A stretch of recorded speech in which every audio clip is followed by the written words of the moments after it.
Welcome back, guys. This is your friend, Parallel Deku, back with another fanfiction. This is the first part of What If Deku Had Artillery Quirk. Now before starting, please give this video a like and subscribe to the channel if you want more videos like this. Now let's get into the fanfic. Izuku sighed, dropping his backpack on the floor of his bedroom and flopping face first onto his bed. For once, the All Might blanket did little to comfort him, the pain from the burn on his shoulder taking up most of his attention. All I did was say I wanted to be a hero. Kakenwai. He heard footsteps in the hallway outside, and he quickly adjusted himself so that he was sitting upright. Mom stuck her head in, a soft smile on her face. Hi, sweetie. How was your first day of junior high? Izuku smiled, barely holding back a wince as the burn throbbed again. It was great, Mom.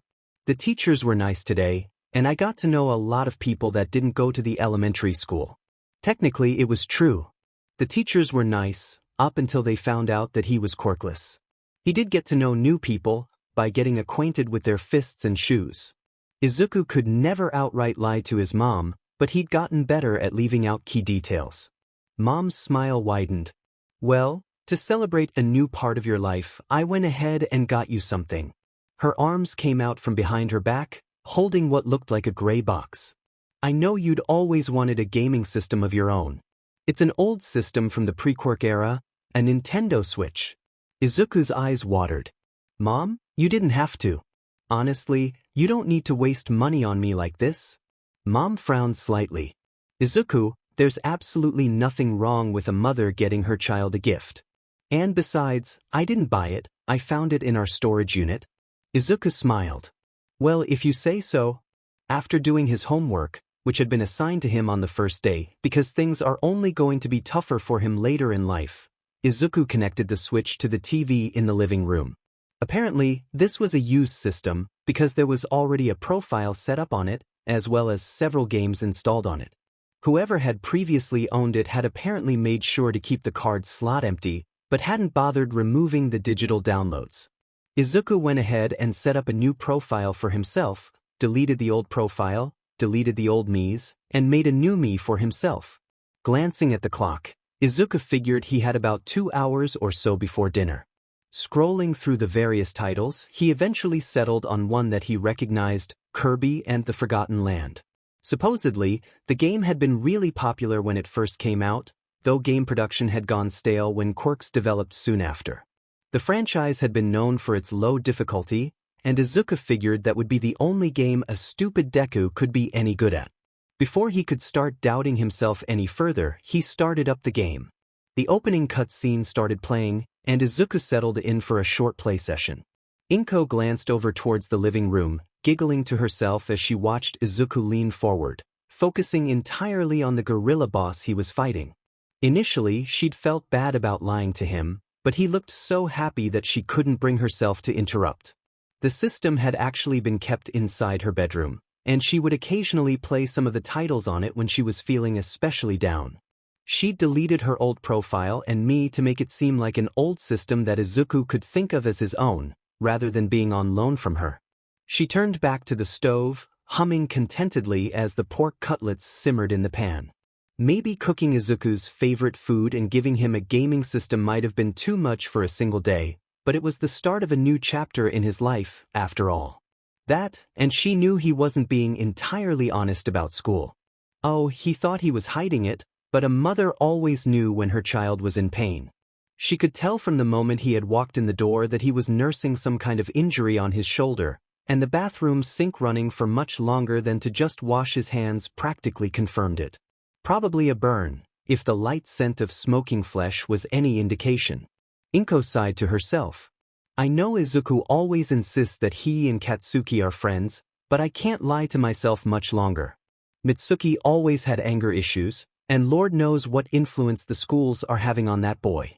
I should have pushed harder after that one incident in elementary when Izuku got hurt while playing with that Tsubasa boy. She shook her head, clearing her mind of the negative thoughts. All I can do now is support him. She turned her attention back to the pork cutlets, humming along with the music coming from the living room. She didn't bother turning around to check on Izuku, believing that he was mature enough to know when to stop. Though, if she had turned around, she would have noticed his hair glowing. She would have noticed a distinct green cap appear over his green curls, going unnoticed as the two occupants of the apartment were too focused on their own tasks. She would have noticed the sword laying on the floor behind the couch. Izuku blinked as he felt a tap on his shoulder, glancing up at where Mom was standing to his side. "Time for dinner, sweetie." He blinked again before glancing over at the clock, eyes widening at how quickly the time had gone by. He quickly went through the process of closing down the game and turning off the console and TV. By the time he was done washing his hands, Mom had already set out 2 plates of katsudon on the table. He started digging in immediately. "I had no idea playing video games made you this hungry. And it was only for 2 hours." Mom giggled. "You liked that game, didn't you? I wasn't expecting to have to get you to stop myself." Izuku hummed, putting his chopsticks down on the table. "Me either. I've seen people play video games on HeroTube before, but I got distracted. Sucked in almost. It's weird. And I don't think I'm supposed to be this hungry after only 2 hours." Mom frowned. "You're feeling hungry? You told me you had a good-sized lunch at school today." Unthinkingly, Izuku cringed at the thought of school. Sure, he'd gotten a good-sized lunch up until the moment the tray was knocked out of his hands and the food was spilled all over the cafeteria floor. He could still hear the jeers of Kaken and his 2 lackeys. Mom sighed. "Izuku, sweetie, you don't have to lie to me. Are you safe at school?" Izuku waved his arms frantically. "No, Mom, I'm fine. Besides, even if I did have any problems, which I don't, then they'll probably go away once I get to know my classmates better." Mom hummed, and for a split second, Izuku thought she didn't believe him. But then she sighed and smiled at him. "Well, if you're sure. Still, I think we should see a doctor. It's odd that you're feeling so hungry after only 2 hours of playing. If it keeps happening, I'll call Mizudafu General Hospital and set up an appointment as soon as they're available." 4 weeks later. The doctor frowned, flipping through the pages on his clipboard. "And you're absolutely certain that you've been eating properly since you first noticed it?" Izuku winced. The other students still hadn't let up, but at least the lunch ladies had started giving him some of the extra scraps towards the end of the lunch hour. "Yes. But for some reason, I still feel really hungry and tired, even after really short gaming sessions." The doctor hummed, before stashing his clipboard under his arm and leaning down to look Izuku in the eyes. Could this be a side effect of a quirk? Mom shook her head. "We had it confirmed. When Izuku turned 4. He doesn't have the extra toe joint, but he's quirkless." The doctor raised an eyebrow. Just because a person doesn't have a quirk at age 4 doesn't mean they're quirkless. Which doctor was this? Dr. Tsubasa? The doctor frowned. That old quack? When he was here, most of his diagnoses were way off. A lot of people found out later that their quirks were a lot stronger than they thought, or that it was a different mechanic behind it. If you want, we could get one of our more reliable quirk specialists to come in and take a look." Mom hummed and turned to Izuku. "What do you think, sweetie?" Izuku shook his head. "I don't want you to waste your time on me." The doctor smirked. "It's no trouble. It's actually become an unofficial policy around here for Tsubasa's former patients to get a second opinion. Heck, I won't even charge you for it." Izuku glanced over at Mom. "Well, if it's not too much trouble." The doctor patted him on the shoulder, which had thankfully healed from the burn on the first day. "It's no trouble at all, young man." The quirk specialist frowned, looking up from the laptop she'd carried into the examination room. "You've clearly got an active quirk factor in your hair, though it looks closer to that of a 4-year-old's quirk factor than someone your age, like it was only awakened recently. It's a common sign in late bloomers or people with obscure activation requirements. It seems to be connected to the optical center of your brain. Have you seen anything strange or new in the past few weeks?" Izuku hummed. "Well, Mom bought me a new gaming system to celebrate my first day of middle school. I've been playing it for about half an hour each day so far, though I did play on it for 2 hours on the first day before dinner." "Why?" The woman hummed, scrolling through the results on her screen. "Interesting. You seem to have an extra lobe connected to your occipital lobe. This lobe is commonly found in people with stockpiling quirks, like fat gum. If you'd like, I can arrange for you to meet with a colleague of mine tomorrow." She's a quirk counselor whose quirk allows her to analyze the quirks of other people through skin contact. Normally, she's got a pretty steep fee, but she's got a soft spot for people that had their quirks misdiagnosed. Would you like that? Izuku nodded. If I actually have a quirk, I'd really like to know that. The specialist winced. Dr. Tsubasa diagnosed you as quirkless, right? Can't imagine you've had it very well. I lucked out, getting a quirk that lets me scan a person's body like an MRI. My little sister is quirkless, and she had to put up with a lot of bullies in school. Can't imagine it's gotten much better for your generation. Inko hummed as she and Izuku sat in the waiting room for the quirk counselor. As expected, the woman had been more than happy to give them a discount after hearing about Izuku's misdiagnosis. Apparently, her quirk had put her services in high demand, and the waiting list was usually quite long.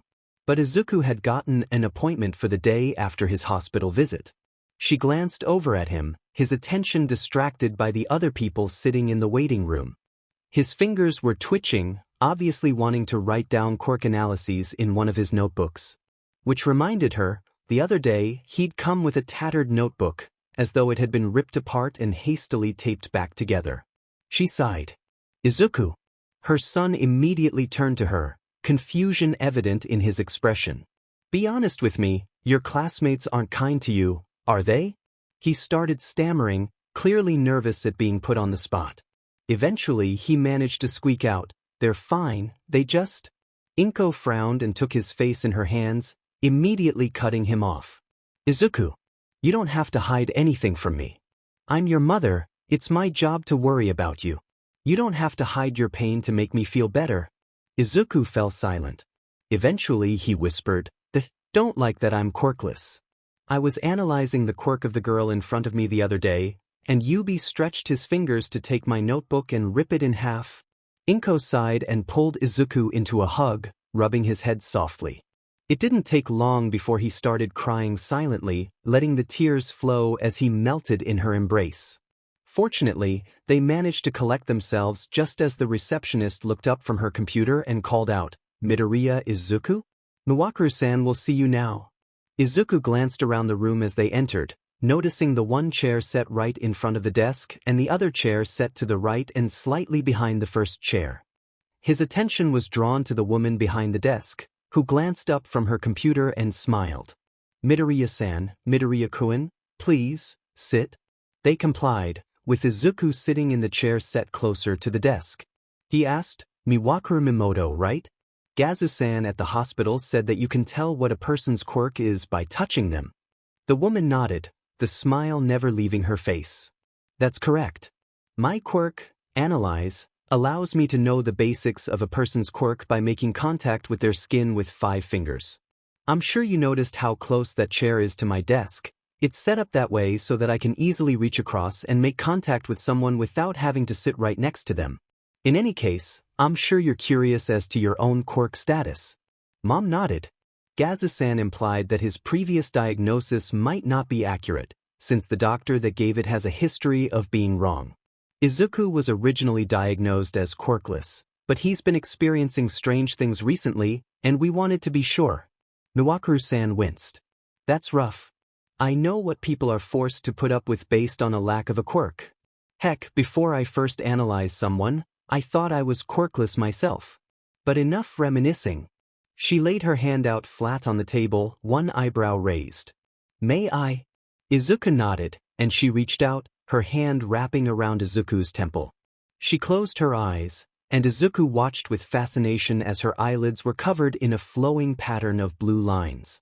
After a few seconds, the lines disappeared, and Miwakuru-san let go of his head, opening her eyes and steepling her fingers on the desk with a smile. Well, I can confirm that you do indeed have a quirk after all. Though, it's a bit of a strange one. Apparently, your quirk allows you to store items that you've seen before in a sort of mental inventory, then manifest them at will. The strange part is that, for whatever reason, it has to be an item in a video game. It can't be something that you've previously held in your hand. In addition, manifesting the items uses the fat stored in your cells, so the more you eat, the more items you can make. Once it leaves your hand, any manifested item will dissipate after about 3 seconds. The fat won't go back to you when the items disappear, though, it kinda just disperses into the air. Izuku's eyes widened. That explains why I was so hungry after the first day of school. I must have created something without realizing it. Miwakuru-san nodded, rubbing at her chin. My guess is that it must have been something you were using in the game at that time. If you don't mind my asking, what game were you playing? Izuku rubbed at his neck sheepishly. It was an old Nintendo game, Kirby and the Forgotten Land, I think. At one point, I was playing around with the sword ability, and I remember wishing that I could use it myself. Miwakuru-san smiled. That must have been when it happened. Oh, another thing, you can only store so many items, and the number you can manifest at any given time is even more limited.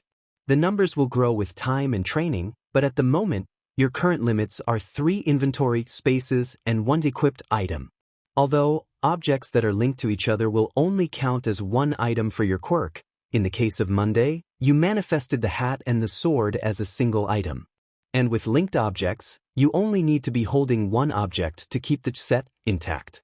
It is possible to only manifest 1 part of a set, but only certain parts can be manifested by themselves. In this case, you could manifest just the sword, but you can't manifest just the hat. Izuku glanced over at Mom, tears streaming down his face. I have a quirk. I have a quirk. I can be a hero. Mom smiled. I never thought you couldn't be a hero without one, sweetie, but yes. You have a quirk. Miwakuru-san cleared her throat, drawing Izuku's attention. As heartwarming as this is, we do have some paperwork to get out of the way. She turned her computer around, showing Izuku the forms on the screen. I've already filled out most of the information on the quirk registry forms for you, such as type and basic abilities. All that's really left is to name it. Izuku glanced at Mom, and she nodded. Turning to Miwakuru-san, he smiled and said, "Save file."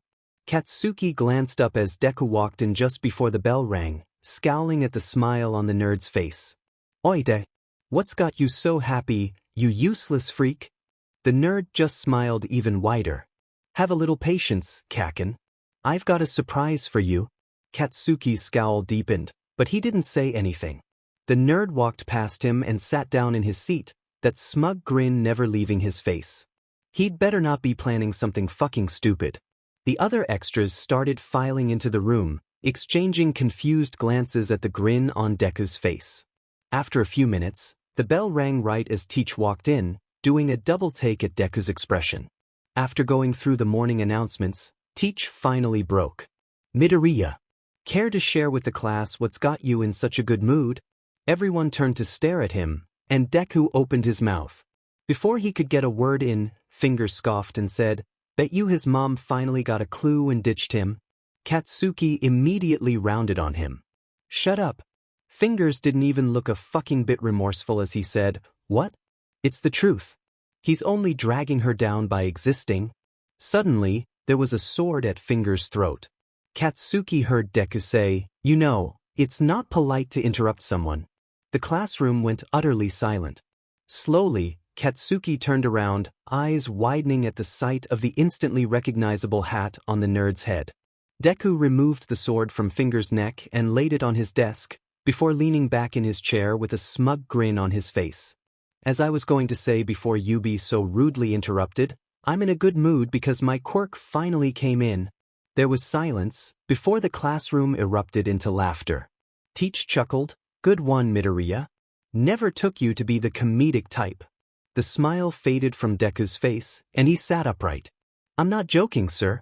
Why would I joke about having a quirk when I haven't made jokes in the past 8 years? Fingers laughed. "Come on, Deku. Everybody knows that if you don't get a quirk when you're 4, you don't get a quirk at all." Katsuki scoffed. "Bullshit. Don't you remember science class last year, dumbass? There's plenty of people who get their quirks later than 4 years old. You've got late bloomers, where it just shows up late, or people with obscure activation requirements that don't find them until years later. Remember the article about that one kid in Portugal? He didn't realize he had a speed quirk until he ate a pineapple for the first time when he was 10. Deku finding his quirk when he's 12 isn't that far-fetched?" Deku nodded. "Exactly. In my case, it was because I hadn't played a video game until last week. My quirk? The ability to store items from games I've played and manifest them at will. Teach stopped laughing. Midoriya, stop this prank right now. I don't know where you got your hands on a sword, but trying to pass it off as a quirk is in no way funny. The principal has already seen your diagnosis from when you were 4. Put away the sword and stop terrorizing your classmates. Deku tilted his head, and Katsuki went pale. That was the head tilt Auntie did whenever she was about to verbally rip someone to shreds. Terrorizing, sir? You mean like how my classmates have been terrorizing me ever since I was declared quirkless? Oh, and for the record, that's a false diagnosis. If you'd bothered to check with the school nurse, sir, you'd have realized that I had an appointment with Miwakuru Mimoto yesterday, and she verified that I do, indeed, have a quirk. Teach scowled. Enough lying, Midoriya. You and I both know that the esteemed Miwakuru Mimoto would never see a quirkless freak like you. Now put the sword away and apologize to your classmates before I give you detention. Suddenly, the classroom door slammed open. Teach went pale as he recognized the woman who had just walked into the room. Deku's eyes widened. Miwakuru-san. I wasn't expecting to see you here. The woman smiled softly. And I was hoping that I wouldn't have to be here today either, Midoriya-kun. Unfortunately, when I called your school's nurse this morning to confirm she had received my analysis, she told me, and I quote, "Don't worry, I went ahead and tossed out that forged report. I'll see to it that the offending student is properly disciplined." Naturally, I was quite irritated. She turned to the teacher and scowled. Sadly, I see that it isn't just the nurse with a problem. Honestly, accusing one of my patients of lying just because they were believed to be quirkless? Frankly, sir, you disgust me. Suddenly, the intercoms crackled to life, and the voice that came on over the speakers wasn't one that Katsuki recognized. Attention, students of Aldera Junior High. Due to suspicions of quirk discrimination, this school will be closed for the foreseeable future. Please proceed to the front entrance so that you can be picked up by your parents. Students that live within walking distance of this school are allowed to go home. The classroom devolved into chaos, and Katsuki looked over at Deku, but the nerd looked just as surprised as him. Humming, Katsuki stood up and grabbed his bag, before looking back at the other boy. Meet me outside in a few minutes. We need to talk. Let's see if that spine is a one-time thing or a permanent fixture. Izuku frowned as he walked out of the front entrance of the school, noticing Katsuki standing by himself a few meters away. Walking forward, he crossed his arms and said, "I'm surprised." "Where's your posse?" Katsuki scoffed. "Those extras? They tried hanging here, but I told M to shove off. This is just between the two of us." Izuku hummed. "So, is this gonna be a talk like the first day of school, or are we actually gonna talk?" Katsuki scoffed. "Well, you finally stood up for yourself, so I can't be too mad at you." Suddenly, everything clicked. "You're kidding. All of the beatings, all of the insults, all of the burns, and it was because you wanted me to stand up for myself." Katsuki raised an eyebrow. You didn't know that?" "No." The blonde physically leaned back at the sudden shout. "I thought you hated me, Katsuki. I thought you wanted me to give up on being a hero." Katsuki's face paled. "Really? Yes. You never once made me think that you were being in any way supportive." Katsuki stared at him for a second. "But I thought it was obvious. I mean, Mom always yells at me to get my ass in gear. That's how you encourage someone, right?" Izuku sighed. "Oh, your family is a weird outlier that I'm not even gonna try and tackle right now. But I had no clue you were trying to get me to stand up for myself, and I thought you were genuinely trying to make me give up on my dream." Katsuki slammed a palm into his face. "Now you tell me. God, I feel like such a dumb Izuku snorted. "Now you know what it's like. You want to know why I chose Kirby for my first game? It was because I was convinced that a stupid Deku would only be good at an easy game. You seriously messed up my self-confidence, Katsuki." Katsuki sighed and leaned back against the building, staring up at the clouds passing by overhead. "Fuck, you're right. Can't believe I ever thought you were looking down on me for claiming you'd be a hero. It sounded to me like you were gonna try and be a hero without putting in any work, Like you could just go out and do the same things as real heroes without any effort. And that thought pissed me off. Izuku chuckled. Well, you do have a point there.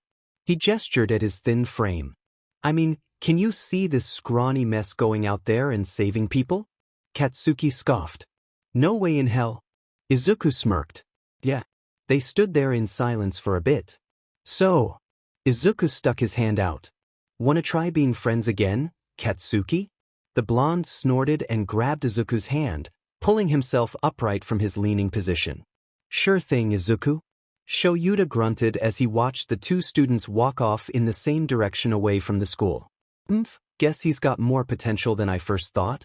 Mimoto leaned over and stared out the window in the direction of the two kids. Who? Izuku-kun? Shoyuta shook his head. No, the Bakuga brat. Mimoto frowned. Yeah, Gazu had told me about the still healing burn on the kid's shoulder, and given the research I'd put in before coming here today, I was expecting the brat to just be a hateful jerk. But, turns out he's just a misguided kid who didn't realize his encouragement was coming off as hateful. Who knew? Shoyuta shrugged, before turning towards her. So, what did you find on their servers? She winced. A lot, and none of it good. She tapped away at the keys on her laptop, bringing up a folder of video clips.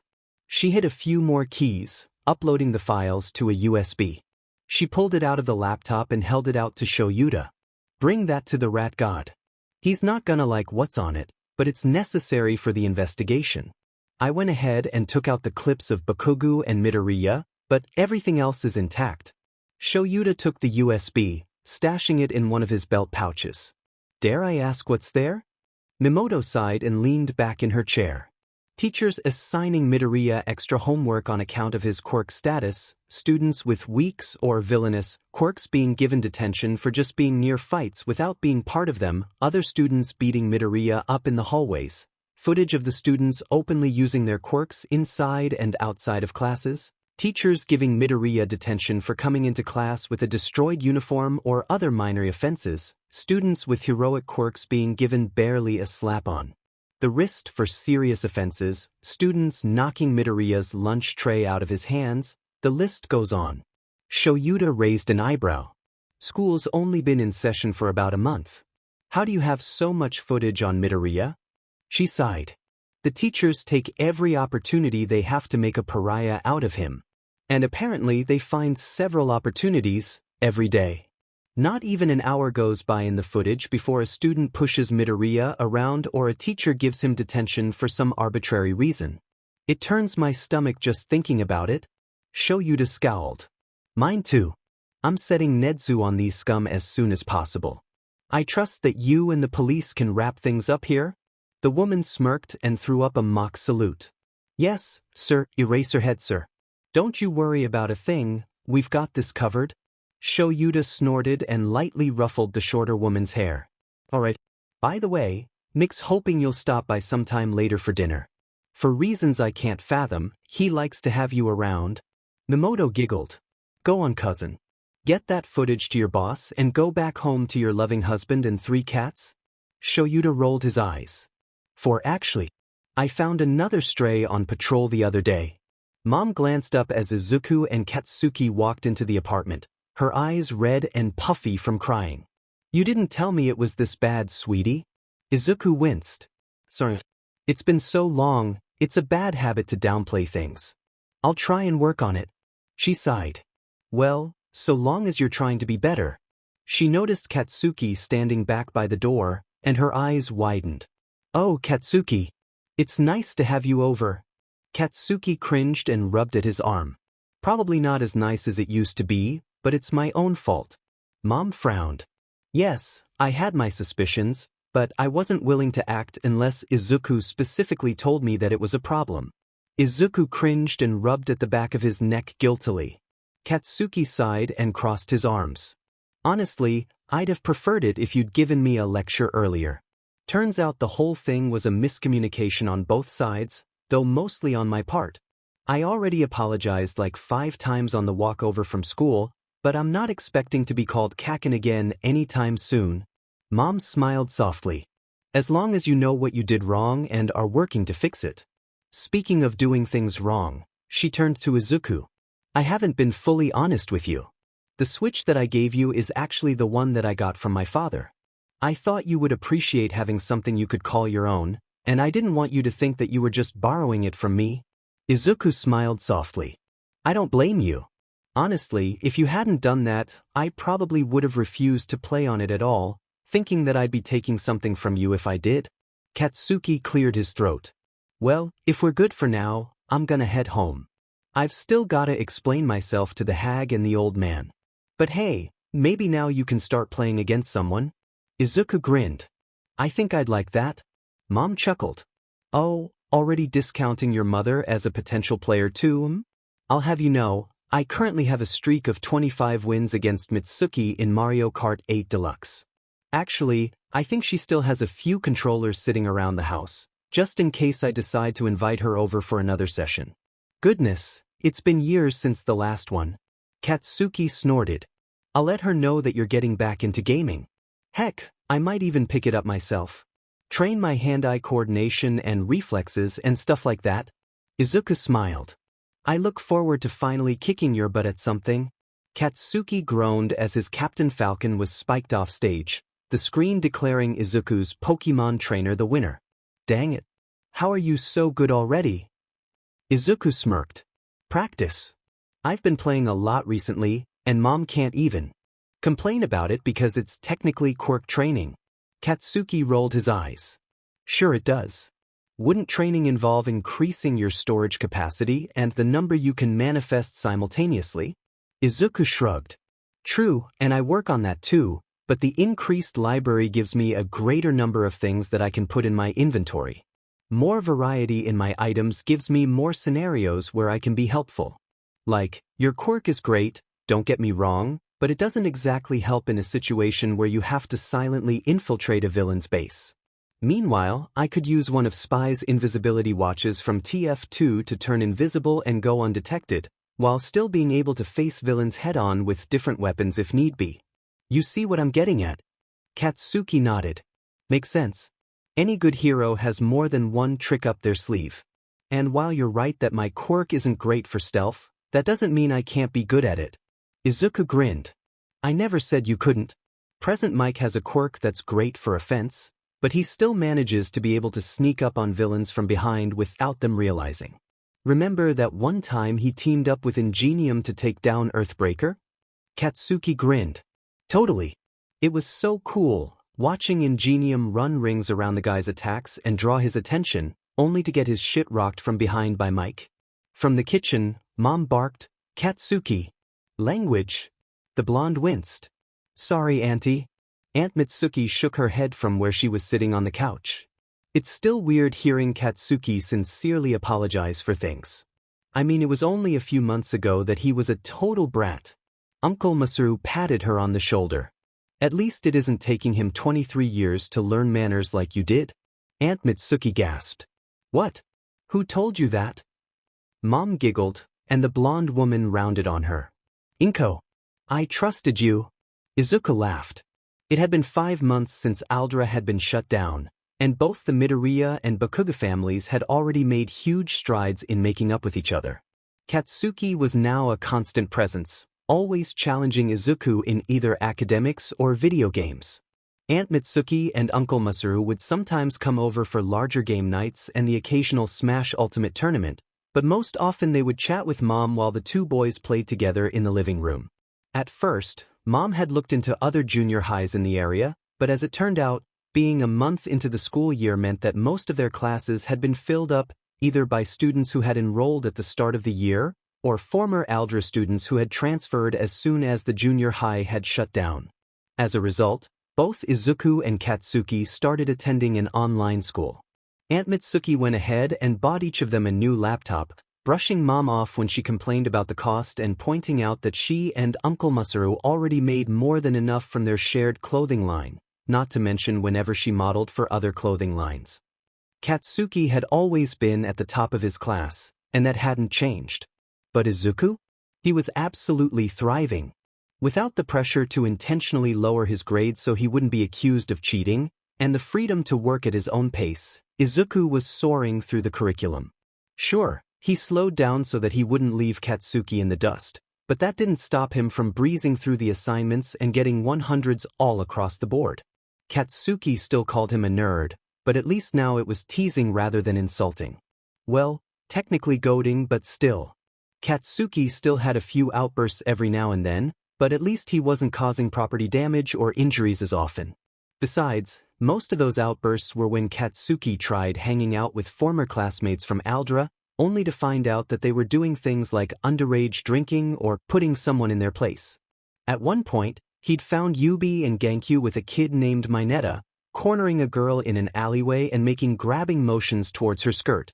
Those three had ended up in the hospital, and the girl, who was named Hagakure, gave Katsuki her number.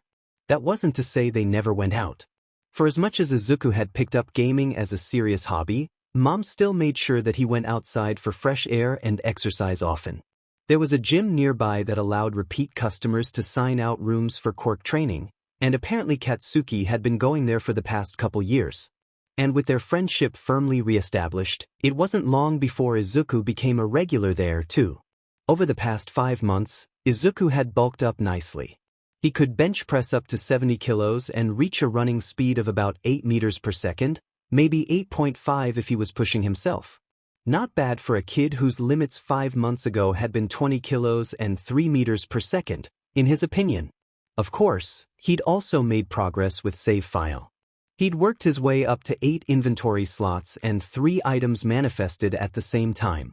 It seemed like slow progress, but the employees at the gym assured him that it would speed up as he kept working at it like with normal exercise. He'd also found that things that pushed the boundaries of physics took up more slots in his quirk. For instance, the sword ability only took up 1 slot, whereas a hyper potion from Pokemon took up a whole 3, and he couldn't manifest any other items until the bottle used up its manifestation time and dissipated. Though, it wasn't all weights and quirk training.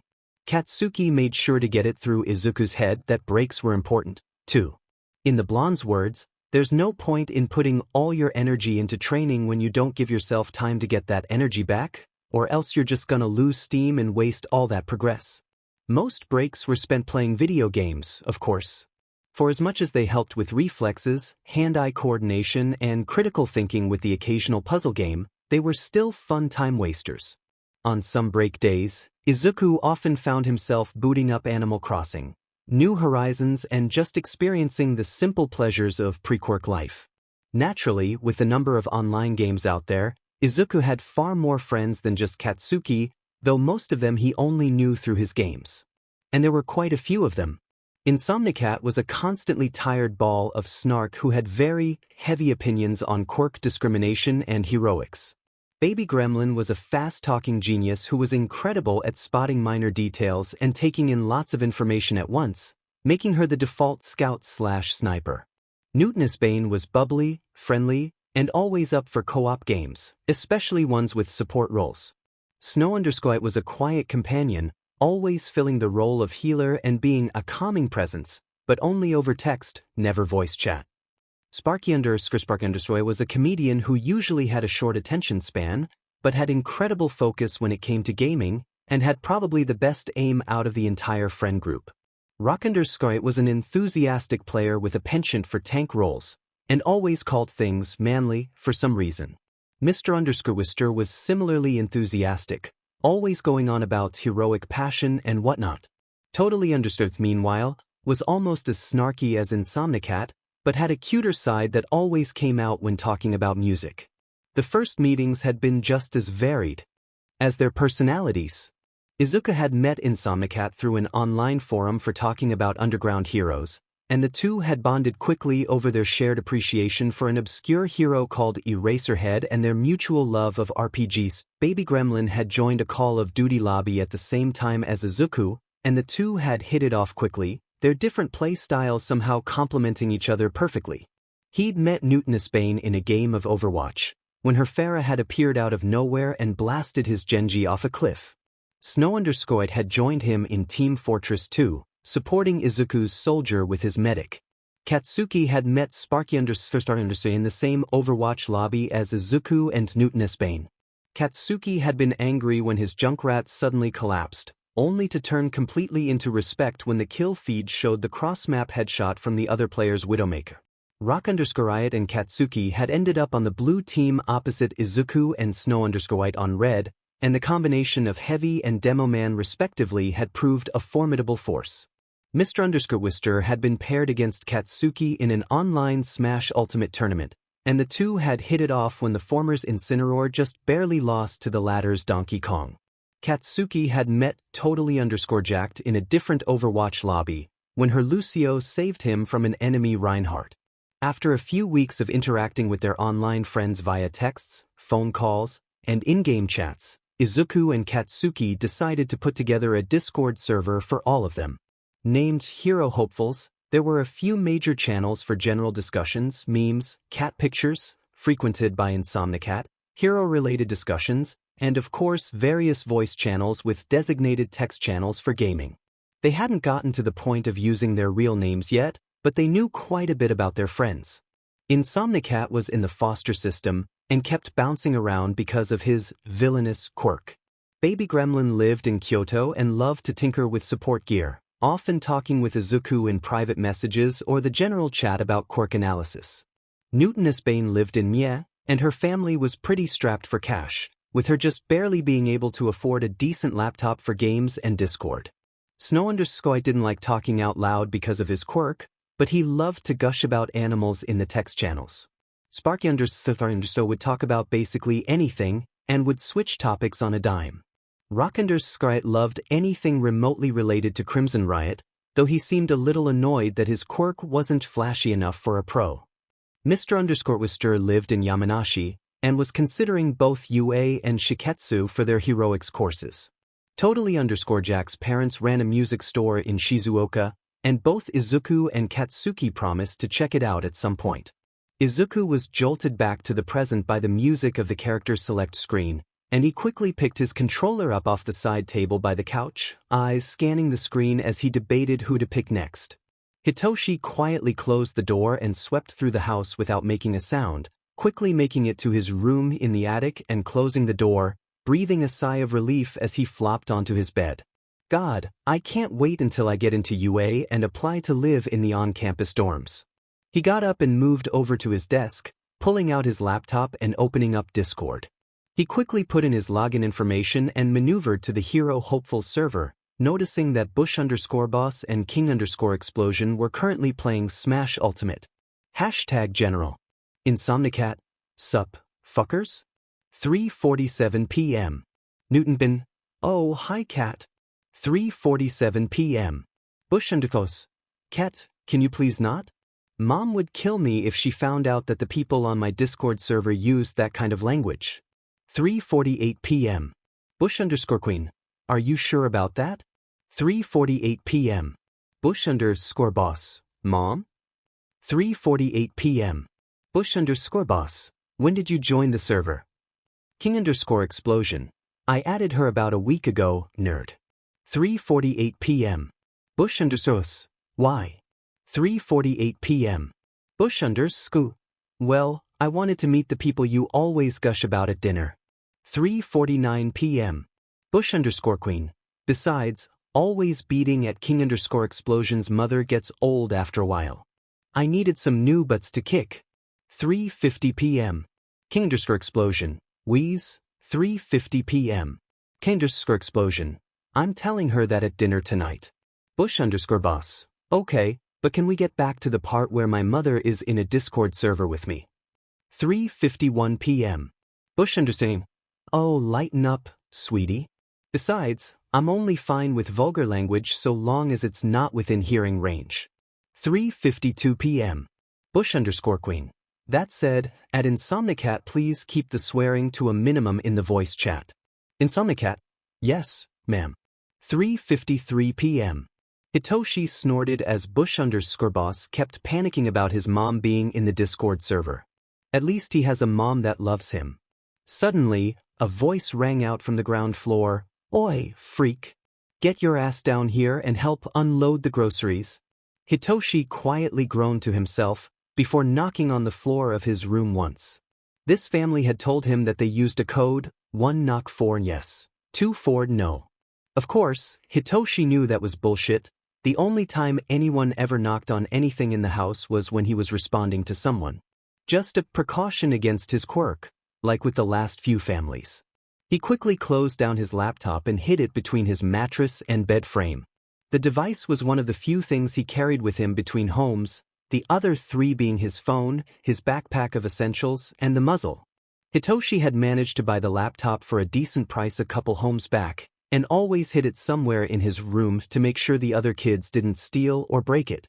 His backpack was similarly hidden in one of the drawers of his dresser, and his phone stayed underneath a loose floorboard whenever he had to leave it behind. And that damn muzzle always sat in plain sight. As he descended the ladder to the attic, he found himself thinking about the background chatter he could always hear through Bushundersurboss's microphone while the other boy was in the voice chat. He wished he could live in a home like that. Kyuka hummed to herself as she put her stuff away, before pulling her laptop out of her bag and booting up Discord, quickly scanning through the conversation that was going on in the general chat. She snorted at Bushundersurboss, panicking over his mom being in the server with him. Dad shouted, "Oi Kyuka! You better not be gaming before you finish your homework." She called back, "I know, Dad. Don't worry, I'm not dumb enough to put gaming before my studies. Rockin'. That's my girl." She chuckled to herself, before pulling her homework out of her backpack and setting it on her desk in front of her laptop. She reached over to the jar on the side of her desk and pulled out a pencil, checking to make sure it was sharp before turning her attention to the papers in front of her. Izuku looked up at the seemingly massive door in front of him and took a deep breath. Katsuki scoffed from behind him. "Relax, nerd, it's just the second year of junior high." Izuku glared at him. Rational brain knows that. Anxiety brain is still waiting for the other shoe to drop. Katsuki held his hands up in surrender. "I get it. But standing here waiting for you to get your nerves under control isn't gonna help anything." Izuku sighed, before shouldering his backpack and sliding the door open. Immediately, all attention turned to the doorway, and Izuku swallowed, feeling a bead of sweat run down the back of his neck. The teacher said, Midoriya-kun, Bakugo-kun. I was expecting you here earlier. Please, find your seats." They obliged, moving to the two empty seats by the outside wall. Katsuki took the desk at the very front, and Izuku took the one behind the blonde. The girl on his right glanced over at him, twirling something around her finger. "Hey, Jiraiya Kyuka. And you are? Midoriya Izuku?" She raised an eyebrow. "Wait a sec. I swear I recognize your voice from somewhere." "Bush boss?" Izuku brightened. "You must be totally jacked. Nice to finally meet you in person." The teacher cleared her throat, and Izuku snapped his mouth shut, turning to face the front. She announced, "Now, most of you probably recognize each other from last year. However, this year, we have 2 students transferring here from online schooling. The circumstances are their own business, and I will not tolerate any of you bothering them about it. Am I understood?" They chorused their assent, and she nodded, before turning around and writing something on the board. "As most of you may know, my name is Chishiki Yanda. I'll be your homeroom teacher this year and next year, since your previous teacher chose to retire. As some of you may have heard from your upperclassmen, I do not tolerate troublemakers in my class. If I find anyone causing issues for other people in this school, then rest assured that they will be properly dealt with. Don't feel like you have to take matters into your own hands. It's my job to ensure that you all have a safe learning environment." Izuku chuckled to himself. Certainly better than the shitstains that Aldro would hire. They always went on about leading us to greatness and all that crap. Fat lot of good that did them. Chishiki-sensei glanced over at the clock and sighed. "Normally, I'd have everyone come up and say a little something about themselves, but we're low on time for homeroom, so I'll see you all this afternoon. Please try to not destroy the classroom while I'm not here." She turned and walked out the door, shutting it behind her right as the bell rang. Immediately, the class got up and started filtering out of the door, and Izuku stood up and shouldered his bag. Jiraiya tapped him on the shoulder, and he turned to face her. "I looked at the locker assignments and noticed that you and Bakugo, I think his name is, have lockers right next to mine. Come on, I'll show you where to find 'em." As it turned out, Mizutofu Junior High had a similar locker system to Aldra Junior High, where the lockers for students were placed outside of their assigned homeroom. As a result, it was a short walk to Jairu's locker, where she pointed out that Izuku's was on the left of hers and Katsuki's was on the right.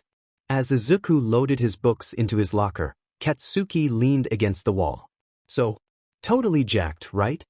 Jairu nodded. Yep. If Midoriya here is Bush Boss, that must make you King Explosion. Katsuki grinned. Exactly. Looks like your username is on the nose. Those jacks just for show, or can they actually do shit? One of the things dangling from her ears that Izuku had assumed was an earring suddenly wiggled, and his eyes widened as he realized they were actually earphone jacks hanging from her earlobes. That's so cool. Can you plug them into electronics like earbuds? How strong are the tips? How much weight can you lift with them? Can they extend?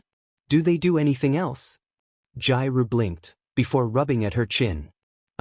Yes, strong enough to insert into concrete walls about half a pound each, up to maybe 2 meters, and they can project my heartbeat about 1,000 times louder when I plug them into some kind of speaker. Katsuki let out a low whistle. That's a pretty cool quirk. Jairu rubbed at the back of her neck as a slight blush formed on her cheeks. You really think so? You don't think they're creepy? Izuku's eyes narrowed. I want names. Suddenly, a loud shriek drew their attention. A purple creature with glowing yellow eyes had its arms wrapped protectively around a student with a black bird head. Don't touch Fumi. An upperclassman standing in front of the student cackled, flanked by 2 other upperclassmen. You can't tell me what to do, birdie. I'll touch whatever I want to touch. Jairu sighed. Samui Tamer. He thinks he's some big shot because his dad's the principal. Unfortunately, that does make him a big shot. And his dad's got really good lawyers, so any attempts to take him down haven't worked yet? Izuku frowned. What about Chishiki-sensei? Jairu shook her head. She tries, but Samui's sadly not an idiot. He never acts up whenever she's around, so she never catches him in the act. An uncharacteristically smart move on his part, since she has Nedzu on speed dial. Katsuki did a double take. Hold the fuck up. Our homeroom teacher has the goddamn principal of UA on speed dial? Jairu nodded. Yeah. Supposedly, she was one of his personal students back when she was in the Gen Ed course. I think she caught his attention with her quirk. It lets her read entire books just by touching the cover. Izuku's eyes widened, but another hiss from the creature down the hallway grabbed his attention. Do you know that student with the bird head? Jairu hummed. Not personally. That's Tokoyami Fumikichi. He kinda keeps to himself, so nobody really knows anything about him. All I've heard is that his quirk is supposedly really strong. Izuku hummed. Suddenly, the other end of the hallway turned bright, and the purple creature whimpered and retreated under the shirt of the student with the bird head. One of Samui's lackeys stepped forward, his palm glowing. We figured out your quirk's weakness, bird boy. That monster doesn't like light, does it? Jairu grunted. Akarui Tenohira. Half of Samui's posse. He claims to be Samui's friend, but he's really just riding Samui's coattails. Katsuki huffed. That's painfully familiar. The other upperclassman held his hand out, palm up. A gray glow encompassed the end of the hallway, and Jairu winced. Crap. That's Shizukana Hanai. He just silenced that entire area. Even if Tokoyami calls for help, nobody's gonna hear it. Izuku scowled. Reaching into his locker, he pulled out a button camera and attached it to his collar, flicking it on and walking forward. Katsuki, with me? Katsuki nodded, falling into step behind Izuku. The 2 of them strode forward, the crowd parting before him. As they entered the cutoff area, Samui's voice came into painful clarity.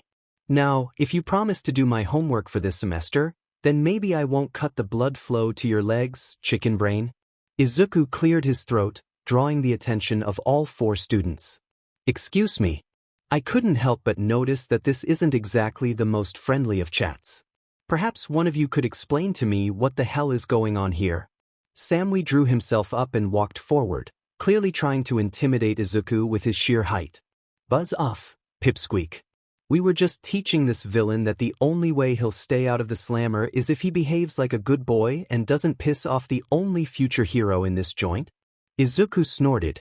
Only future hero? Good one. Samui huffed. I wasn't joking. You'd better not try anything, runt. Izuku smiled, but it lacked any trace of mirth. Why, that threat almost makes you sound like a bully. And surely a bully wouldn't go on to become a hero, right? Akari stepped forward and grabbed Izuku's face. Shut up and back off, unless you want to go blind for a week. Katsuki's hand clamped down on Akari's wrist. Hands off, fuckface. Akari's hand was wrenched from Izuku's face, and the upperclassman actually stumbled back a few paces. Samui's eyes narrowed. And who the hell do you think you are? Katsuki stood upright and thumped a fist against his chest. Bokogu Katsuki, future UA Hero Corps student? Izuku smirked. Midoriya Izuku, future UA Hero Corps student? Samui scoffed. Like hell you are. My dad's the principal, you know. You realize how easily he could fuck up your school records? You'll never get into a hero course in Japan, unless you apologize and back the fuck off right now. Izuku's smile didn't budge. Sorry, but I'm afraid I can't do that. You see, I make it a habit to never apologize for doing the right thing. Samui clicked his tongue. You could have avoided having your lives ruined if you just used your brains. Shizukana snapped his fingers, and the gray tint faded from the area.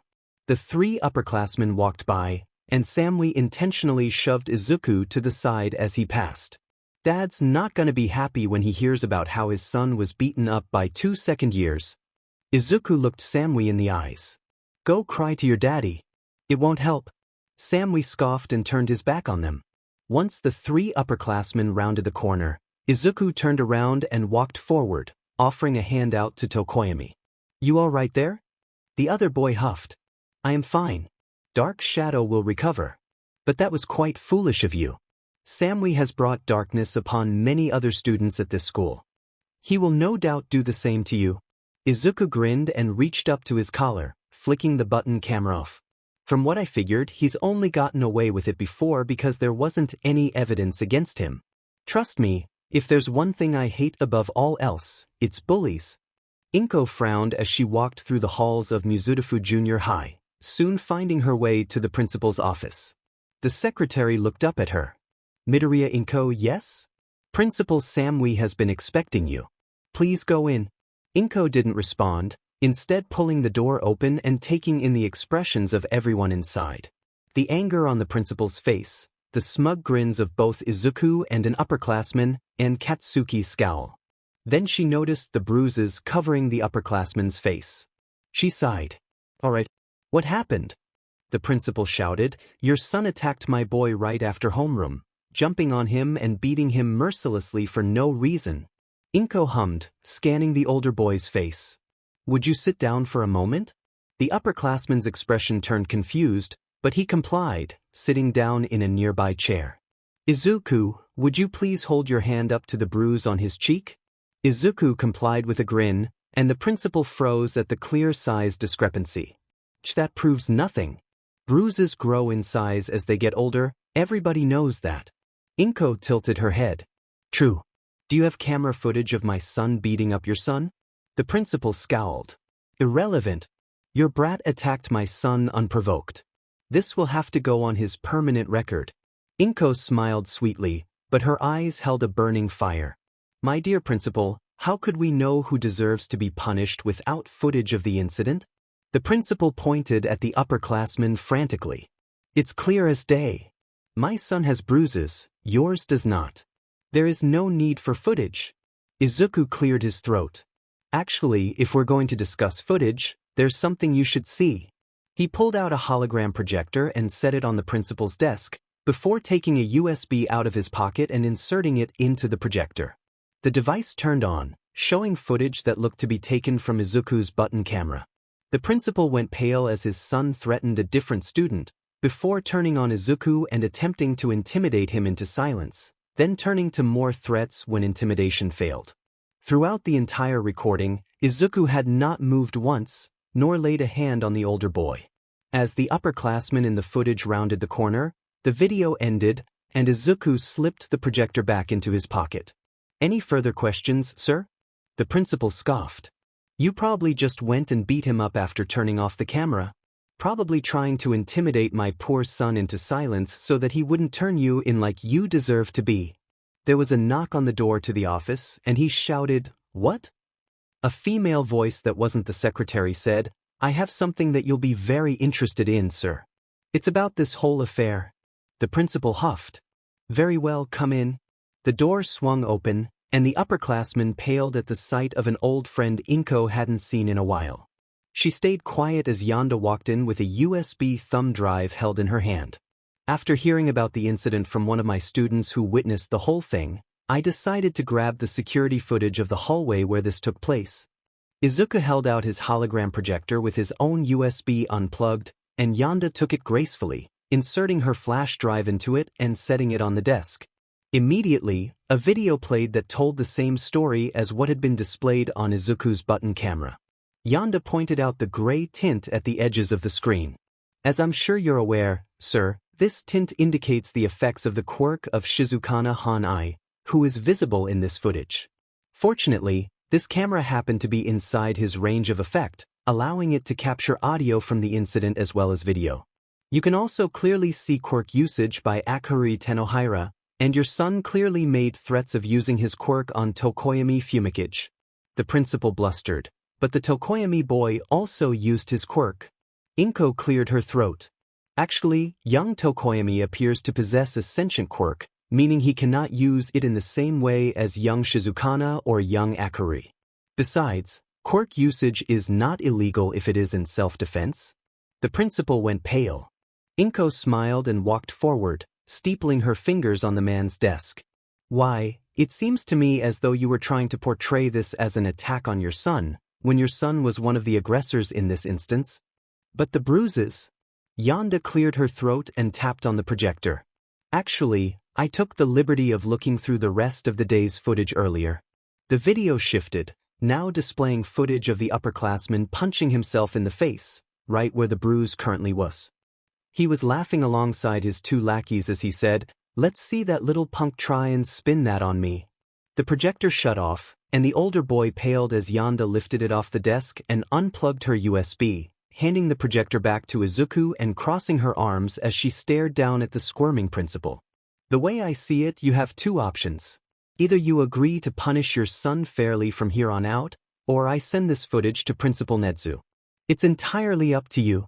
Izuku grinned as they walked out of the principal's office. "Thanks for the help, Chishiki-sensei." She waved her hand dismissively. Think nothing of it. I've been waiting to catch Tamaru in the act ever since I first got a complaint about him from one of my students." After a few seconds, she broke down into giggles. "Though, it took all my willpower not to react when I walked into that scum's office and saw Inko of all people standing there." Mom started giggling, and Izuku glanced back and forth at the two of them. "You two know each other?" Mom nodded. "Yonda and I were in the same Gen Ed course at UA. Actually, so was Mitsuki." Chishiki-sensei gasped. "Oh my god, I can't believe I forgot to keep in contact with Mitsuki. Oh man, she's gonna kill me. Wait a minute, her brat is in my homeroom." Izuku snorted. "Hey, give Katsuki a little slack. He does have Uncle Maru to balance out Aunt Mitsuki." As it turned out, Principal Samui had decided not to punish his son as he should have, and instead tried to call the cops on Chishiki-sensei for threats and blackmail. Unfortunately, said cops included a detective with a lie detector quirk who slapped a pair of handcuffs on the sorry excuse for a man the second that he stopped shouting. With the former principal now in jail, somebody had to step up and fill the role, and the current vice principal had resigned after learning that his old boss had ruined several promising students' careers before they could begin. As a result, Chishiki-sensei ended up taking on the job of principal, though still managing to act as the homeroom teacher for Izuku's class because, in her words, "I trust my new vice principal to handle the administration while I'm teaching." Of course, finding out that said new vice principal was Mom was a pretty big shock. Tokoyami ended up joining the friend group once Tamaru was expelled. Not because he was scared of facing Chishiki-sensei's wrath, like most students that tried to be friends with Izuku, but because he genuinely appreciated Izuku sticking up for him when nobody else in that hallway would. Though, Izuku only found out when Dark Shadow appeared out of nowhere and quietly informed him of the fact, since Tokoyami was entirely committed to the edgelord aesthetic. Naturally, with the in-person meeting with Totally_Jacked came the long-promised visit to her parents' music shop. Jairu had a full-face blush when she opened the store that Saturday to Izuku's grinning face and Katsuki's signature lazy smirk. Her parents were initially somewhat standoffish, up until Izuku brought up the fact that he'd gotten Tamaru expelled. He'd learned that the upperclassmen and his lackeys were the ones who primarily gave Jairu grief over her quirk. At that point, the mother profusely thanked him while the father burst into tears and threw himself into a Dejiza position. After the first meeting, Izuku and Katsuki would often come to the jacked-up music center on the weekends. Katsuki found that he had a talent with percussion, and Izuku found himself really enjoying bass guitar. As with most things, Mom ended up tagging along at one point, and it turned out that she used to play guitar back in high school. Izuku nearly had a heart attack when Mom showed him a picture of her wearing a flame-patterned guitar and a black biker jacket alongside Aunt Mitsuki, who was wearing a flame-patterned keytar and a similar jacket. Hitoshi sighed as his former foster mom slammed the door shut, leaving him standing on the street with nothing but his backpack, his clothes, his laptop, and his phone. The door opened again, but Hitoshi didn't move, just bringing his arm up to catch the muzzle thrown at his face. He looked down at it, before sighing again and stuffing it in his pocket, then turning on his heel and walking off in the direction of the orphanage. Well, it was nice while it lasted. At least it was better than the last house. When the orphanage came into view around the corner, Hitoshi raised an eyebrow at the sight of two police cruisers parked in front of it, along with a nondescript black car parked off to the side. That's new. Wonder who called the cops. As he got closer, he felt something in his chest flutter as the bitch who ran the place was dragged out in handcuffs, squirming in the grip of a police officer with a cat head. You don't understand, those brats would have nowhere to go but villainy if I wasn't there to correct them. She glanced over and saw him standing there. There's one of them. That one's nothing but a filthy brainwasher. Arrest him, not me. The officer just rolled his eyes and unceremoniously shoved the bitch into the back seat of his cruiser, before pulling out a radio. Hitoshi didn't bother listening to what the cop was saying as he walked into the building, watching with awe as the various restraints were picked up by police officers and deposited into evidence bags. Hitoshi noticed a guy standing by, wearing a long trench coat and a fedora. Hey, you're the detective running this bust, right? The man nodded. Tsukachi Neo Mesa, Muzutafu Police Department. How can I help you? Hitoshi pulled the muzzle out of his pocket and held it out to the guy. Figured you'd want another nail in her coffin. The detective looked down at the muzzle and winced, before pulling out a handheld radio. Yamada-san, I might have someone for you to take a look at. The woman running this place was sending him to foster homes with a muzzle. The man suddenly held the radio far away from his ear, and Hitoshi could understand, considering the demonic screech on the other end. Once it was cut off, the detective put the radio back up to his ear. Aizawa-san? Yes, Yamada heard me correctly. A muzzle? No, the kid's still here. I'm actually impressed that he's sticking around after he heard that screech. I'll see the two of you in a minute. Hitoshi raised an eyebrow. Friends of yours? The detective nodded. A couple of pro-heroes. I work with Aizawa-san a lot for cases like this, and Yamada-san often gets dragged into them by virtue of proximity. Hitoshi sighed. Well, if this Yamada guy reacts like that whenever he hears about muzzles, I guess I can't be too mad. Detective Tsukachi winced. Yeah, he's a little touchy on the subject. Hits a little too close to home, if you know what I mean. Hitoshi nodded, and the sound of a door opening drew his attention. Suddenly, a yellow blur shot out from the stairs to the correction facility, aka the torture chamber in the basement, and Hitoshi was suddenly in a very tight embrace. Oh, you poor baby. Hitoshi's brain paused as he recognized the banana-shaped hairdo of the guy holding him. Holy shit. Present Mike used to be muzzled?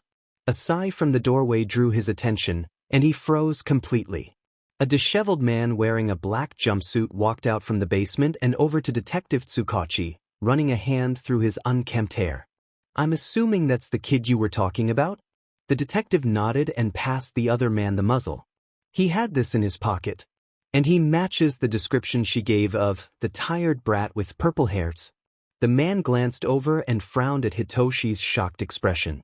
Mike, let him go. I think you might have cracked his ribs or something. Present Mike immediately released him. Oh, so sorry, little listener. Are you okay? Hitoshi didn't move an inch. Listener? Ye Eraserhead? The underground hero smacked his palm into his forehead. Damn it, I told Mamoto not to share those videos of me on patrol. Now I've apparently got a fan base. Fucking wonderful. Mike, go ahead and kill me now. Present Mike snorted and clapped the older hero on the back. Hey, lighten up. At least your new kid's a fan, right? Hitoshi's brain froze again. New kid? Eraserhead sighed and dragged a hand down his face. Apparently, when this idiot heard about this place, he got it in his head that we needed to adopt all of the kids here. I managed to talk him down to the worst one, which the bitch running the place claimed was you. So, if you're okay with it, we thought we'd adopt you.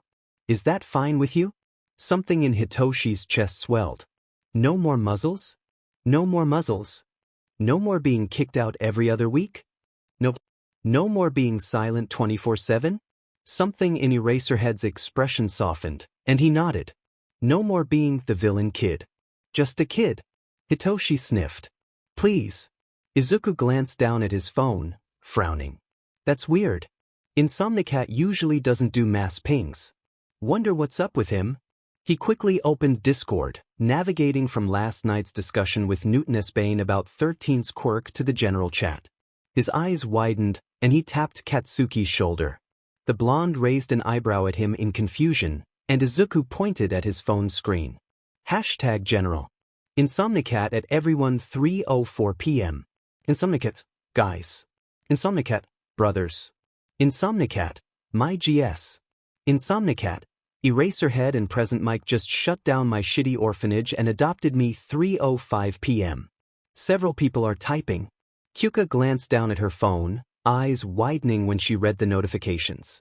She dropped the guitar she was holding, and it crashed into the floor, snapping the neck on impact. Dad appeared in the doorway and shouted, Kyuka! I thought you knew better than that. Insomnicat's orphanage got shut down. Dad froze, his next scolding stuck in his throat. After a few seconds, he turned and started heading towards the living room. Honey? Remember how we gave the Midoriyas our address? I think we should be prepared for guests soon. May hummed as she fiddled with the screws on her latest project, just barely noticing the first ding from her phone. As usual, she dismissed it as background noise, but the 4 dings that followed in short order grabbed her attention. She quickly pulled off her goggles and grabbed her phone, unlocking it and scanning the conversation. Her other hand froze, and her baby exploded, but she didn't move an inch, not even when the workshop's sprinkler system activated and started spraying down the fire that had formed under her screwdriver.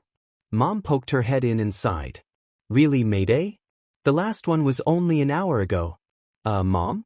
One of my Discord pals just got his orphanage shut down. Apparently the owner was treating all of the kids like villains. He just sent an image of the torture chamber in the basement. Mom froze, before shutting her mouth and turning on her heel. I'll go bake some muffins then. Caramel sound okay? May nodded wordlessly, bringing her knuckles to her mouth as she watched the new messages pile up.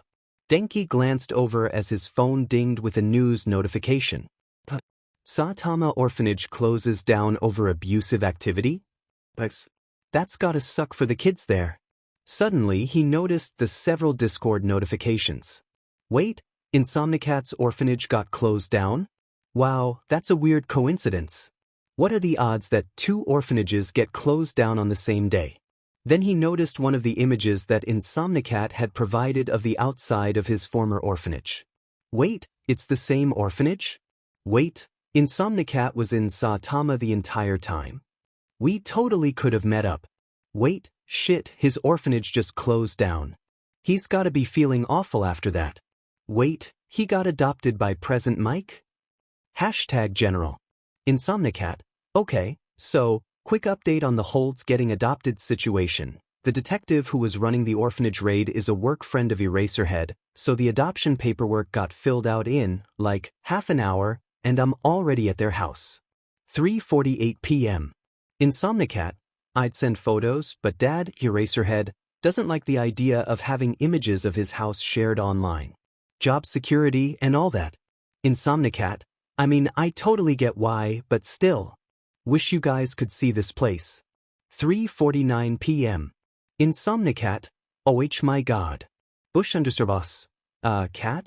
You okay? 3:49 p.m. Hashtag kitty corner. Insomnicat, look at this baby, attached. 2 images, 3:50 p.m. Sparky underscore. Oh my god, that's adorable. 3:50 p.m. Insomnicat, Dad says her name is Tortellini. I would die for her. 3:51 p.m. Spark underscore. Oh, dude, same. 3:51 p.m. Bush underscore. That's a very cute kitty. I believe that breed is a tortoiseshell. 3:51 p.m. Insomnicat, I don't care what breed she is, all I know is that I would die for her. 3:52 p.m. Insomnicat, wait, Dad says there are 3 more. Totally underscore jacked. Well, we just lost at Insomnicat to the furry demons. I'll expect an update in a few hours with pictures once he's pulled away from them by his new parents. 3:54 p.m. Insomnicat, bold of you to assume I would allow myself to be pulled away from kitties. 3:55 p.m. Insomnicat, and that Dad wouldn't be in the same position. Insomnicat, according to Pops, present Mike, Dad's apparently also a sucker for cats. He found Tortellini in an alley on patrol and immediately took her home with him. 3:56 p.m. Insomnicat, oh dear God, he showed me a picture. Insomnicat, my heart is now melted. Shoyuta huffed warmly as the kid tapped away at his phone, likely chatting with his online buddies. Turning, he grabbed Hizashi's arm and dragged his husband into the kitchen, leaving their new kid in the living room. What's up, Sho? Shoyuta sighed and pushed Hizashi towards the fridge, before leaning back against the edge of the sink. You do realize we're gonna have to rearrange our patrol schedules so we aren't leaving him at home alone, right? Hizashi raised an eyebrow. What? You don't trust him to be able to take care of himself? Shoyuta shook his head. No, it's not that. I know he can take care of himself, but he shouldn't have to. I want to show him that we're not gonna leave him on his own like the adults in his life clearly have so far. Hizashi winced. Fair point. I'll call the agency and let them know I won't be able to take on nighttime patrols for the foreseeable future. That way you don't have to ruin what's left of your sleep schedule, alright? Shoyuta sighed. I guess.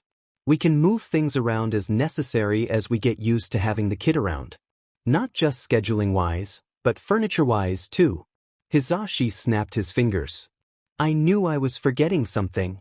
We haven't stocked the little listener's room with furniture yet.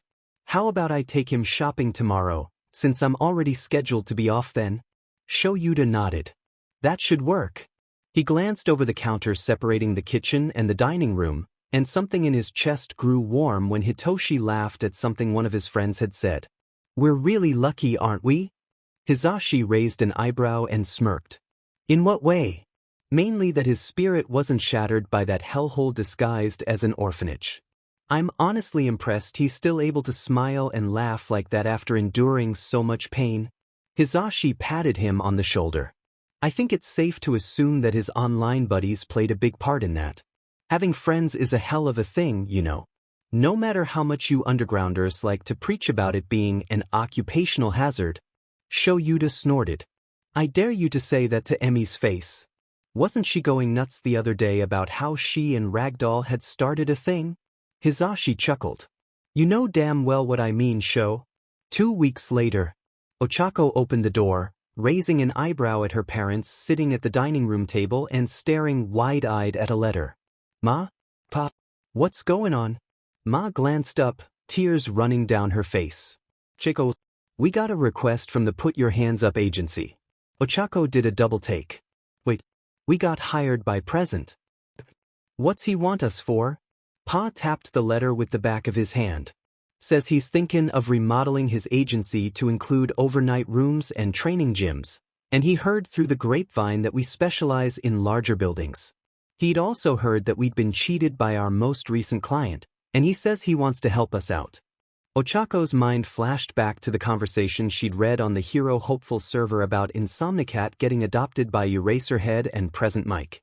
Insomnicat, you sly devil. Ma tilted her head in confusion.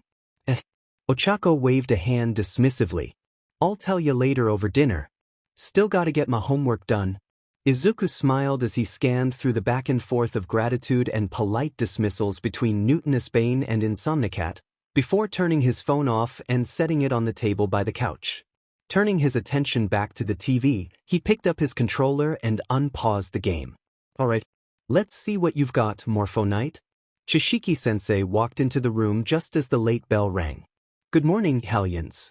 Yes, I'm still doing double duty as principal and your homeroom teacher. The system I established last year seems to work perfectly well, and why try to fix what's not broken? Scanning the faces of the class, she nodded and dropped a stack of papers on her desk. Right. Welcome to your final year of junior high. As you're all aware, now's when you need to start thinking about what you're gonna want to do with your lives once you leave this school. I know a good number of you are planning to become pro heroes, but I need to impress upon you that it is not the only way to succeed.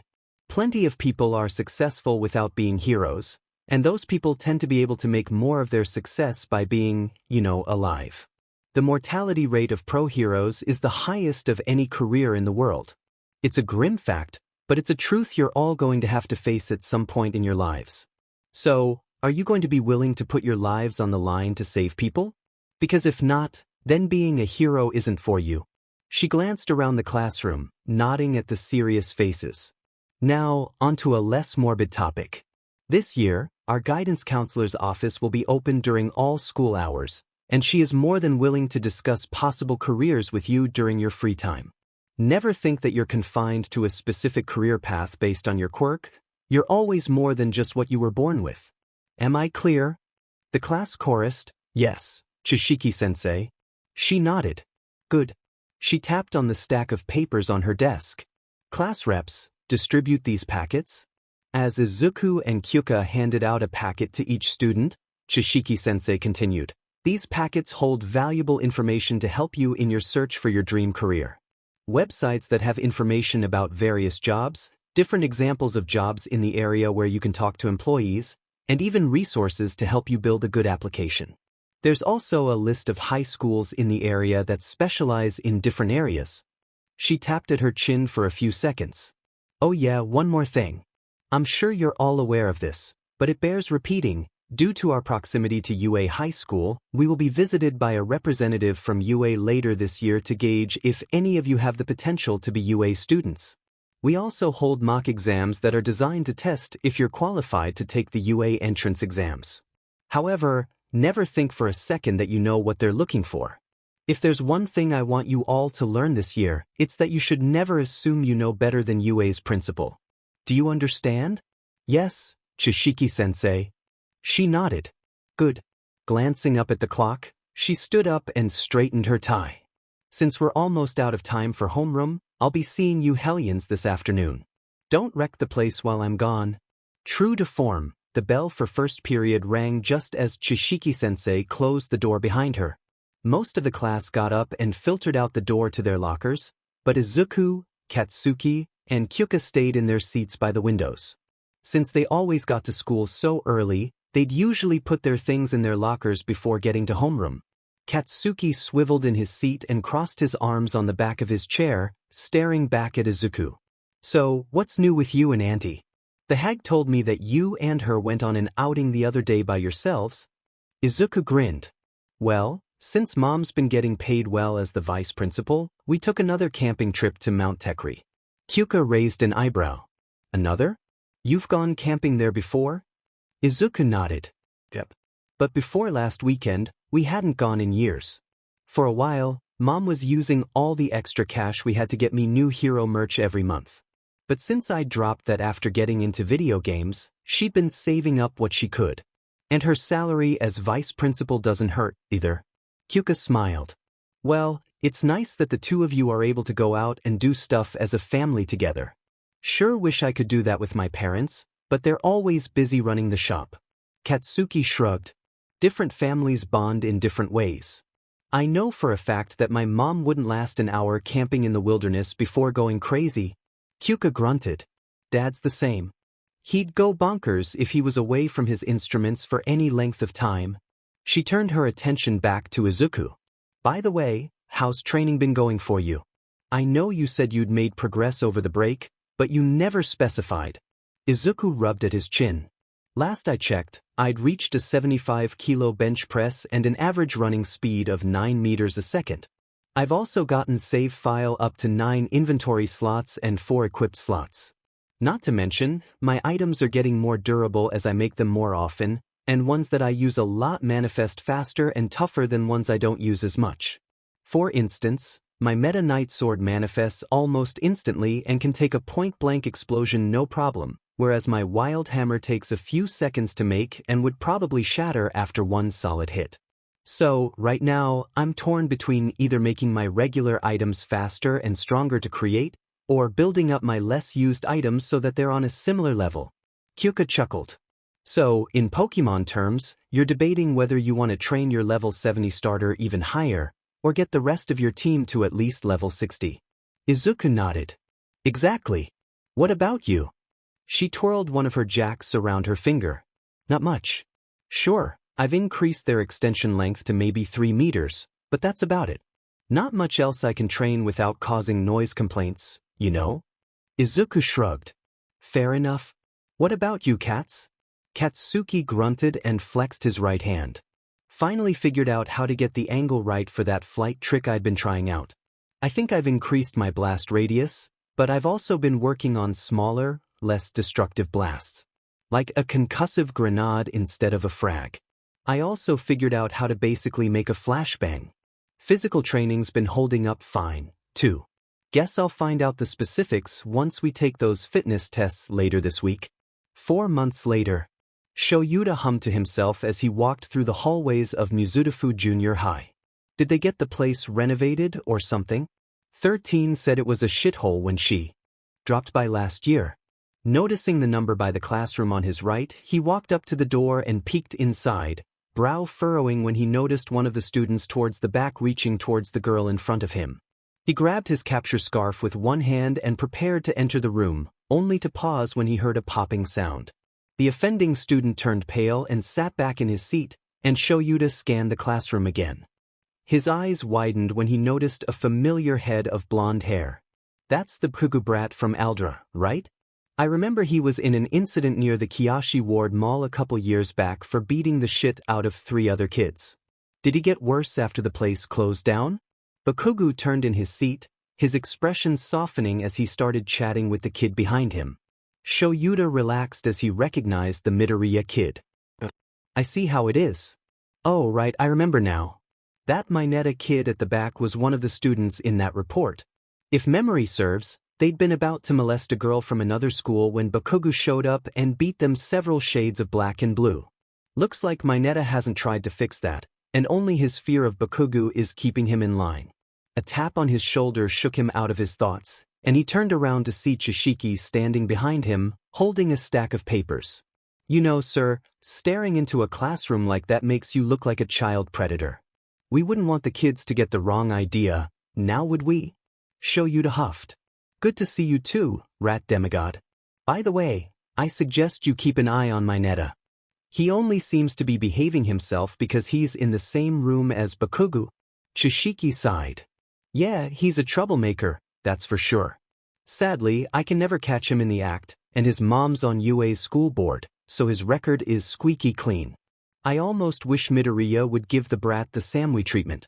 I bet I wouldn't have said it a couple years ago, but I'm glad I've got Bakugu in my class. The kid makes a great bullying deterrent. I'm probably going to recommend him for UA, along with his 3 friends. Shoyuta raised an eyebrow. 3? Yeah.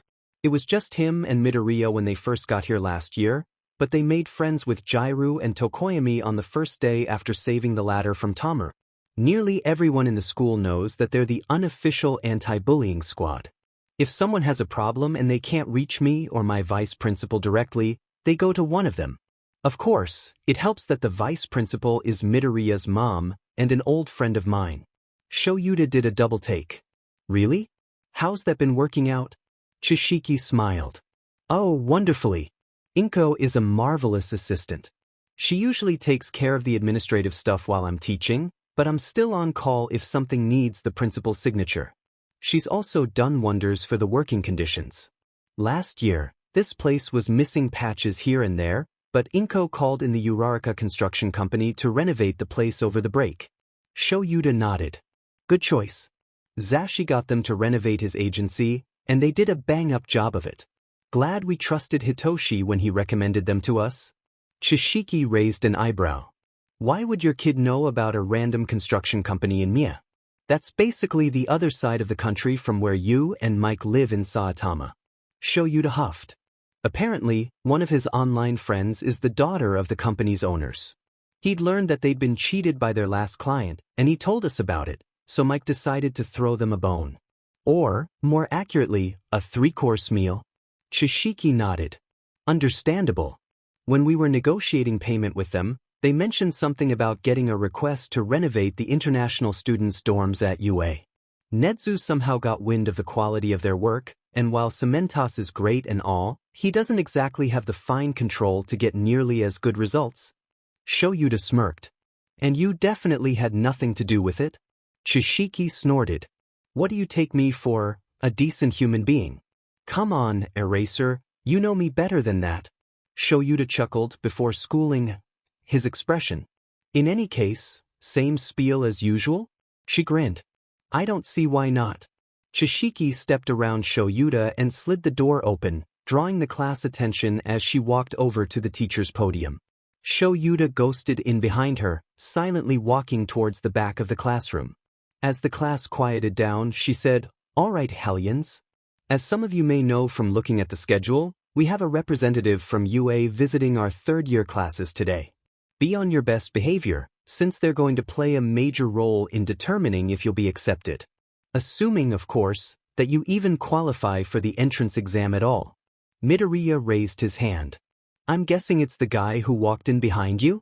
The class glanced at each other in confusion, save for Bakugu, a girl sitting behind Midoriya, and a boy with a bird head sitting near the back away from the windows. Chishiki grinned. Correct, Midoriya. You, Bakugu, Jairu, and Tokoyami all get extra credit on your next quiz for situational awareness. Shoyuta cleared his throat, drawing everyone's attention towards him. Your teacher has a point. If you want to become a UA student, let alone a pro hero, you need to have better senses than that. Right now, I'm not seeing much potential in most of you.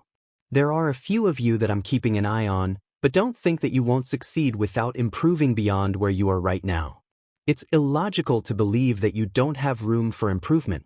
There was silence for a bit, before the class devolved into mutters.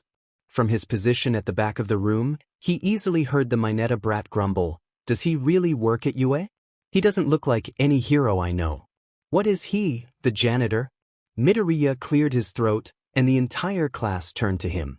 Actually, he's an underground hero, which is why you probably don't recognize him.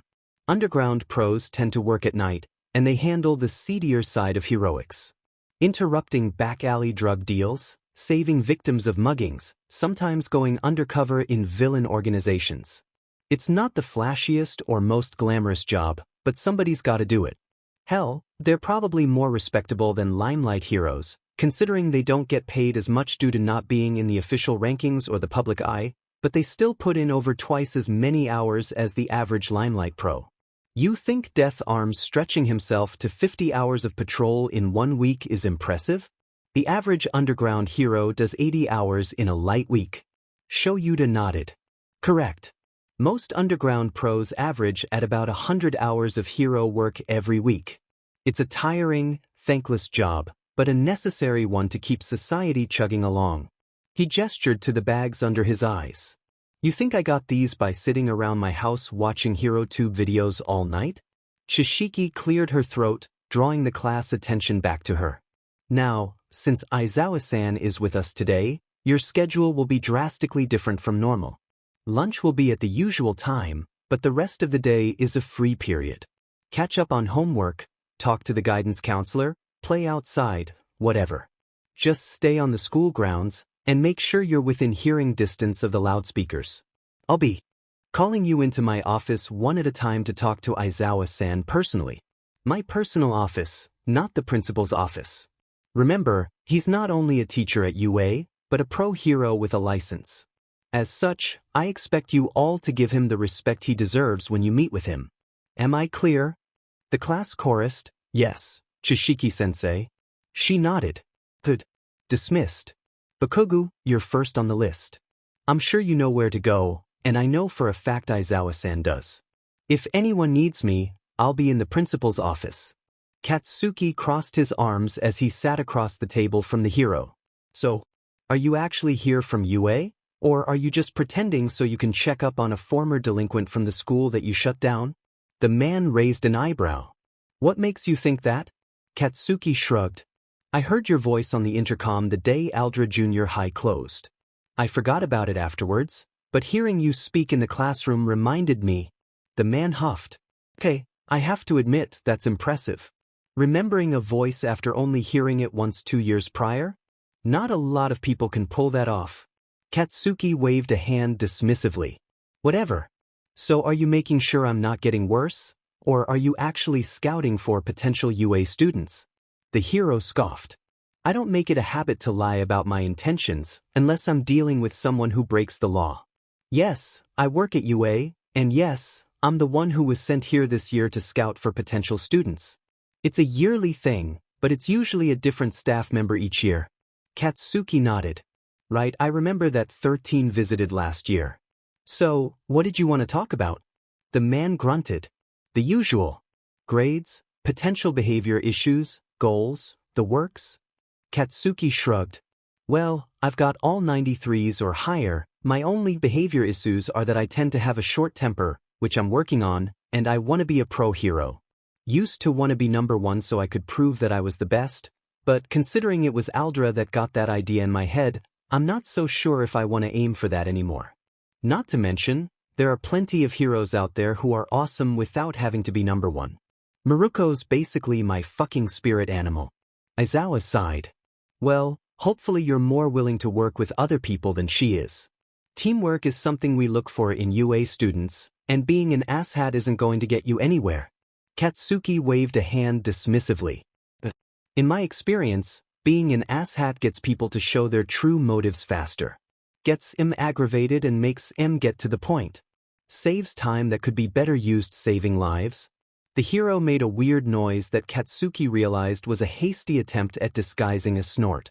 Clearly he'd passed some kind of unofficial test with the guy. Well, if there's nothing else you want to talk about, go ahead and go do whatever you want. Katsuki tilted his head in thought. One question. The principal of Aldra, what was his sentence? Aizawa hummed. 5 years in prison and permanent removal of his teaching certification, if memory serves. Katsuki smirked. Good. Fucking deserved it. Shoyuta raised an eyebrow as Midoriya walked in right as the previous student left the office. That was fast.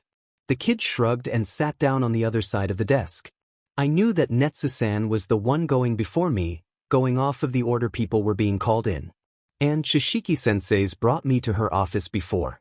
I figured I wouldn't waste your time by making you wait for me to get here. Shoyuta hummed.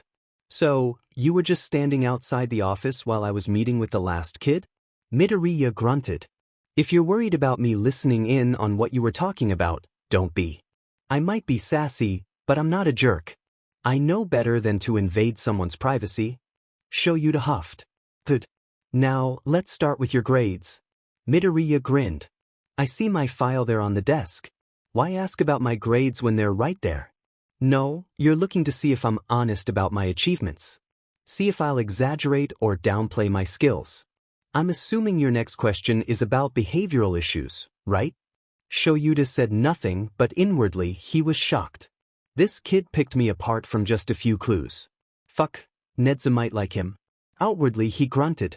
Well, you're more perceptive than most brats I've scouted at this school. Did your blonde friend tell you about his meeting with me? Midoriya shook his head. Nah. Figured you'd want something like doctor-patient confidentiality. Especially since if people know what you're looking for, they'll try and put up an image of what they think you'll like. Being honest is always the best policy, especially when you're dealing with somebody who spent years looking for tiny details. Right, Eraserhead? Shuta's eyes widened, then narrowed. You're the bush boss that my kid talks about, aren't you? Midoriya grinned. In the flesh. Give Insomnicat my regards, will you? Shoyuta huffed. Maybe later. But right now, let's talk about you. Midoriya sighed. You're aware that any notes on my file from my elementary school teachers are exaggerations or outright lies, right? Shoyuta nodded. I'm the hero who was brought in to investigate your old middle school. I am very aware of their poor treatment of you before you had your diagnosis rescinded. And I will admit, I'm disgusted that those scum were ever allowed to be teachers. Midoriya smirked. That's good. I'd hate to find out that UA is just as bad as them. Gosh, I sure hope it isn't. Despite himself, Shoyuta snorted. Kid, the rat god tends to pick his employees from people who've been abused or discriminated against. Nobody's gonna give you a hard time for a quirk or a lack thereof. Even if they did, they'd be gone within an hour of Nedzu finding out. Midoriya's smirk widened. Glad to hear that. Is there anything else you wanted to discuss with me, or can I head back to my friends and leave the next poor sap to your discretion? Shoyuta grinned. No, that'll be all. As the kid closed the door behind him, Shoyuta glanced over at the computer screen on the desk, which was currently displaying the footage from the security camera posted over the door. He watched the kid's expression morph from a smug grin to a genuine smile as he jogged off towards the classroom. Midoriya Izuku? I'm looking forward to seeing what you pull off at the entrance exam. Kyuka poked her head into Chishiki-sensei's office, tensing when Aizawa-san looked up at her. Kyuka, right? Sit down. She closed the door behind her, sitting down in front of the desk and placing her hands in her lap.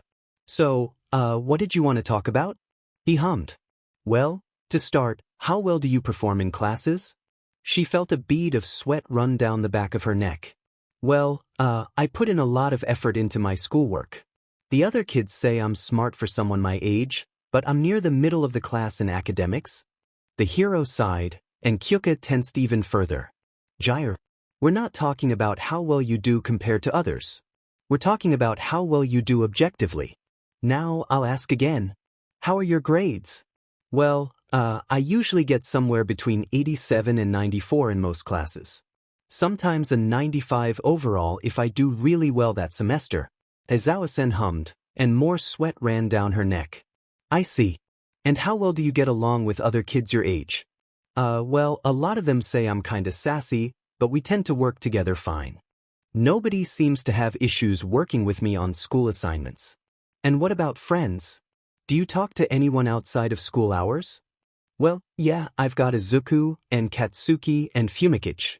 There's a couple of friends I talk to over Discord, but those three are the ones I talk to in person. Aizawa-san glanced up at her, and she tensed. He sighed. Relax. This isn't a job application. My judgment today isn't going to determine if you get into UA or not. You're still a junior high student. You have plenty of time to grow and improve. If I do see any issues, I'll talk to you about them and recommend ways to fix them in the 6 months before the entrance exam. There's no need for you to act like you're being interviewed for a desk job at my tower. She winced and rubbed at the back of her neck. Sorry, sir. I just tend to get nervous when I'm alone in a room with someone else. He glanced up at her and she froze. Should I not have said that? He sighed. Actually, it's better that you did. Let me guess. A certain classmate of yours with balls for hair is being an issue? Kyuka slumped down in the seat, all of the tension bleeding out of her. Yeah. He's always making creepy comments about the other girls at school. And it's not limited to just classmates. It's like he thinks every female is his to ogle at. And he's not afraid of throwing around his connections. I knew another girl back in elementary school, and she tried reporting the bastard for grabbing her skirt from behind.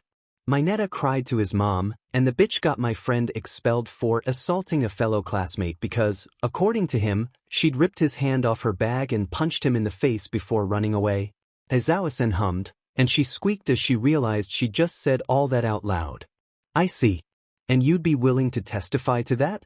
Both the harassment and the covering up by his mother? Her anxiety turned into confusion. I'm sorry. Don't be. Mineta's been allowed to get away with this for far too long, and I know for a fact his mother has been Nezu's main obstacle in the rat's attempts to make the hero course more inclusive. If you're willing, I'd like to use your testimony as part of a lawsuit against both Mineta and his mother. Kyuka curled in on herself a little bit. But what if I'm overreacting? What if everything will just blow over once Mineta gets into high school? Dezouten sighed, before tearing a piece of paper out of a small notebook and writing something on it. He handed the paper out to her, and she took it cautiously, realizing that it had a phone number on it. The hero said, "That's my phone number. I'll be talking to Mineta later today, and I'd like to talk to you afterwards about what he says so you can decide if you want to pursue legal action against him or not. From what I know, I'd encourage you to do so already, but I can understand if you'd like solid evidence one way or the other first." Kyuka frowned. Sir. His expression softened, and he leaned forward. Gyre, I may be here on official UA business, but I am a hero first and foremost. If people are suffering, it is literally my job to help them. Shoyuta raised an eyebrow as Mineta swaggered into the office, plopping himself down in front of the desk with a smug grin and not a care in the world. You wanted to talk to me? Yes. First off, what are your grades like? The kid scoffed. Who cares about grades? When it comes to being a hero, all that matters is how cool you look while kicking the villain's butt. Shuta's expression stayed flat. Answer the question. Mineta huffed. I do pretty well. 92s across the board, which isn't bad for someone without an intelligence quirk. Shoyuta hummed. But is there anything you particularly struggle with? The kid waved a hand dismissively. Heroes don't have issues. The only ones with problems are jealous kids and villains. Outwardly, Shuta's expression didn't change. Inwardly, however, he was seething. You can't be serious. Heroes probably have the most mental issues out of anyone in the whole damn country. None of that showed on his face, however. He merely said, all right. What career do you plan on pursuing once you're old enough to work? Mineta scoffed. I'm gonna be a hero, of course. Why would anyone willingly be anything else? Everyone knows you're only cool if you're a hero. Shoyuta grunted. I see. So you want to be a hero so you can be cool? Well duh. Everybody keeps telling me that I can't be cool the way I am, so I'm gonna get into UA and be a hero so I can prove them wrong and get all the girls. Inwardly, Shoyuta groaned. Wonderful. Possible self-esteem issues, maybe an inferiority complex, definitely a problem child. If he gets into UA and stays, I'm definitely making sure he goes to Hound Dog. Outwardly, he just said, very well. That will be all for now. What? Aren't you gonna ask me about my quirk? Or tell me how well I do on the entrance exam? Something like that? Shoyuta shook his head. You've got 6 months until the entrance exam. Nobody knows how much you'll change in that time. Besides, I'm legally not allowed to discuss the contents of the exam or how well someone would do on it. Also, I don't care about what your quirk might or might not be. It's illogical to judge someone's potential on just one part of them. That will be all, Mineta. Please leave the room so I can meet with the next person. The kid scoffed. Fine. But I'll get into you, you'll see. Even if I have to grovel and beg to do it. Shoyuta watched him storm out of the office, slamming the door shut behind him. Sighing, he opened Mineta's file and wrote his assessment of the boy in the box for teacher comments. The door rattled, and he quickly switched to the next student's file before glancing up at the bird-headed student in the doorway. Tokoyami Fumikage, right? Sit down. The student complied. What is it you wish to discuss with me, sir? Just the basics to help me get an idea of where you stand. To start with, how are your grades? Tokoyami hummed. I give my best effort. As a child of darkness, I am constantly struggling to step into the light of success. Shoyuta sighed. In Japanese, please. A shadowy figure popped out of the boy's uniform shirt, resting one thick arm on his head. Good luck with that. Fumi's really committed to being all emo. If you want, I can help translate for you. Shoyuta nodded. That would be appreciated, yes. Well, to answer your question, we usually get semi-decent grades. Mid to high 80s, maybe a 91 if we do really well. Technically, Fumi's the only one doing assignments, but it's not like we can be forced to work alone. Shoyuta shrugged. True. How well do you work with other people? Tokoyami huffed. We are fine. Others do not usually associate with us devils, but those who do are amicable. He means that a lot of people either ignore us or are rude because Fumi's always emo and they see me as either creepy or a puppet. It's annoying. But Kyuka and Izuku are always nice, and Katsuki always joins in for group projects and stuff. They're great to have around, and Izuku always has so many fun questions about what I can do. Shoyuta suppressed a chuckle. Man, those 5 are basically attached at the hip. Literally in the case of these 2. Outwardly, he said, well, it's nice that you get along with people, but back to the 2 of you. What are you hoping to do once you graduate high school? Tokoyami responded, I wish to bring light to those that live in darkness like we once did. Dark Shadow huffed. He means we want to be heroes to give hope to kids who feel like their quirks are evil or ugly. You wouldn't believe how many times Fumi got called names because of how he looks. And it's not even his quirk that does that. Shoyuta hummed. All right then. Well, I think that'll be all. You're free to head back to whatever you were doing before you were called. Dark Shadow gave him a thumbs up before retreating back under Tokoyami's shirt. The boy stood up and bowed, before silently leaving the office and closing the door behind him. Shoyuta rubbed at his chin. Certainly an interesting batch this year. Izuku glanced up at the massive building ahead. Wow. UA really takes everything to the extreme, huh? Katsuki snorted. It's in the damn motto, nerd. What else did you expect? Izuku shrugged. Can't argue with that. They started forward, only for Izuku to trip on a loose brick in the path. As he fell forward, his mind raced through his different options. Meta Knight Sword? No, that'll ruin the pavement. Sandman? Maybe, but there's a chance it'll break under my weight.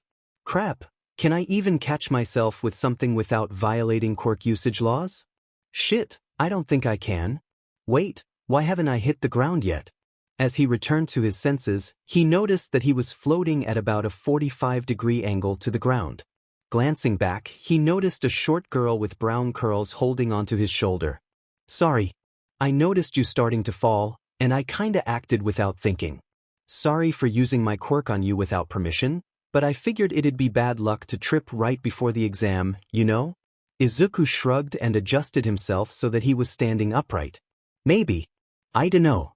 Never been one for superstitions, personally. The girl placed her fingertips together and said, release. Izuku felt the pull of gravity return, and his eyes widened. Hang on.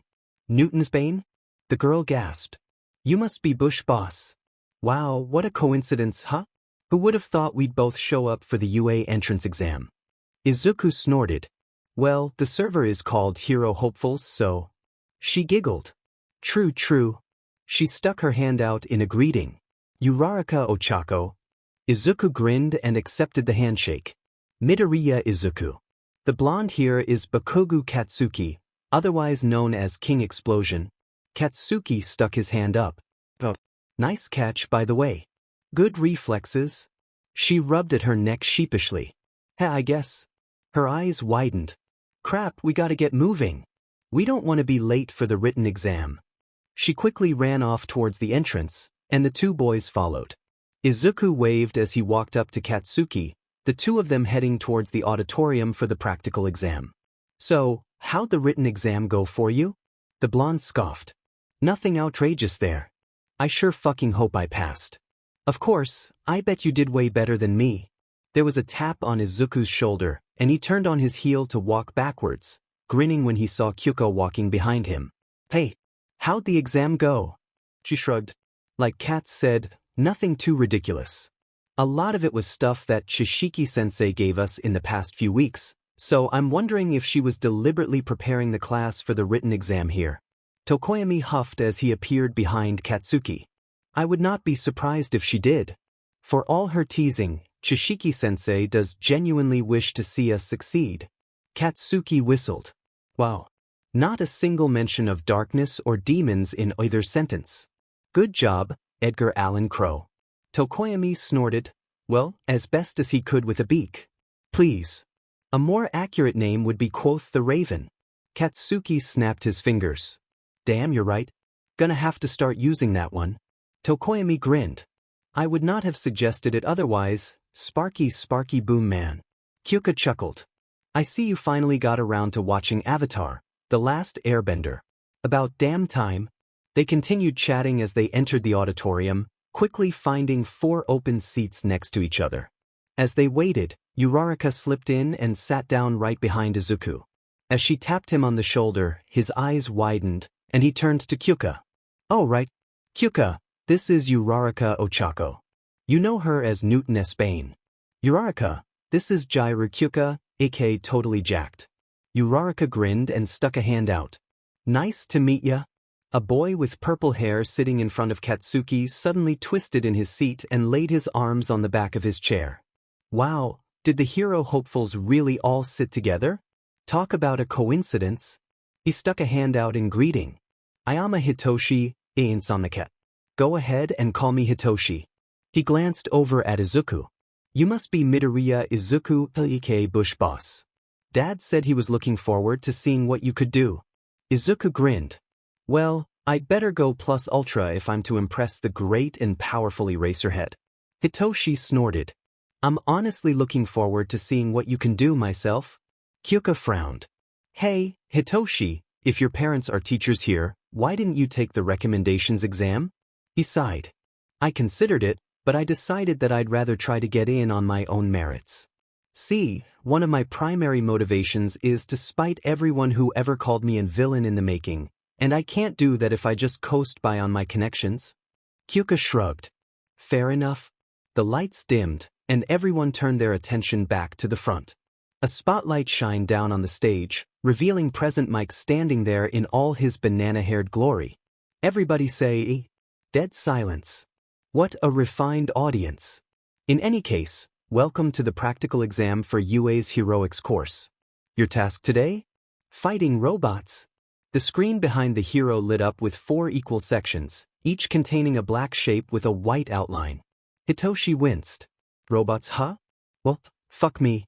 Present Mike continued. Once the exam begins, you'll be released into a fake city with several robots, each worth 1, 2, or 3 points. Robots with higher point values are harder to take down, so you have to decide whether to take the risk and get the reward, or play it safe and build up your score slower. Suddenly, a boy with blue hair stood up on the other side of the auditorium. Excuse me, sir. The handouts clearly indicate a 4th type of robot. I do hope UA would not overlook something as important as this. Izuku noticed a slight twitch in the hero's eye. Okay, calm down, listener. I was just getting to that. You're absolutely right, there's a 4th type of robot. However, this guy is worth 0 points. He's an impassable obstacle, and he absolutely rampages at close quarters. So if you see him, your best chance is to run the other way. The teen nodded. I see. Please pardon my interruption. Once he sat back down, Present Mike continued, you've been divided into groups and assigned to different testing areas already. Your site should be indicated on the handout you received before the written exam. Once the exam begins, you'll have 10 minutes to wreck as many bots as you can. Any questions? The auditorium stayed silent, and Present Mike nodded. Alright then. Give it your all out there, listeners. Plus ultra. Izuku glanced around at the crowd standing by the gates to the testing site. There was a tap on his shoulder, and he turned to see Uraraka standing there. Hey, what's up? I just wanted to wish you good luck. I mean, this is a pretty big thing. What if I don't get enough points? Izuku suddenly poked her in the forehead. Hey, none of that, you hear me? Self-doubt is only going to lower your performance. You want to give this your best shot, so don't even consider failure as an option. You go out there and you be a hero, you understand? She nodded and pumped her fist in excitement. You're right. I've totally got this. See you on the other end. She headed off into the crowd and he smiled, before mentally going through his inventory. I want movement and power output. His hair glowed, and balls of light descended from his curls, solidifying into an extreme gear that he grabbed out of the air. That covers mobility. Now, what to use for DPS? Sho Yuta walked into the observation room, immediately scanning the various screens for the entrances to the testing areas. He quickly found who he was looking for, mainly since there was only one green-haired kid in the entire batch of applicants.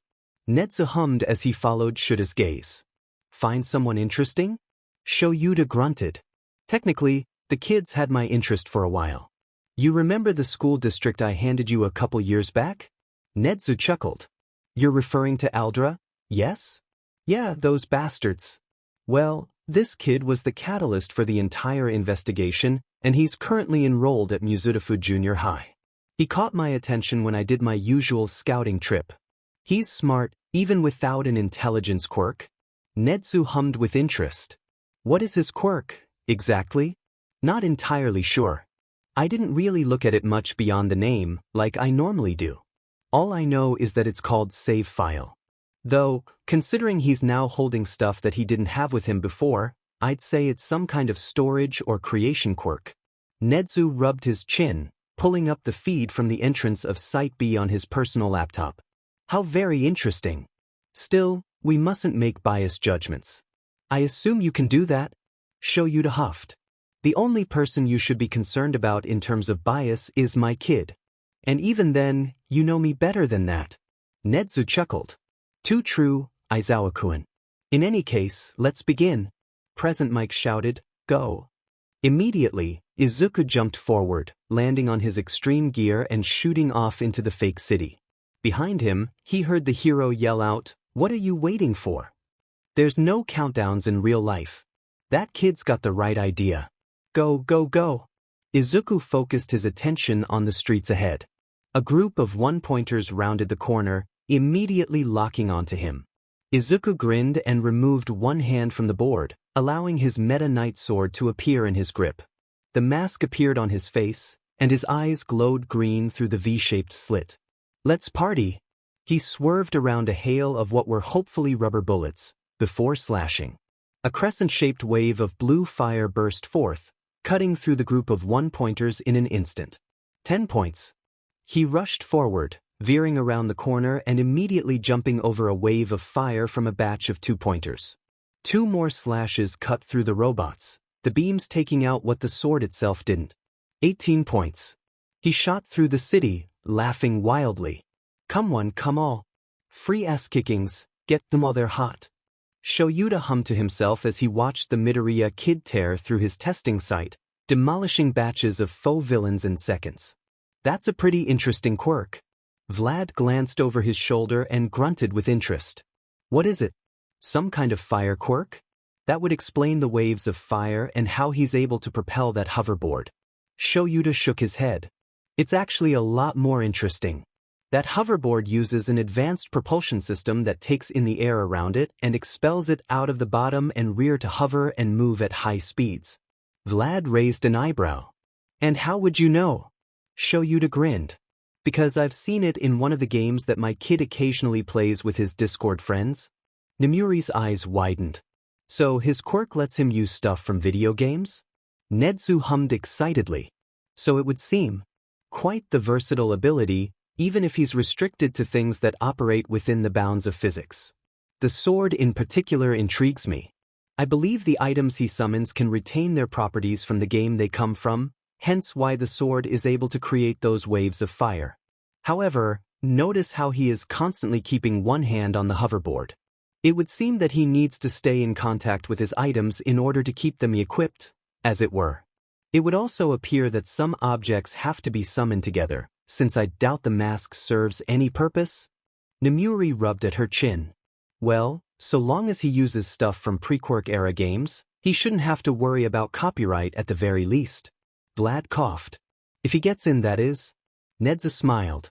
It's looking more like when than if at this point. Oh, it appears we have 2 minutes left. Shudakun, do the honors. Shoyuta grinned and slammed his fist on the big red button set on the desk underneath the monitors.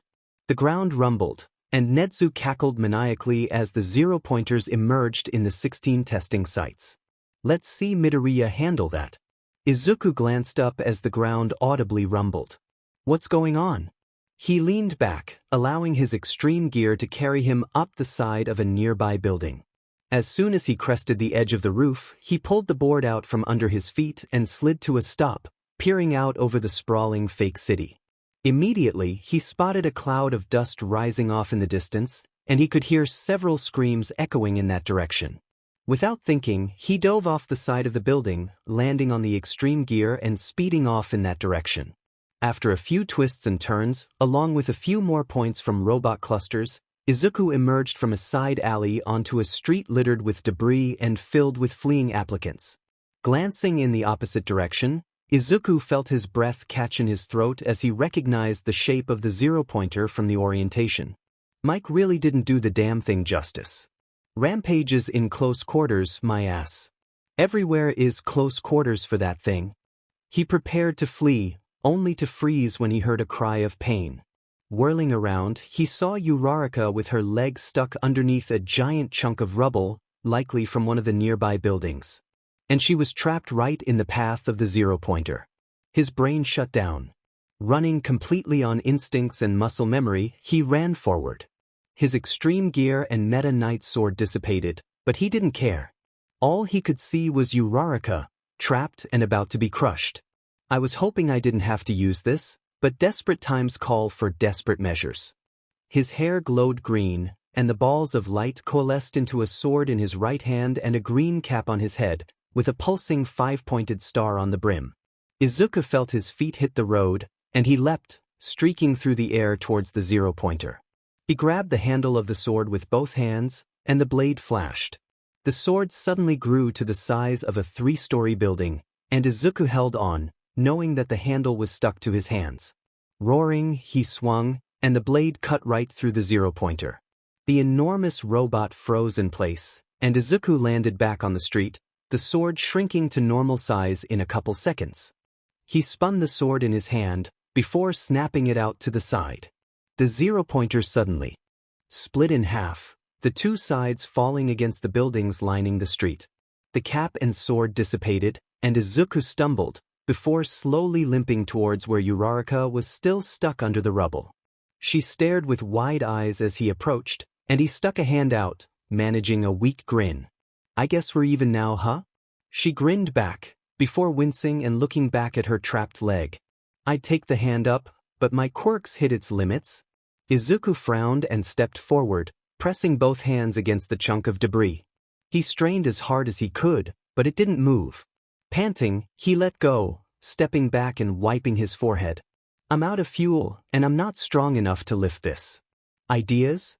Suddenly, the blue-haired teen was there, the engines in his calves sputtering. "I believe the two of us together might be enough to move it." Izuku nodded, before placing his hands on the side of the block of concrete. The other boy matched his position next to him, and Izuku said, "All right, on 3, 1, 2, 3. They heaved, and the rubble slowly tilted on its edge, before crashing down on its side next to Uraraka. The brown-haired girl quickly swiveled her upper body and started rubbing at her ankle, while Izuku and the other boy collapsed to the ground, their chests heaving. Present Mick's voice rang out, "The entrance exam has now concluded."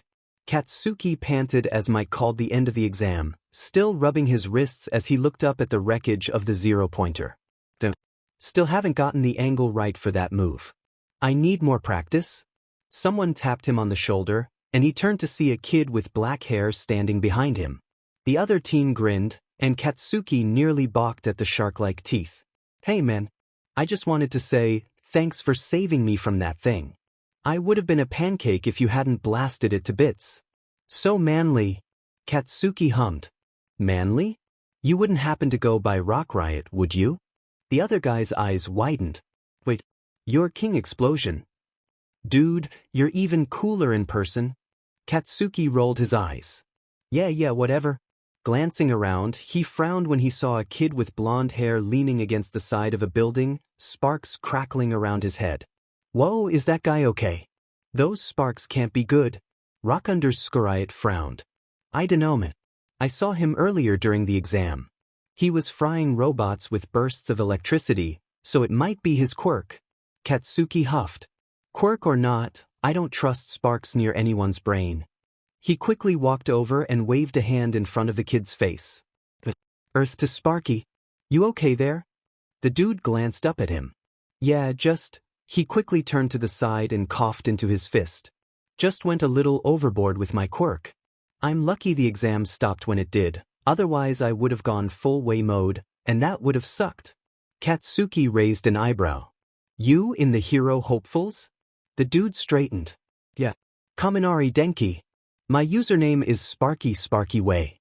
You've gotta be King Explosion. And I think that guy behind you already said he's Rock Riot. Katsuki grinned. Yep. Bokogu Katsuki. He glanced back at the other guy. And you? Kirishima Idru. Totally manly to meet you in person. Kyuka sighed with relief as Mike called an end to the exam. Glancing around, she noticed Hitoshi helping up a guy with weird-looking elbows. You two all right there? Hitoshi nodded, slinging the other guy over his shoulder. I don't think I did very well. My quirk doesn't exactly do much against robots. Kyuka winced. Did you at least have a backup plan? Hitoshi grinned. You bet. Kyuka grinned back. Then I expect to see you in the hero course at some point next year. Shoyuta chuckled as Tensei's brother and Midoriya worked together to get the rubble off the Uraraka girl. Good teamwork there. If we were allowed more than one secret point system, they'd probably earn extra points with that. Nedzu sighed. Unfortunately, we are not, but at least we can give them both rescue points for their actions. Glad winced. Shoyuta? Bad news.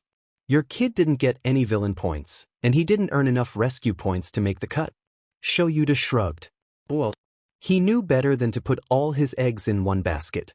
Though, quick question, what's the score of my Neta Minoru?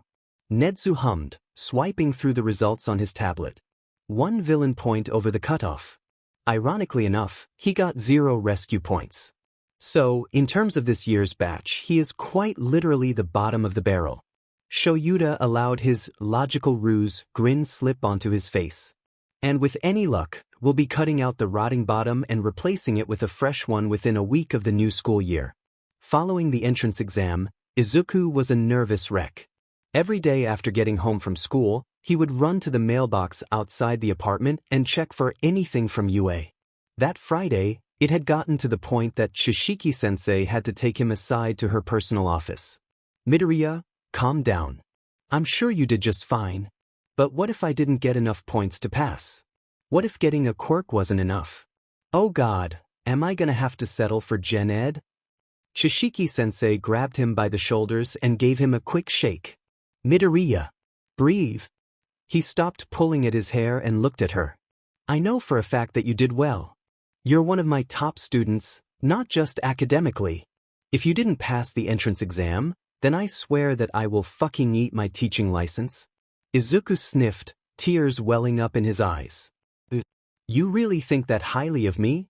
Just, Midoriya, you are one of the best students I have ever had in my entire teaching career. You are an incredible joy to be around, you always give your best effort in class, and you always go out of your way to help other people. If that rat god doesn't give you a chance to be a hero, I swear I will walk up to his office and punch him in the face. Izuku's face went pale, and he started weaving his arms frantically. No, you don't need to do that over me, I'll be fine, I dash. Shishiki-sensei grabbed him firmly by the shoulders, and he stopped talking. Midoriya, you are worth it. I don't care what the fuck Aldra put in your head about your value as a person, none of it is true. You are a wonderful person, and I will be surprised if you don't reach the top 10 in the hero rankings within a year of your graduation. Izuku took a deep breath, his shoulders slumping a few inches. Thanks, sensei. I just couldn't help but worry. She patted him on the back. Don't sweat it. Can't have my best student ruining his grades because of overstress. I'll let your mom know that you need some time to unwind. I don't want to hear about you going out and training at any point this weekend, you hear me? You need a mental health break. Izuku tossed up a mock salute. Yes, ma'am. Will that be all, ma'am? Shishiki-sensei snorted and slapped him on the back. There's the Midoriya I know and love. Go on, get back to your friends. They're probably wondering if they need to strap you to your bed and force you to watch cat videos. A snort came from the doorway, and Izuku turned to see Katsuki standing there. Funnily enough, that was our first idea. I guess you beat us to him, huh? Shishiki-sensei nodded and pushed Izuku in the back, sending him stumbling into Katsuki's arms. Get that boy home and de-stressed. I'll let your teachers know that I prescribed him 12 hours of forced R&R. Katsuki chuckled. Pretty sure you can't fucking prescribe something unless you're a doctor, but whatever. Apparently, Mom had noticed Izuku's steady decline, so she was ready and waiting when he and Katsuki showed up at the apartment. The moment he opened the door, she immediately dragged him to the living room and plopped him down on the couch, wrapping him in his favorite all-night blanket and handing him a steaming cup of hot chocolate. Before he could protest, she'd stuck his computer on his lap, already open to his favorite cat compilation. It only took a few seconds before he sighed, the tension bleeding out of his shoulders as he practically melted into the couch. Katsuki sat down next to him and wrapped him in a tight hug, while Mom bustled around in the kitchen, likely prepping katsudon for dinner. Thanks. I needed this. Katsuki huffed warmly. You're shitty at hiding your problems, nerd. This was gonna happen eventually. Just be thankful that we caught it and nipped it in the bud before it started affecting your grades. Izuku's phone dinged, but before he could read the notification, Katsuki had swiped it out of his hands. Katsuki, gimme it. Oh. You are not allowed to look at your phone unless it's something I deem safe for you. Auntie, back me up here. Mom called. Izuku, until specified otherwise, Katsuki is now in charge of your screen time. You are to only look at pre-approved cat videos and messages from your friends. Katsuki will handle all other notifications. Izuku sighed, before wrapping his hands around his mug of hot chocolate and sinking back into the couch. Fine. Katsuki smirked and patted him on the head, before turning to Izuku's phone and checking the notification. Oh, it's just Bo's wondering where you went.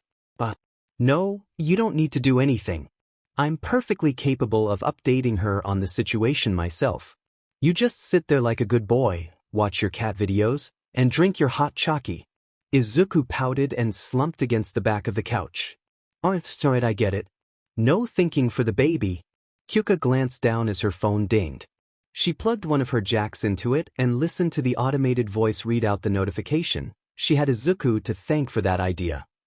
Sighing with relief, she glanced over at Fumikage and made a beckoning motion with her finger. Dark shadow popped out from the boy's shirt and slid across the floor, coming up right next to Kyuka's desk. So, what's the situation with Izuku? Apparently, he was stressing over the possibility of failing the entrance exam. Chishiki-sensei, Katsuki, and Mamadoriya had to stage an intervention and force him to de-stress.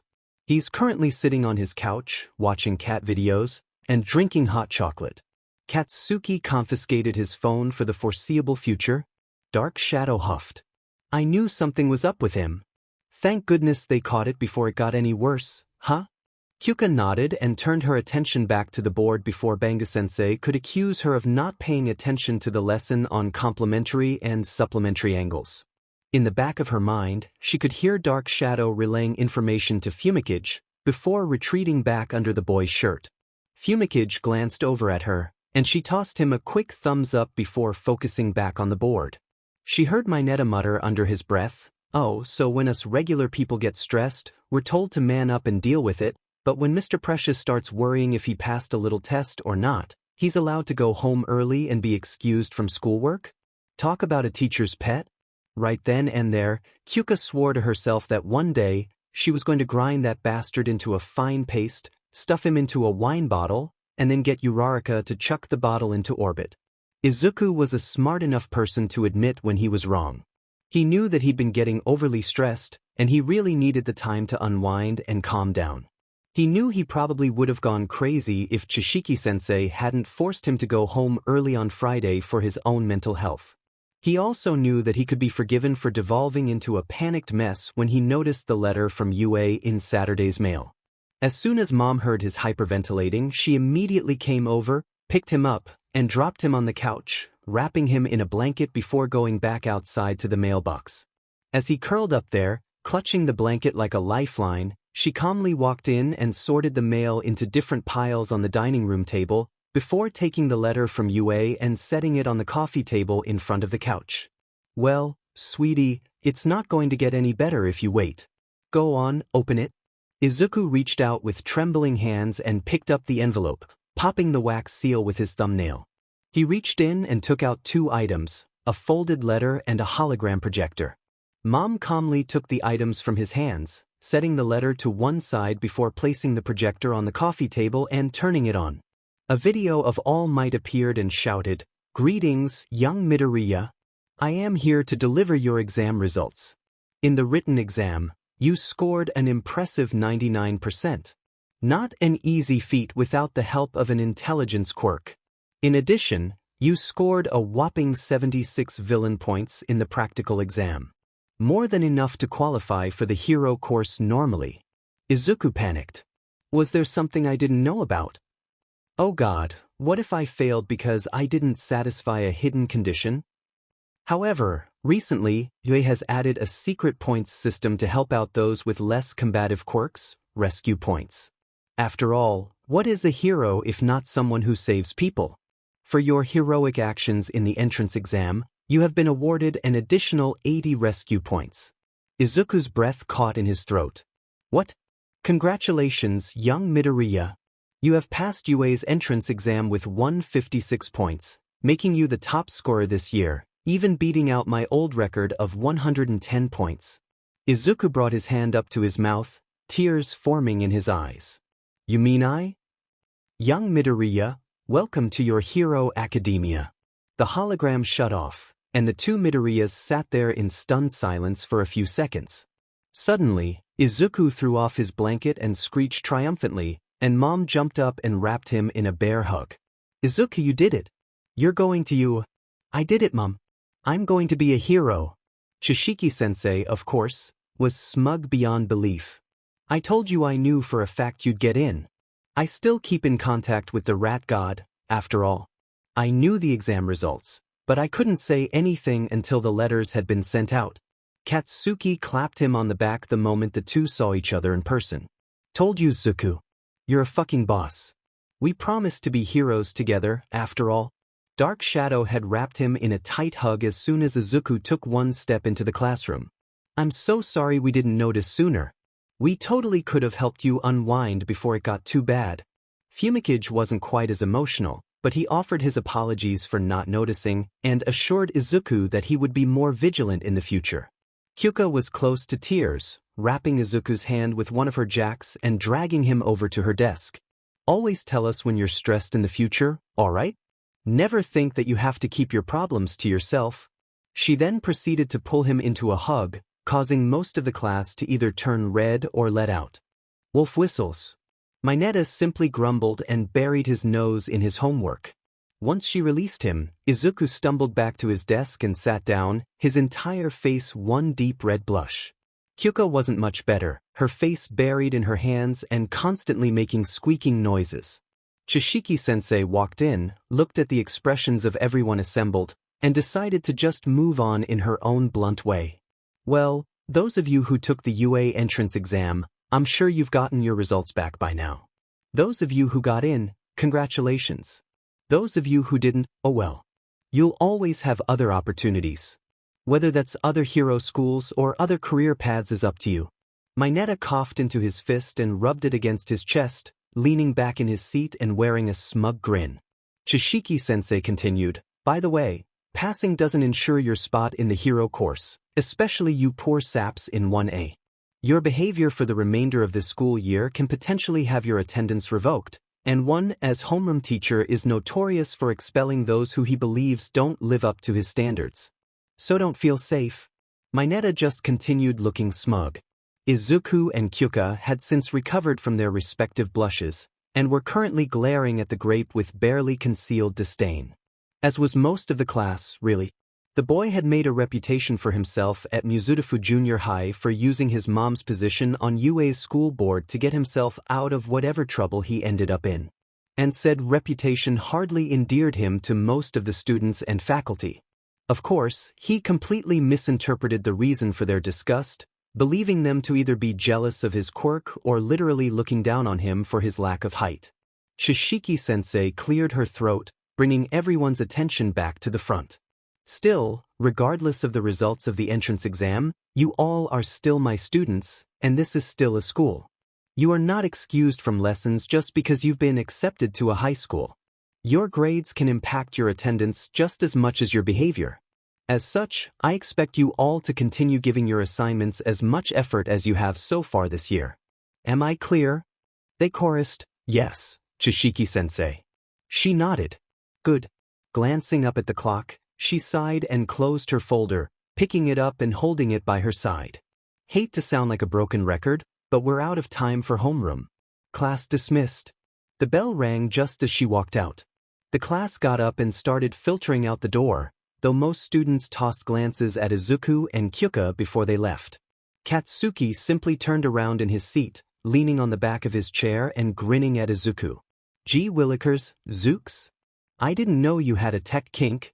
Izuku's blush returned in full force, and he slammed his face into his desk, the impact actually making the surrounding empty desks jump a couple centimeters into the air.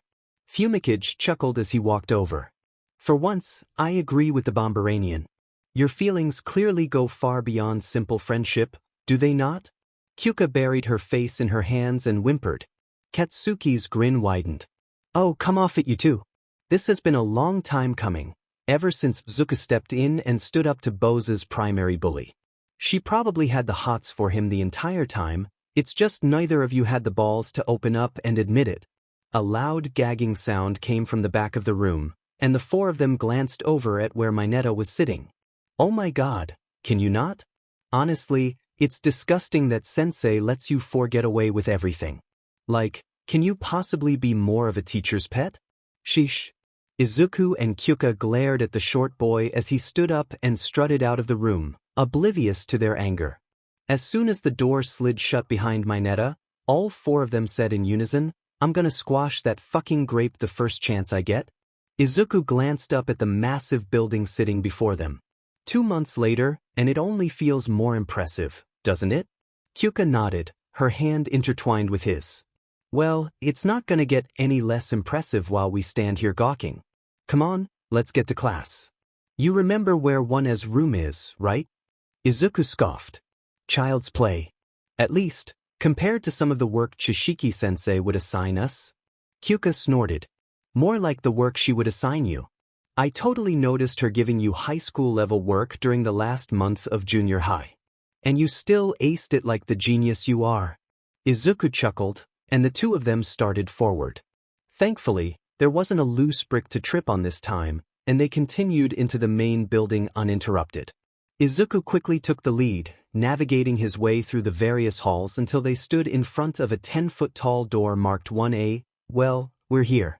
Shall we? Kyuka lightly elbowed him.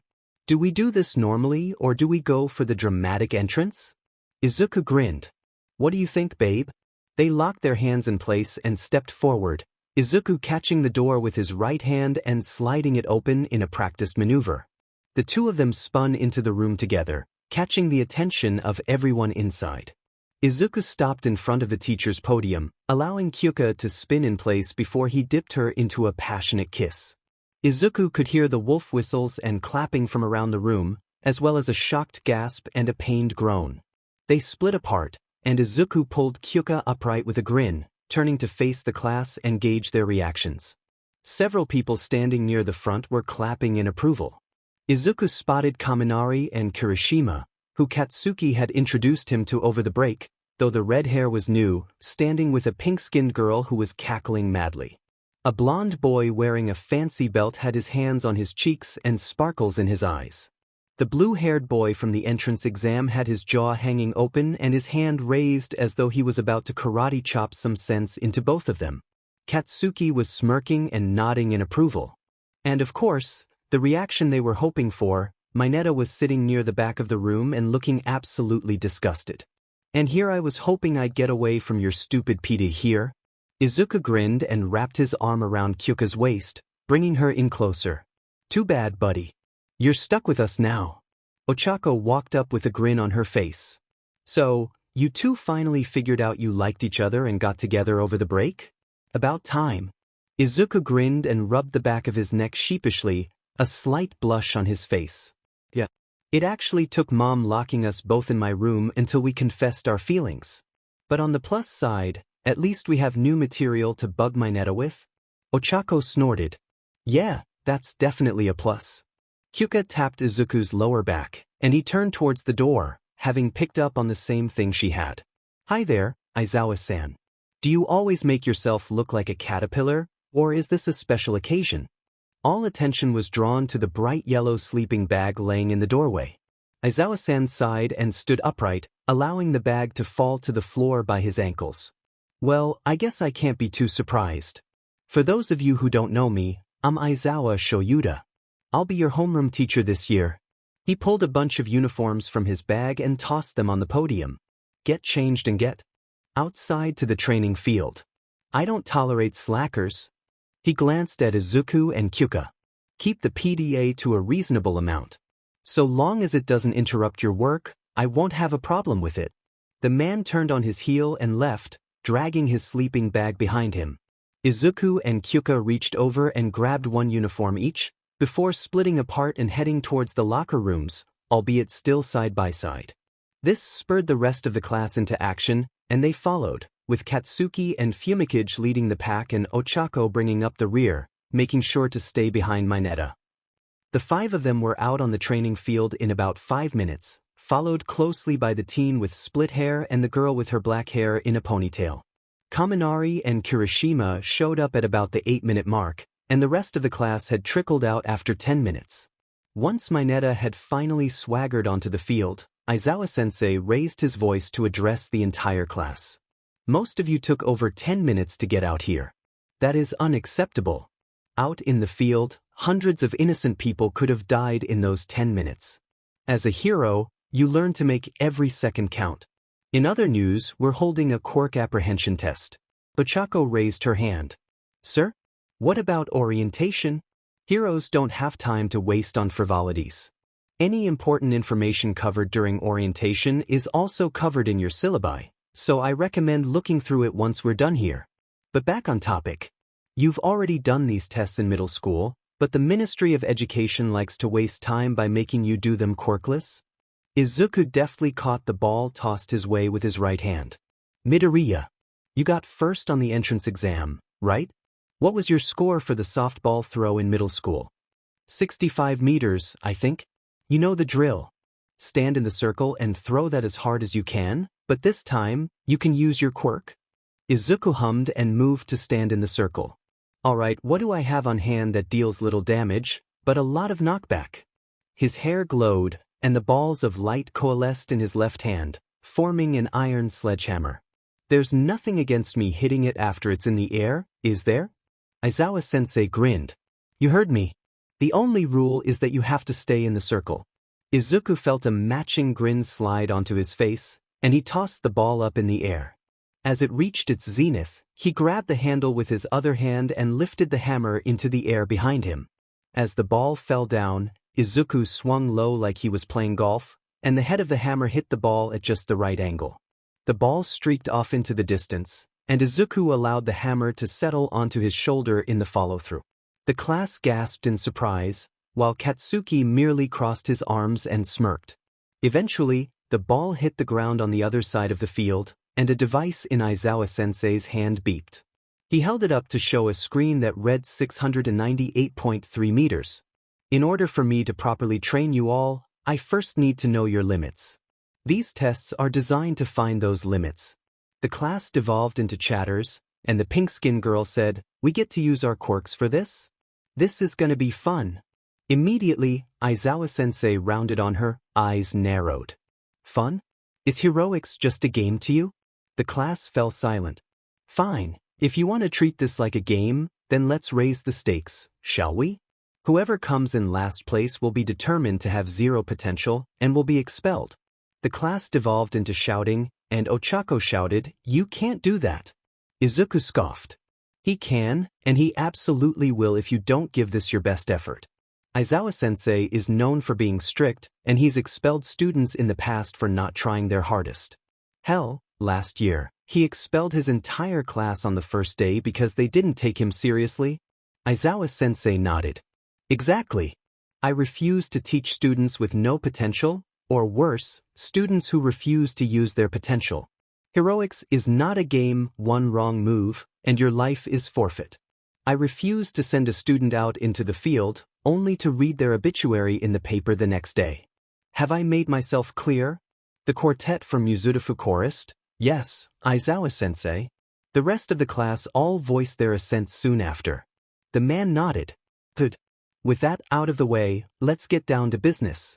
Since the ball throw was the one demonstrated, we'll start with that and go in order of seat number. Aoyama, you're up first? Katsuki rolled his shoulders and flexed his fingers as he prepared for the 50-meter dash. He was running alongside Izuku, and the nerd was going through some basic stretches. Stay out of my way, nerd. Izuku grinned. Only if you stay out of mine, Bomberanian. Katsuki smirked and walked up to the starting line, leaning forward. He was dimly aware of Izuku doing the same thing next to him. Aizawa-sensei called out, "Midoriya, Bakug, start." Immediately, Katsuki blasted off, his palms facing behind him and letting off one explosion at a time, maximizing his thrust and keeping him on course. There was a blur of wind beside him, and the nerd was suddenly standing at the other end of the track and facing backwards, wearing roller skates and holding what looked like a speaker turned into a gun. Katsuki streaked across the finish line only a second later, immediately grabbing Izuku and pulling him into a noogie. "How come you never showed that speed during training, huh?" Izuku snorted and pushed him off. Yeah, whatever." Kyuka crouched down at the end of the sandbox for the standing long jump. "If I had any speakers, I could propel myself. But what can I do without them?" Her jacks flew out and stabbed themselves into the ground a couple feet out, on either side of the sandbox. She glanced over at Aizawa-sensei, but he didn't say anything, just checking his tablet. "Go ahead." She grinned, before turning her attention back to the sandbox. She jumped, her jacks pulling her forward and slightly adding to her momentum. She fell back down to earth just outside the sandbox, landing on her feet and stumbling for a meter or so. Aizawa-sensei merely smirked and tapped something out on his tablet, before calling for the next person. Fumikage hummed as he considered the measuring tool used for the grip strength test. It would be foolish to assume that having you grip it by yourself would not adhere to the spirit of the test. Dark Shadow sighed. Probably not. So, what do we do? Fumikage rubbed at what approximated to his chin. You already slumber within my body, yes? Would it be possible to infuse your wings into my arms and add your strength to my own? Dark Shadow grinned. What the heck, let's try it. Fumikage picked up the device, and Dark Shadow settled over him, feeling almost like a second skin.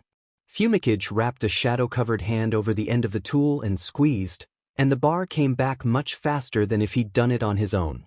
Aizawa-sensei nodded in approval and motioned for the next person to come forward. Izuku walked off the track, having just finished the endurance run. He and the Yayarosa girl had lasted the longest, having both made devices to carry them, her with a moped, and him with his extreme gear.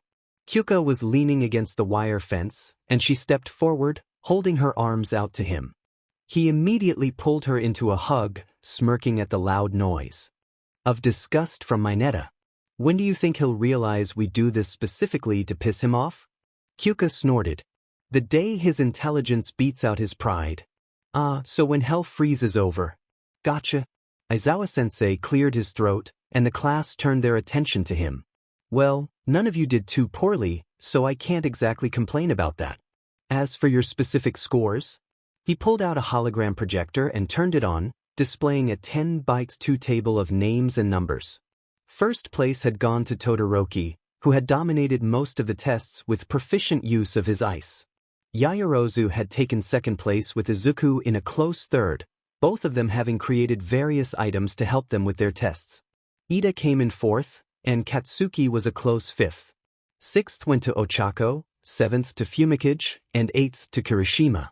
Kyuka had pulled a respectable 12th, and Mineta was sitting in 19th above Hagakure in 20th.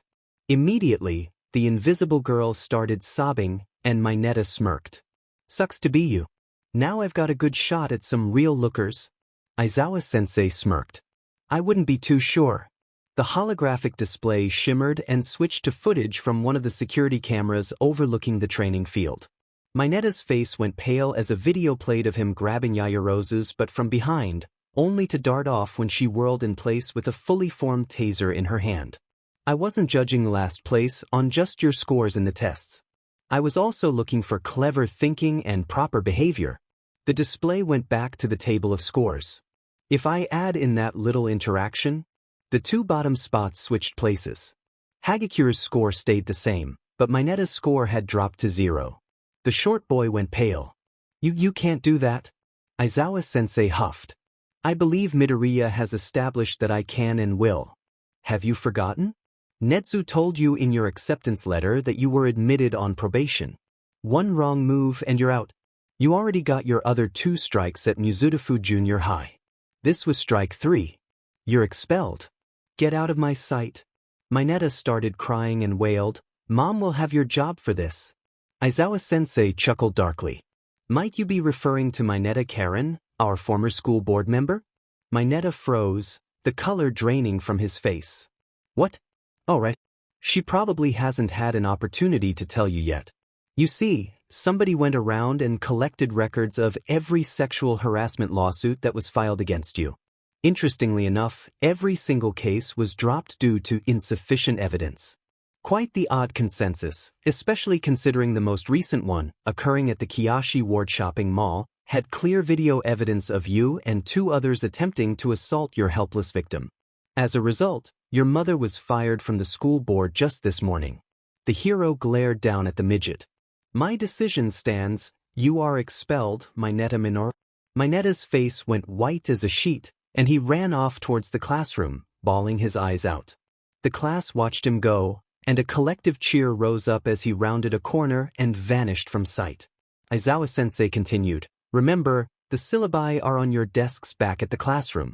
Make sure to look through them, since they have a map of the school and a list of facilities available to you as hero students.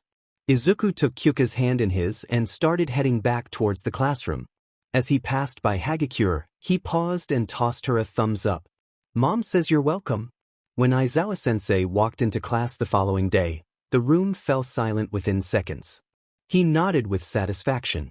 Good, you're already improving. Now, a few announcements. First of all, UA follows the same style as junior high. You will have your classes in your homeroom, with a different teacher for each subject. There will be a 5-minute break between periods to allow for trips to your lockers, which are located in the hallway by the stairwell. Morning classes are your academics, math, science, English, etc. The lunch period lasts for 1 hour, after which you will have 5 minutes to be back here for afternoon classes. Since you're in the hero course, those will usually be hero-related classes, such as foundational heroics or heroic law. Any questions? Nobody raised their hand. He nodded. All right. Secondly, we have a new staff member this year to help teach heroics classes to your year. He's new to teaching, but for some ungodly reason, he'll be in charge of your foundational heroics class today. Don't worry, I'll be nearby to hopefully prevent accidents. I want you to give him the same amount of respect that you would give any other teacher, no more, no less. We may be heroes, but while we're holding classes, we are to be treated as teachers. Understood? They chorused, yes, Aizawa-sensei. He nodded. Good. Lastly, he turned towards the door. Come in. Hitoshi walked into the quiet cheers of the hero hopefuls. Aizawa-sensei continued, as of this morning, Ayama Hitoshi is officially a hero course student. He had the highest score on the entrance exam for those who failed, so he was chosen to fill our empty seat. I'd better not find any of you treating him differently because he transferred from the general education course. He glanced up at the clock and sighed. That'll be all for today. Dismissed. In a move reminiscent of Chishiki-sensei, Aizawa-sensei walked out of the room and closed the door behind him right as the bell rang to signal the end of homeroom. Most of the class filtered out towards the lockers, but a portion of the students gathered around Izuku's desk. Kyuka casually leaned against the wall and said, all right, so we're all in the Hero Hopeful server, which really needs a rebranding now that I think about it. How about we all go around and introduce ourselves for real? Izuku nodded. Makes sense to me. Midoriya Izuku Hike Bush Boss, Hike the guy who started this whole shindig. Katsuki smirked. Bakogu Katsuki, aka King Explosion. Ochako raised her hand. Uraraka Ochako, aka Newton Bane. Hitoshi snorted. Ayama Hitoshi, Insomnicat. Kaminari tossed up a mock salute. Kaminari Denki, aka Sparky Way. The rock-headed boy tapped his fingers together. Kudakuji. My username is Snow White. Kirishima knocked his fists together. Kirishima Idru. Rock Riot. Kyuka twirled a jack around her finger. Jaira Kyuka. Totally jacked. Izuku hummed. So, we're only missing Baby Gremlin and Mr. Twister. Have we heard anything from them since the school year started? Katsuki, the more active of the two admins, shook his head. Not a peep. Could be that they've been busy with school shit, but I know we were all trying for UA. Baby Gremlin does support shit, right? Maybe she's in the support course. Could be that Mr. Twister is in 1B, or maybe he went to Shiketsu for whatever reason. Somebody should ping him and ask. Izuku nodded. I'll work on that during lunch, probably. He glanced over at where Koda was looking nervous, and he raised an eyebrow. Koda, would you be more comfortable with sign language? Because I know for a fact that Katsuki, Kyuka and I know JSL. Koda's eyes widened, and his hands started flying. You really mean it? You're not gonna call me weird because I don't like to talk. Katsuki sighed. I'm pretty sure we've all gone through some shit at some point in our lives. Ibags was the villain kid, Izuku was the Quirkless. Deku, Bose used to get teased because of her jacks. And I don't even know what kinds of shit the rest of you have gotten. Kirishima winced and rubbed at his neck. Yeah, the other kids at school used to make fun of me 'cause my quirk isn't very flashy. So when I said I wanted to be a hero, they kinda laughed at me. Katsuki groaned and dragged a hand down his face. And here I thought I used to be a sack of shit. Your quirk is perfect for hero work. That level of tankiness is gonna get you places. Kaminari scoffed. Well, at least he's good for more than just a single use. My quirk literally turns me into a brain-dead idiot when I discharge too much. Katsuki stared at the other blonde. Then don't discharge? It's not that fucking complicated. If you can hold a steady current around your hands, then you're effectively a human taser. Figure out a fighting style to complement that, and you're golden. Kaminari held up a finger, then paused. Shit, it really is that simple. How the hell didn't I think of that before? Kyuka scoffed. 100 yen that your teachers always said that bigger, flashier attacks were better for a hero. They really aren't. Heck, bigger attacks leave you more exhausted and more open to a counterattack, so it's better to keep your hits small and efficient. Ochako nodded and turned to Kuda. See? None of us are gonna hate you for not talking, or how you look, or what your quirk is. I can't relate to specifically being bullied, but I know what it's like to feel hopeless. My parents' construction company got cheated by one of our clients, and we were really strapped for cash for a while. We all make a habit of being nice to people in worse situations than us, because we know what it's like to be in a bad situation. Kuda's eyes started filling with tears, and his hands flew too fast for even Izuku to decipher. The rest of the morning went by fairly normally. Sure, it was cool that they were being taught by pro heroes, but Aizawa-sensei was right that in these circumstances, they were teachers, not pros. Of course, that didn't stop Izuku from internally geeking out every time a new one walked in. Their first class had been algebra with ectoplasm, who apparently liked to incorporate his quirk into his lessons. Different numbers of clones would pop up to go along with the numbers in the questions they were working through. In person, the hero was much more calm and friendly than his appearance would suggest. Kinda like Fumikage if Izuku was being honest. Second period was modern literature with Cementos. Supposedly, he enjoyed sitting down with a nice cup of tea and a good book, and would always volunteer to help with rebuilding efforts, especially if a library had gotten caught in the crossfire. Izuku had approached him after class and recommended a pre-Quirk author from America who specialized in various mythologies. Third period was English with Present Mike. The blonde hero was apparently fluent, and would occasionally throw in random English phrases during his lessons. Izuku, of course, matched them all perfectly, and Mike was bursting with pride by the time the period had ended. At one point, they'd reenacted a fencing scene from a classic pre-Quirk American movie, to Katsuki's amusement and everyone else's confusion. Their fourth morning class was Cultural Studies with Snipe. A fitting choice, considering how much the hero knew about other cultures, especially American culture. Having been to several other countries throughout his career, Snipe was probably the most qualified to teach students about different cultures around the world. Personally, Izuku was impressed at how the hero managed a Texan accent in Japanese. Fifth period was rough, given that it was art history with midnight.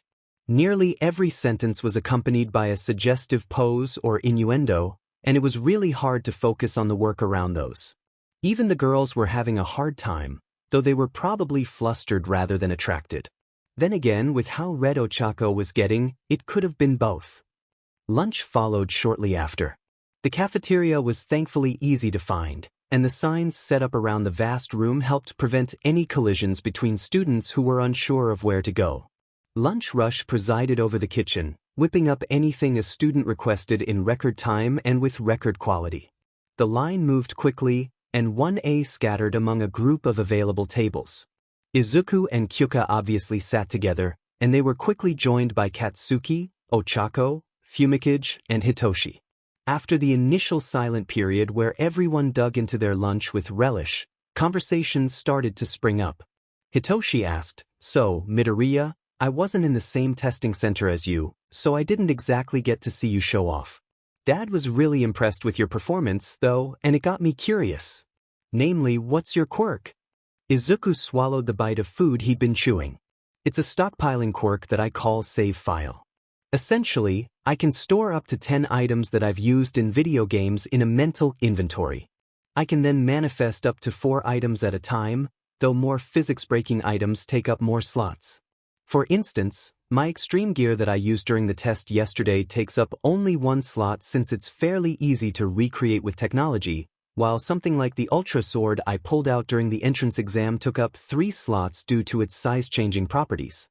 In addition, I equip items by creating them from the fat in my cells, so making really big items can drain me. That's why I usually stick to smaller items like my extreme gear so that I still have the energy to fight." Hitoshi hummed. "Are there any things you just can't make at all?"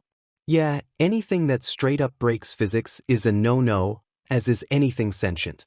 So, like, if I tried to store an infinity bow from Minecraft, it wouldn't work. Something like a max potion from Pokemon, however, I can store, but since it takes up 5 slots, I can't manifest it." Hitoshi whistled. "Even with the limits, that's still a really useful quirk. Dad would call it versatile, but I think Pops would call it busted." Izuku shrugged. "Guess so. What about you?" Hitoshi's face fell, and Izuku winced. "Sorry. Tough subject?" Hitoshi sighed. "Sorta. I've already told you that I used to be the villain kid. It's because of my quirk. It's called brainwashing. If someone responds to me, they lose control of their bodies and become heavily susceptible to my commands. Basically, I can order them to do whatever I want. I can control if it activates or not, but everybody around me ignored that fact and assumed I'd control them at every opportunity." Izuku winced. "Also, the name is wrong. Brainwashing is defined as changing a person's thought process over a long time, usually with psychological torture, and it's a permanent change.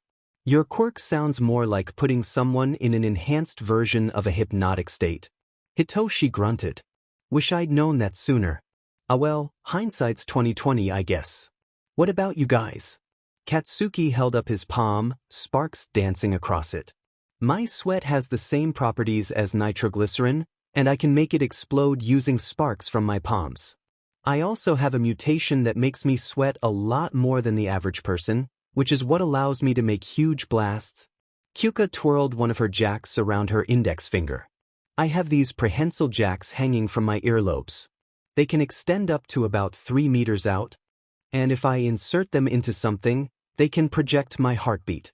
If I use speakers, I can actually shoot blasts of sound." Ochako set her pinky finger down on one of her chopsticks, letting it float above the table. "If I touch something with 5 fingers, I can essentially remove its gravity. My quirk counselor wasn't sure exactly how, and I've been studying physics on my own time to try and figure it out. I can cancel the effect by putting my fingers together." Dark shadow popped out from Fumicage's shirt. "Hi. I'm Fumi's quirk. Just call me Dark Shadow. I get stronger in darkness, but I also have less control over myself. I think Fumi and I can also read each other's emotions, but we haven't done a lot of testing with that yet. And yes, I'm fully sentient. Izuku glanced over at the clock, and his eyes widened. Crap, we've only got 5 minutes until the period's over. Conversations ceased as the table hurriedly scarfed down what was left of their lunches.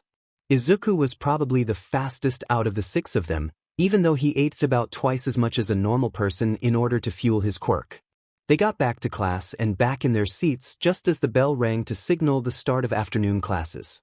Izuku mused out loud, wonder who the new teacher might be? Maybe a rookie, or a recent graduate. Katsuki huffed. Betcha it's someone in the top 10. Yue doesn't settle for second best in anything. Any further speculation was cut off by familiar booming laughter from the hallway. I am here. The door slid open, and All Might leaned in at a perfect 45-degree angle. Coming in through the door like a normal person. Izuku's eyes widened as the hero strutted to the teacher's podium. Kirishima excitedly whispered, "Holy crap, we get to be taught heroics by All Might?" Kyuka whispered back, "Don't get too excited. Aizawa-sensei did say that he was new to teaching. Watch him not have his certification and have only been allowed on staff because the HPSC would revolt otherwise." All Might seemingly ignored the whispered conversation, looking out over the class with a constant toothy grin. "Yes, indeed. I have joined UA's staff to help teach heroics classes to the first-year hero core students." Aizawa-sensei walked in and closed the door behind himself with a sigh. "I asked for your first lesson to be in the second week, but no, Netsu put you in charge of inexperienced first years on the first day of classes when you haven't even gotten a teaching certification." Kyuka snorted and whispered, "Called it?" All Might continued, "In any case, we'll be starting with the basics. And nothing is more basic than your costumes." With a flourish, he pressed a button on a remote, causing a section of panels to hiss away from the left wall, close to the board. "Your costumes are numbered the same as your seats. Get changed and get to the buses. Our first lesson takes place in ground beta." Izuku rubbed his costume between his fingers as the class emerged from the tunnel into the fake city that was ground beta. All Might boomed, "They say the clothes make the hero. And you certainly look like heroes to me, ladies and gentlemen." Izuku had gone with a costume that was equal parts substance and style. Elbow and knee pads, brass knuckles in his gloves, and boots with metal soles augmented his offensive capabilities, while the jumpsuit covering the rest of his body was made from the same material as most hero costumes, providing some defense against heat, cold, electricity, light impacts, and small cuts. Various pouches on his waist could hold medical supplies and snacks to fuel his quirk. The jumpsuit was forest green in color, while the gloves, pads, boots, and pouches were mostly black with dark green lines running along the seams. Completing the look was a stereotypical punk, sleeveless vest, looking like black leather with green metal rings around the armholes, along with a deep pocket on each side for extra storage. On the back was a green silhouette of a gaming controller, surrounded by a thick green circle. The collar was lined with black wool where it met his neck. In addition, there was a pair of black headphones with a green lightning pattern across the headband. There were also comical lightning bolts on the outsides of the ear cups, ringed by green circles. Normally, the decals glowed green, but Izuku was glad to see that the lights could be turned off. There was also a note left in his costume case, which read, "Hey there, Bush Undersus. I figured out it was you from recordings of the entrance exam, and you had better be thankful that I argued to be your costume designer and personal support technician. Just barely got privileges to work with King_Explosion and totally understood too. I made your jacket out of a special alloy that looks and feels like leather, but is almost as protective as a suit of armor. Come by the support workshops after classes today, and we can catch up. Baby Gremlin." Izuku had been psyched about meeting another member of the hero hopefuls, but Katsuki had managed to bring him back down to earth a bit. The blonde had reminded Izuku that they still had to get through whatever All Might had planned for foundational heroics, which had snagged Izuku's attention and gotten the green-haired boy to quickly get changed and get out to the bus. Though, as he stood in the road leading through ground beta, he had a few choice words for the other costume designers in the support course. Mainly viable protection and sexual harassment lawsuit. A majority of the girls were wearing skin-tight bodysuits, and while they were likely made of the same material as his jumpsuit, that didn't help their mobility or discomfort. At least Kyuka's costume was exactly how she designed it. Originally, she just planned on wearing a normal-looking shirt-jacket combo with pants and speaker boots, but after a few discussions with Izuku, she'd gone for a few upgrades. Her gloves carried brass knuckles in case she couldn't use her quirk, and had small, detachable speakers on the backs to give her easier access to sound blasts. Her headphones, like Izuku's, carried a comm system and were noise-canceling to block sound-based attacks from others. Her boots had retractable spikes to prevent her from being blown away by large-scale attacks or extreme wind, in addition to larger speakers than her gloves, and her jacket was apparently made of the same alloy as Izuku's. Katsuki's costume was almost exactly the same as he'd imagined it when he and Izuku were kids. A black tank top with an orange X over the chest, black pants with dark green straps, black boots with orange soles, white knee pads, green gloves with orange palms that somehow let his explosions come through, a black domino mask with spiked black and orange decals behind the ears, and a white neck piece that helped compensate for the recoil of his explosions. However, after reconciling with Izuku, Katsuki had redesigned his grenade gauntlets. Before, they'd looked like typical frag grenades, with storage tanks that would accumulate his sweat and fire a massive explosion out of a hole in the pin when full. Now, however, they looked more like flashbang grenades, and the storage tanks funneled into 3 barrels that would have less power than just the one, but were still more powerful than Katsuki's usual blasts. Before Izuku could think about his classmates' costumes any further, All Might boomed, "Now then. Let's jump straight into today's lesson, combat training." Ida stuck his hand up. "Sir, looks similar to the fake cities from the entrance exam. Will we be performing mock cityscape battles again?" All Might laughed. "Not quite. Answer me this, where do most villain fights take place?" Kaminari raised his hand cautiously. "Out on the street?" "Good guess, but no. While most televised fights are out in the open, a good majority will occur indoors. Most villains you fight will have some form of base, so it's good to learn these tactics early on." Azui frowned. "Isn't this a bit early, Karo? Shouldn't we start with the basics first?" "These are the basics, young as it." "Now then." All Might reached into his pocket and pulled out a script of all things. Izuku could feel his respect for the man slipping. The scenario is as follows. A team of 2 villains have procured a nuclear warhead and are currently holed up in this building to my right. A team of 2 heroes must go in and capture them. Teams have been assigned by random lottery, with 10 teams and 5 matches in total. Ida thrust his hand up again. "Sir, is random lottery truly the best method of determining teams?" Yaoyorozu hummed. "Perhaps it is to simulate real-world situations? Most heroes do not get the opportunity to choose their partner when in a crisis like this." All Might beamed, and Izuku knew for a fact the hero was lying through his teeth as he said, "Precisely, young Yaoyorozu.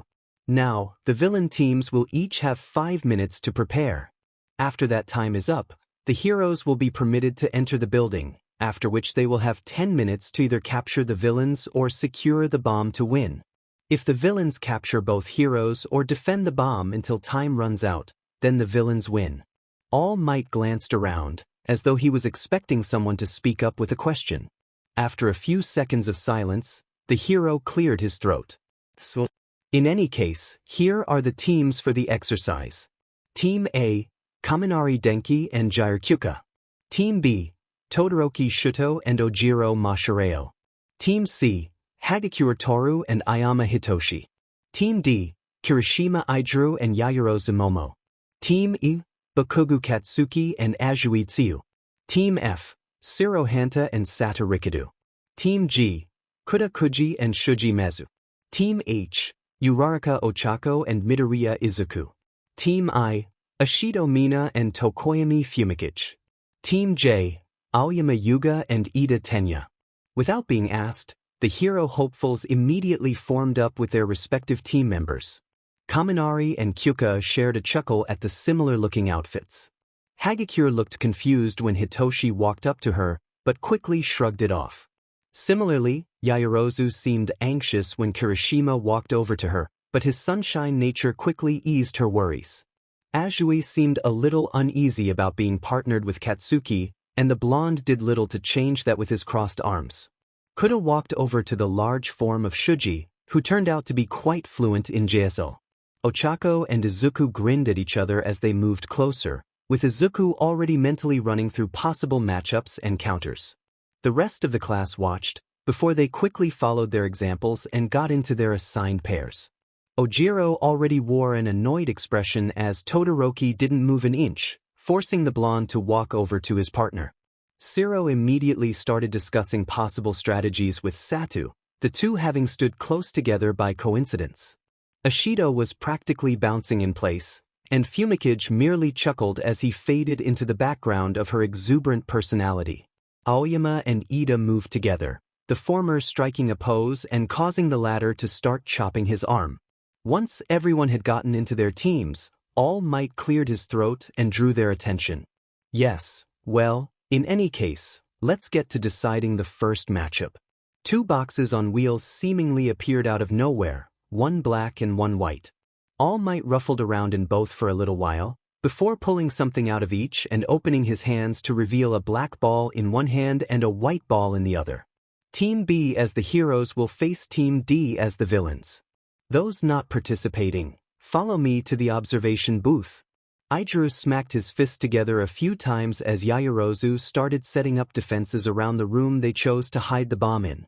So, I'll admit, I don't know much about strategy. If you need someone to tank hits and punch hard, I'm your guy. But you seem like you know how to make a good plan. So, what's going through that big brain of yours? Yaoyorozu hummed. Well, I went through the recommendations exam, and so did Todoroki. His usual modus operandi seems to be the same as his performance during the Quirk apprehension test yesterday. Izuku frowned. So, overwhelming force with his ice? Yaoyorozu nodded. Indeed. So, I believe that his first move will be to freeze the entire building. He most likely believes that such a move would let him win almost instantly. Izuku grinned. But we're going to prove him wrong, aren't we? Yaoyorozu shrugged. Maybe. It all depends on how strong you are with your quirk activated. If you were frozen up to your shoulders, do you think you would be able to break free? Izuku smirked and hardened his fists, slamming them together and producing a spray of sparks. You bet. She nodded. Good. Then we have a fighting chance. All Might's voice rang out over the loudspeakers. Your 5 minutes of prep time are up. Heroes, you may enter the building. Izuku glanced out the window of the room, noticing Ojiro trying to talk to his partner while Todoroki just stared up at the building. Heads up. I think Todoroki might be trying to do this by himself. Yaoyorozu winced. Todoroki-kun never liked to work with others. Unfortunately, he is strong enough to act on his own more often than not, which tends to reinforce that way of thinking. Be ready. Izuku watched Todoroki lay his hand on the outer wall of the building, and he braced himself. As expected, ice came rushing out from the hallway, freezing the entire room within an instant. Izuku grinned and hardened his legs, the sudden protrusions on his joints cracking the ice enough for him to pull himself free. He frowned, noticing how slippery the floor was. That might be a problem. Yaoyorozu hummed, melting herself free with a blowtorch. If you harden just your fingers, would they become spikes? Izuku's eyes widened. He released his hardening on his fists and opened his hands, reactivating his quirk and watching his fingers harden into durable, but still flexible, rocky spikes. Yao, you're a genius. If I stab these into the walls, I can get around without much problem. He carefully made his way towards the door, before glancing back at his partner. I'll try not to get too far from the bomb room, just in case I need you to get me loose from more ice. Just because I broke free this time doesn't mean I'll be guaranteed to another time, you know? She nodded. I understand. I will prepare in the meantime. Izuku grinned and walked out into the hallway, hearing her set up metal barricades by the door behind him. Taking a deep breath, he headed towards the stairwell he'd noticed in his initial sweep. It took longer than he expected for Todoroki to reach the 5th floor, the other boy's breath already coming out in visible puffs. Wow. Losing steam already, Todoroki? I was hoping you'd be able to put up more of a fight by the time you reached me, but you're totally exhausted before we've even started. The two-toned boy huffed. Doesn't matter. You won't break free again. Stand aside, or I will be forced to freeze you solid. Izuku rolled his eyes, his legs already hardening in preparation. No can do, bro. Right now, I've got to hold the line for my partner, and I wouldn't be able to call myself a man if I couldn't hold back one half-dead popsicle. Todoroki's eyes narrowed, and he stomped forward with his right foot. Ice shot forward, but Izuku was prepared. He launched himself to the side, leaving a crater in the ice where he'd been standing and just barely getting out of the way of the attack in time. Todoroki's eyes widened in shock, but Izuku didn't pause. Digging his hardened fingers into the frozen wall, he launched himself forward towards his opponent. Already worn out from freezing the building, Todoroki couldn't move as Izuku slammed into him, sending the two-toned boy flying into a wall. Izuku ran forward, pulling the capture tape out of his back pocket and quickly wrapping it around Todoroki's arms and legs. He nearly balked at how cold the other boy's right side was, but he brushed it aside, stepping back once Todoroki had been properly restrained. All Might's voice rang out. Young Todoroki has been captured by the villains. 5 minutes remain in the match. Izuku carefully made his way back to the bomb room, poking his head in to see Yaoyorozu looking out the window. Has Ojiro really been standing outside this whole time? She nodded. It would appear Todoroki ordered his partner to stay outside while he attempted to take on the both of us. A poor decision on his part, apparently, considering you managed to take him down by yourself. Izuku huffed. He was already half frozen by the time he got to the 5th floor. He probably would have had a better chance if he hadn't used most of his strength freezing the entire building first. Yaoyorozu inhaled sharply, before turning away from the window. Ojiro has entered the building. I doubt he'll be as hindered by the cold, considering his tactic for the standing long jump yesterday. I again ask you to stand guard by the stairwell. Izuku nodded. Here's hoping he doesn't have any crazy tricks up his lack of sleeves. He launched himself back down the hallway, skidding to a stop by the stairwell by jamming his fingers into the ice on the floor. It tore up the ice behind him, which was good for him, since it meant less slippery footing for going against Ojiro. The boy in question had just launched himself up the center of the stairwell by wrapping his tail around the railing above him, flinging himself up to the 5th floor remarkably quickly. Ojiro landed in front of Izuku, quickly settling into a stance that the redhead recognized as some form of martial art. Surrender now. I'd rather not fight if I don't have to. Izuku shrugged, banging his fists together and causing sparks to fly. Well, too bad. You have to?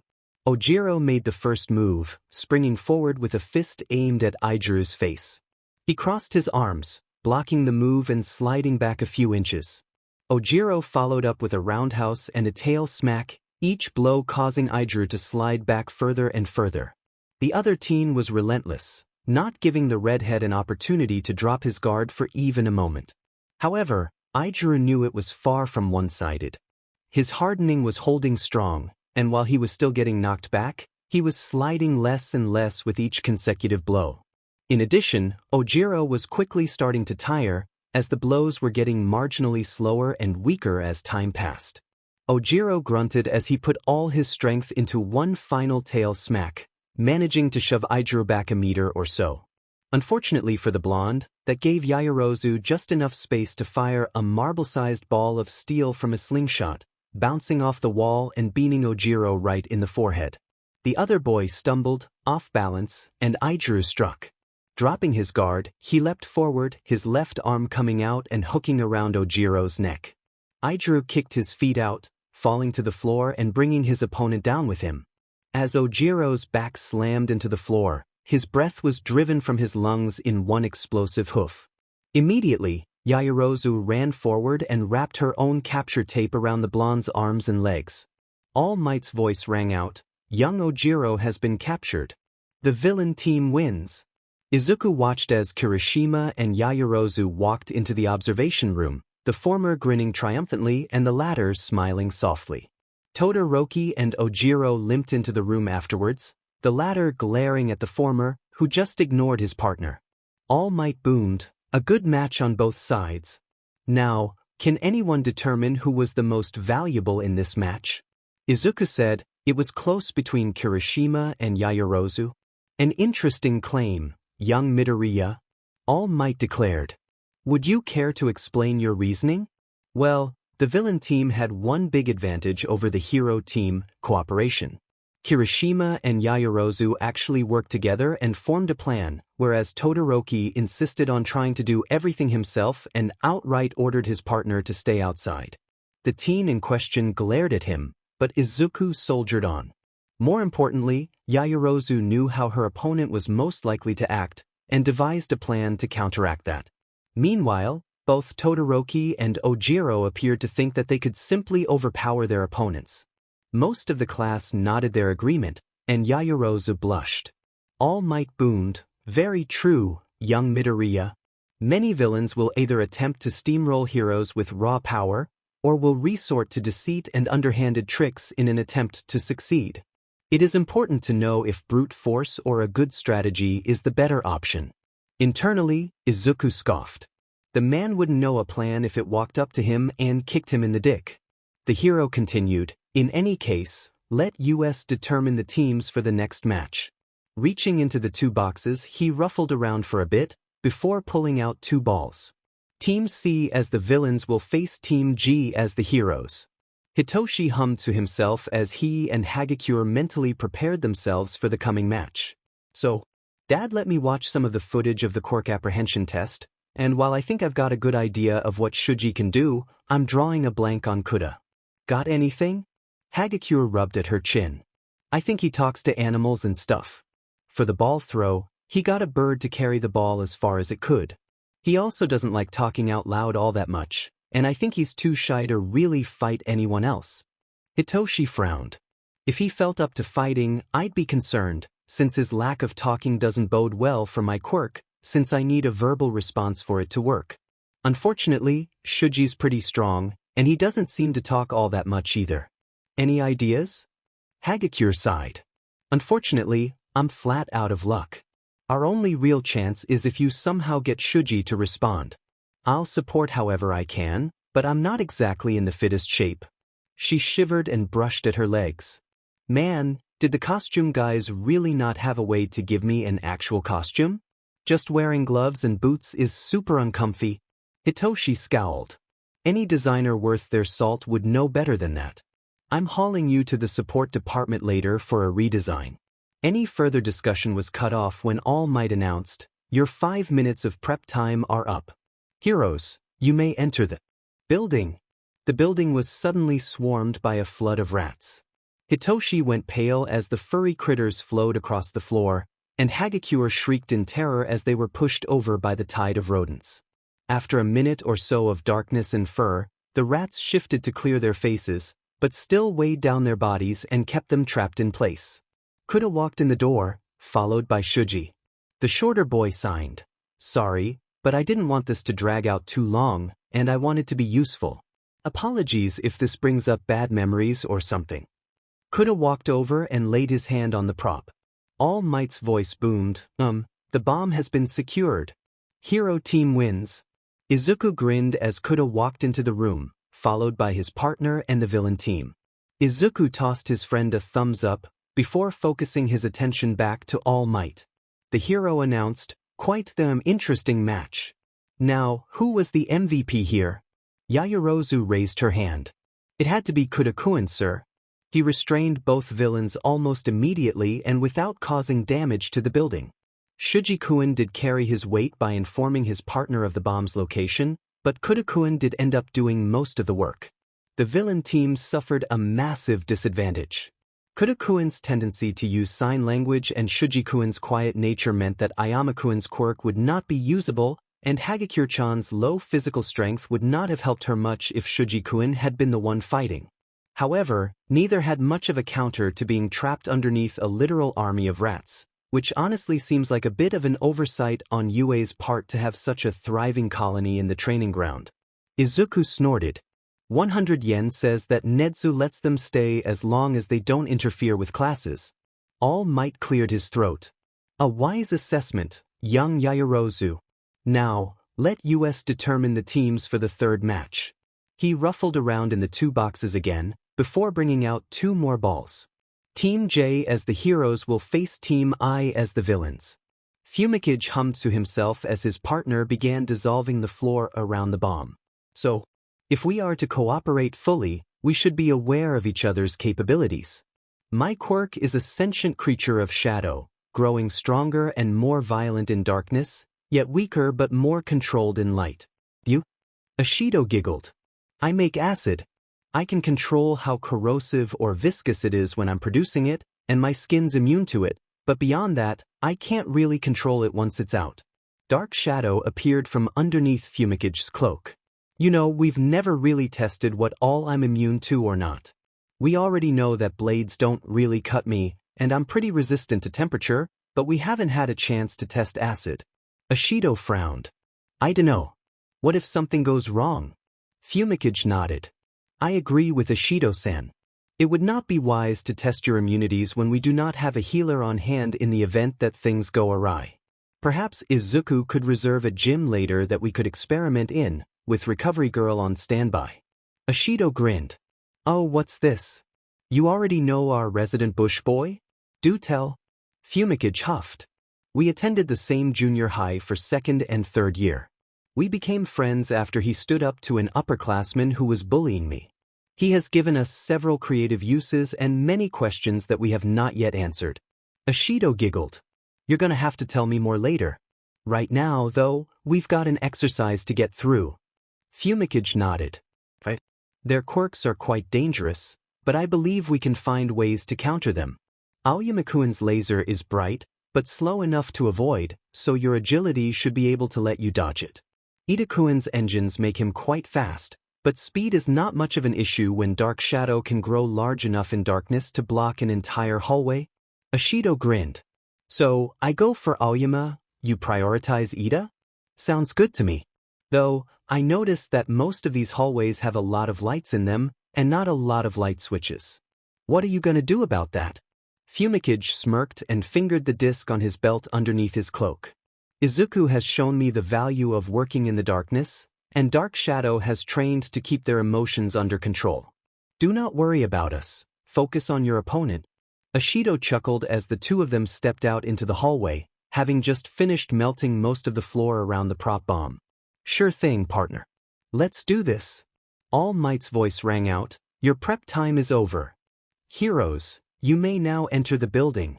Fumikage jumped down the stairwell, Dark Shadow settling on top of his arms and allowing him to catch the railing on the 2nd floor. Ashido leaped down after him, and Dark Shadow caught her in a large, dark claw, depositing her on the 3rd floor. She gave him a 2-fingered salute, before running off down the hallway. Fumikage chuckled to himself, before proceeding down the hall on his floor. Reaching under his cloak, he removed the disc from his belt and tossed it upwards. It latched onto one of the ceiling lights as expected and hung there, ready to be activated at any time. Fumikage moved towards the end of the hallway, using Dark Shadow's claws to remove a section of wall from the side and shifting it so that it blocked the window, leaving the ceiling lights as the only light source in the entire hall. He quickly walked back towards the stairwell, just in time to see Aoyama be launched up to the 3rd floor. Ida slid to a stop on the 2nd floor landing, pointing in Fumicage's direction. Halt, foul villain. Your plan will not succeed. We heroes will stop you. Fumikage smirked, allowing Dark Shadow's form to cover his head, giving the appearance of a 2nd set of glowing yellow eyes. Then by all means, hero. Come and face this child of darkness. We will not allow ourselves to be dragged into the light so easily. Ida dashed forward, already starting to deliver a wide kick with his right leg. Dark Shadow removed their arm from Fumikage, coming out just enough to block the blow. Stumbling for only a moment, Ida followed up with another kick. Fumikage jumped back, allowing the attack to hiss through the empty air. Ida laid on the pressure, forcing Fumikage towards the rear end of the hallway. Surrender now, villain. You have nowhere to run or hide. Fumikage smirked. Bold of you to assume we are running. Ida's leg swung out in another roundhouse kick, and Fumikage jumped forward. He soared over Ida's head, turning in midair and skidding backwards towards the end of the hallway. He shut the door to the stairwell as Ida turned to face him. Bold move, villain. But you have just cornered yourself again. Fumicage's smirk widened. I'm not trapped in here with you. He pressed the button on his belt, and the disc stuck to the ceiling let out an electromagnetic pulse. The lights in the hallway cut out, plunging the room into complete darkness. As dark shadow covered Fumicage's face, his vision was tinted red, and the form of his opponent was visible, clear as day. You're trapped in here with me. Izuku whistled in admiration as Fumicage and Dark Shadow wailed on Ida, never letting up for even a second. They're terrifying when they cut loose. Good thing Dark Shadow trained to keep their emotions under control in the dark. Fumicage lunged, grabbing Ida's face and dragging the other teen with him, before slamming his opponent into the wall at the end of the hallway. As Fumicage stepped back, Ida slumped to the ground, either unconscious or too battered to keep standing. Fumicage pressed another button on his belt, and the EMP on the ceiling deactivated, allowing the lights to turn back on. Dark Shadow retreated under Fumicage's cloak, and the boy stepped forward, wrapping his capture tape around Ida's legs. As All Might announced Ida's defeat, Izuku switched his attention to the screen showing Aoyama's fight with Ishido. The blonde wasn't doing well, already showing signs of stomach pain as the pink-skinned girl skated around his blasts without a single scratch on her.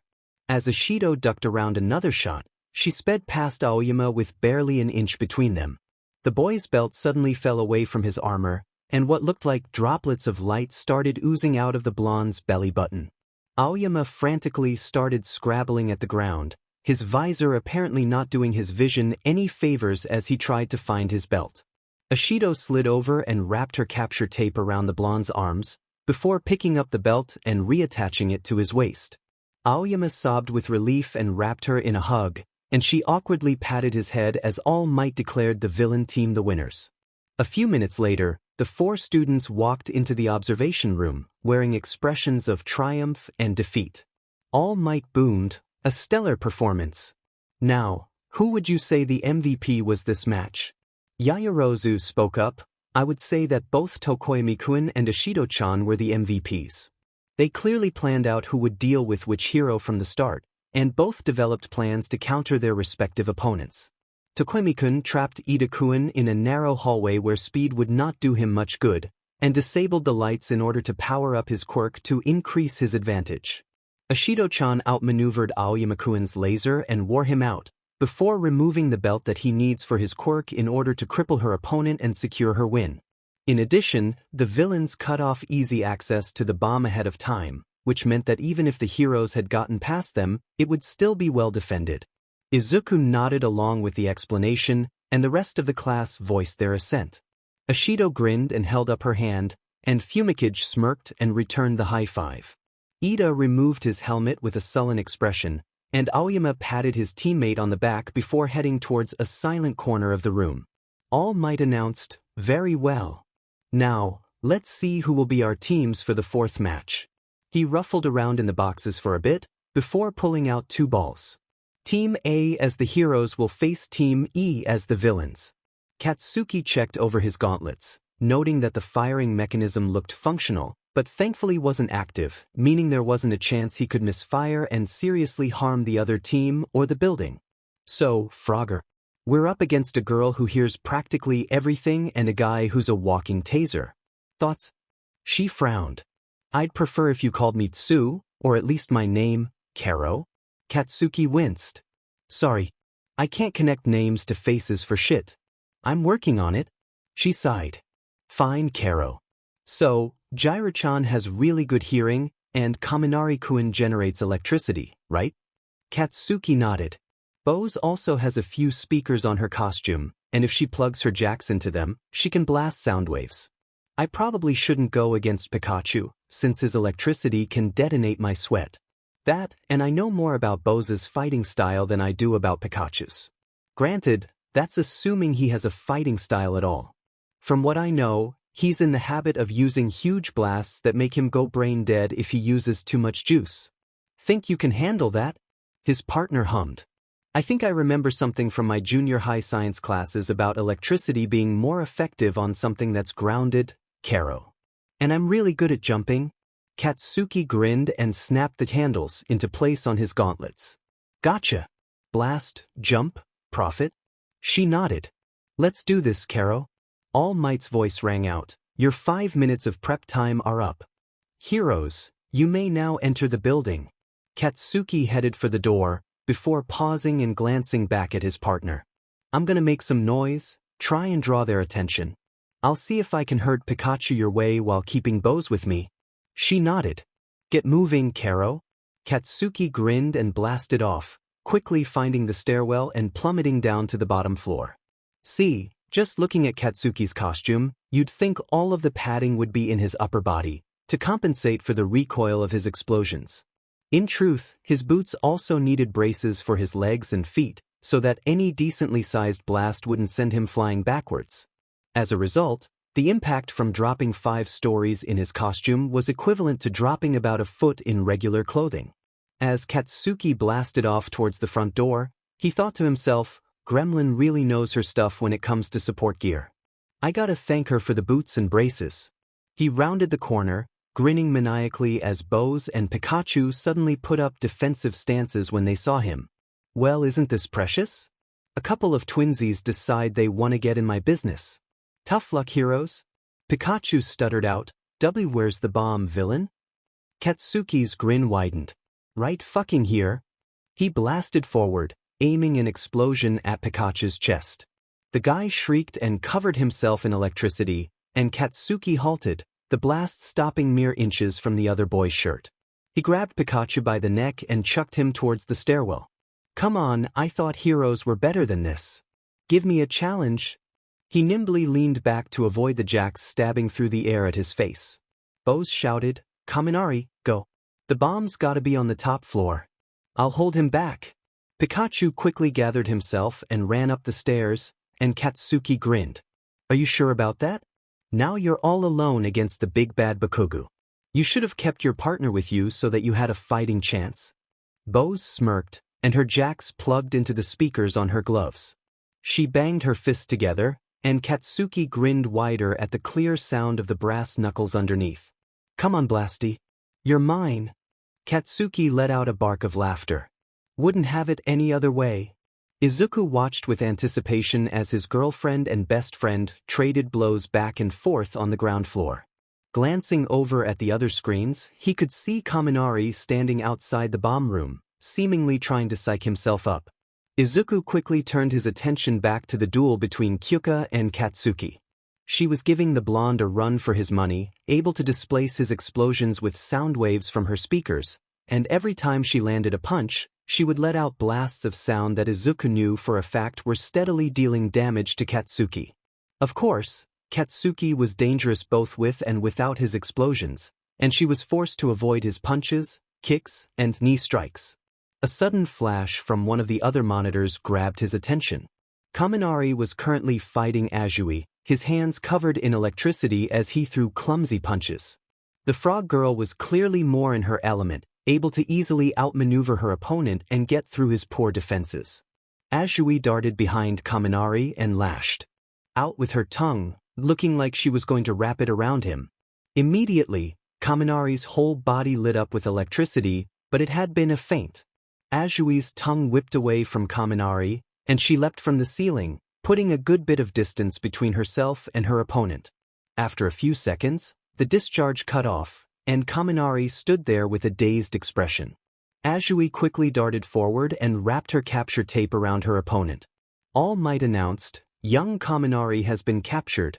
Immediately, Kyuka redoubled her efforts against Katsuki, her faster heart rate increasing the strength of her sound waves. Her punches started flying faster, and Katsuki was forced to go on the defensive as he ducked and weaved around her attacks. Her fist flew towards his face, and he was forced to catch it in his hand. A sound wave blasted Katsuki into the stairwell, crashing through the railing and leaving a crater in the wall. Kyuka ran into the stairwell and glanced upwards. She raised her fist and, to the gasps of the other students, punched the floor. Another sound wave blasted out, and the recoil sent her flying up to the top floor in seconds. In midair, she let out another sound wave that sent her flying into the hallway leading to the bomb room. Izuku rocked back and forth on his heels, his hands clenched at his side as Kyuka ran into the room with Azui. The frog girl shot her tongue out, but Kyuka was clearly running high on adrenaline.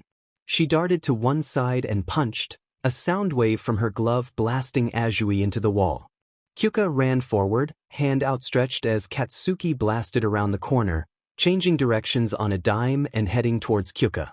Izuku clenched his fists tighter as Kyuka turned around and let out another sound wave, simultaneously forcing Katsuki back and propelling herself forward just enough for her to smack her hand into the bomb. All Might boomed. The bomb has been secured. The hero team wins. Kyuka stumbled into the observation room about a minute later, exhausted but grinning. Izuku immediately ran over and pulled her into a hug, causing All Might to blush while a few wolf whistles rose from the crowd. "You did good." She smirked. "Of course I did. You gave me the idea for soundboxing style after all." "What? You didn't have faith in me?" Izuku shrugged. "Faith is one thing. Going up against Katsuki is a totally different thing." Kyuka chuckled. "Fair enough." All Might cleared his throat. "Yes, well, in any case, let us decide who will take which role for the final match." He took out the black box and ruffled around in it for a while, before pulling out a black ball with the letter F on it. Team F as the villains will face Team H as the heroes. Kyuka gave Izuku a quick peck on the cheek. "Good luck out there. And I better not catch you doing some hanky-panky with Ochako while I'm not there to kick some sense into your ass." Izuku grinned and returned the kiss, before pulling his headphones up over his ears, nodding at Ochako, and heading outside towards the assigned building.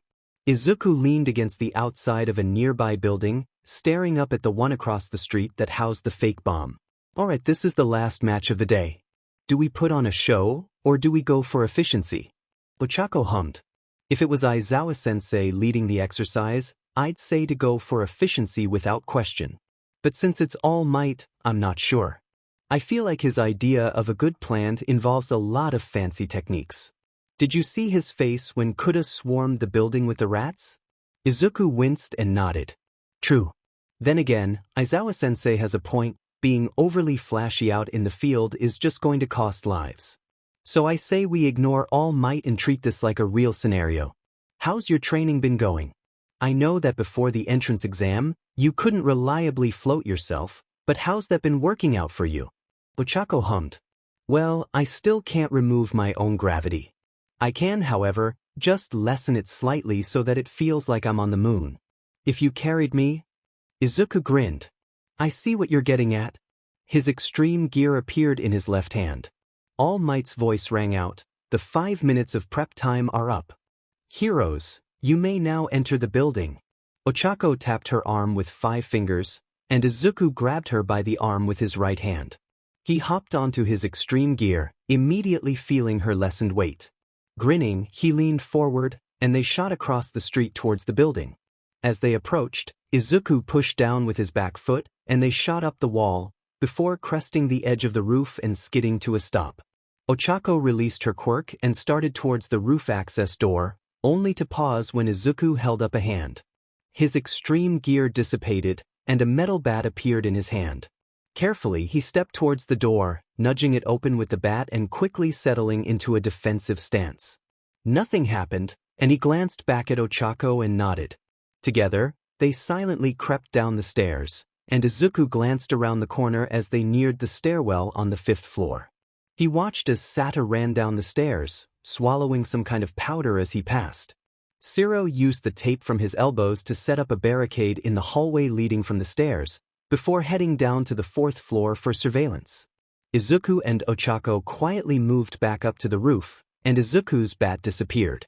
A rocket belt appeared on his back, and he fell off the side of the roof, hovering in midair and circling the building once. After his sweep, he flew up and landed on the roof, the rocket belt dissipating as he walked over to Ochako.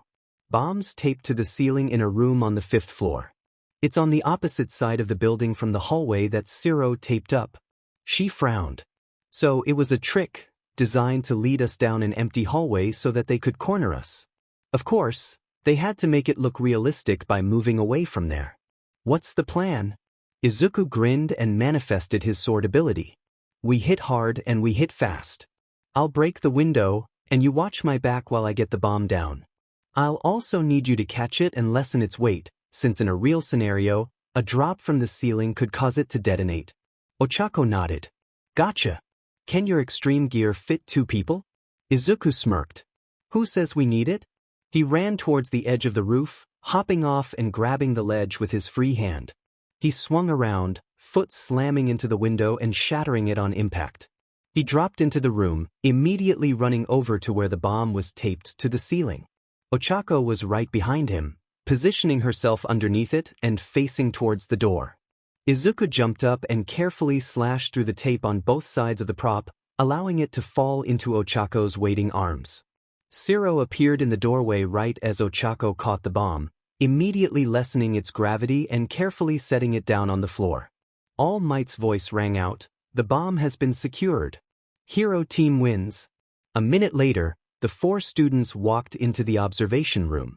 All Might boomed, "Good performance, heroes." Due to how short this match was, I won't bother asking about the MVP, but I will ask this: where did the villain team go wrong? Katsuki raised his hand. Simple. They assumed the heroes would use the front door, and forgot about the roof access.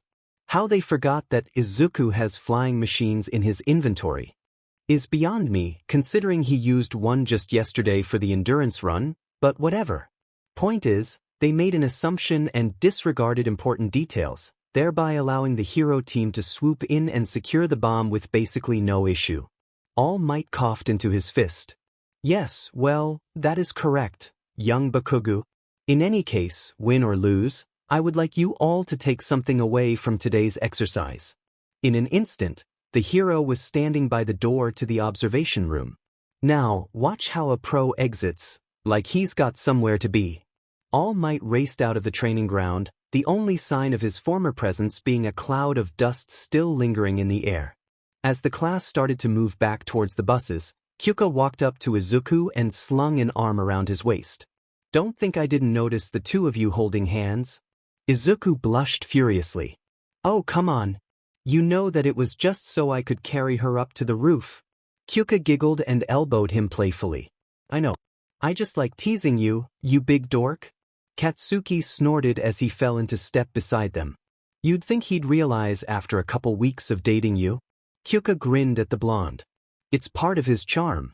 He plays the oblivious cinnamon roll really well. Izuku's blush deepened and he started stammering incoherently. Kyuka and Katsuki started laughing, and Ochako joined in as they headed towards the bus. Fumikage followed at a slight distance, chuckling to himself. Once they'd changed out of their hero costumes, the hero hopefuls all headed towards the support studio together. It only took a few minutes, considering Izuku had memorized the map of UA provided in the syllabus. As they approached the metal double doors, some sixth sense caused Izuku to manifest his Hylian shield and pull Kyuka close, just before an explosion blew the doors open. Loud cackling could be heard from inside, alongside loud groaning. Damn it, Hatsum. That's your 8th explosion, and it's only the 2nd day of classes. The cackling grew louder. Come on, sensei.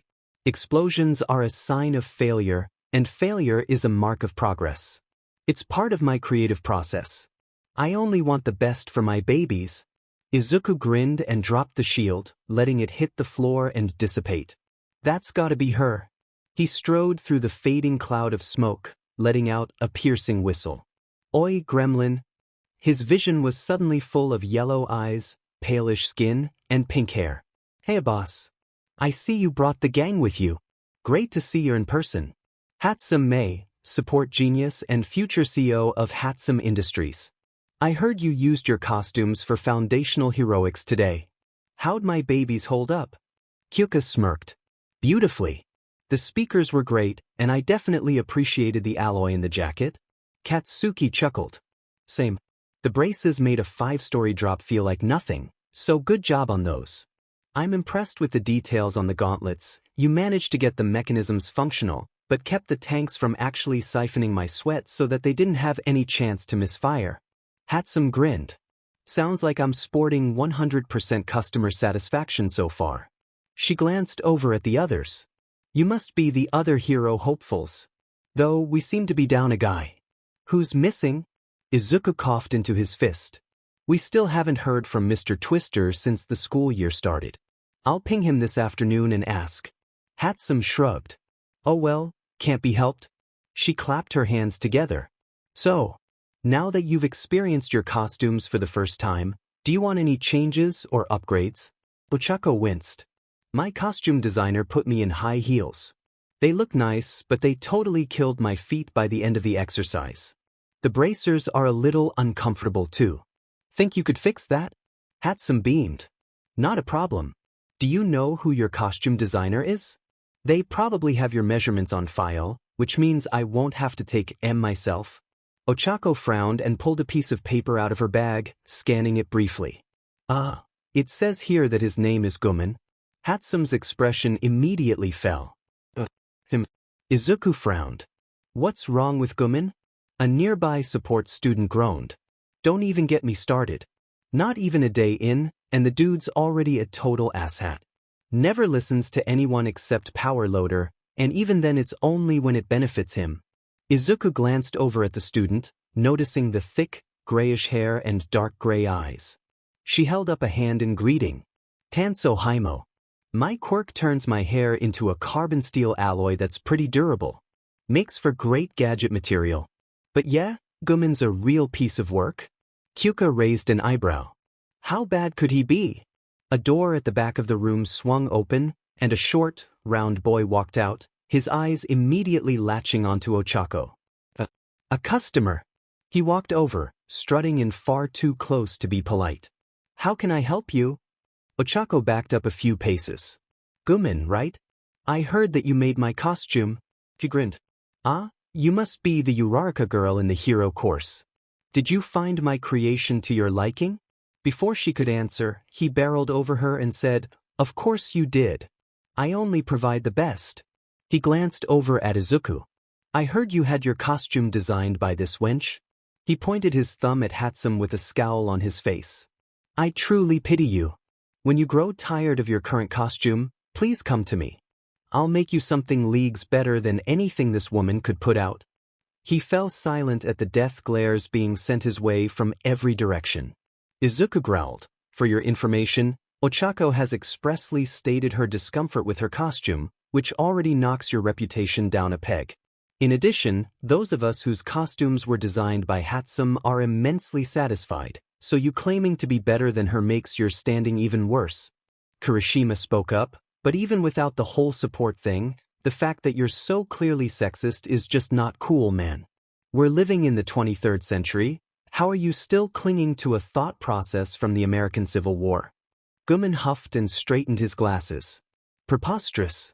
History has proven that we are superior in every way that matters. Strength, stamina, intelligence, men have beaten women in every category. The door at the front of the room slammed open, and Power Loader stormed into the workshop, looking absolutely done. Gumin.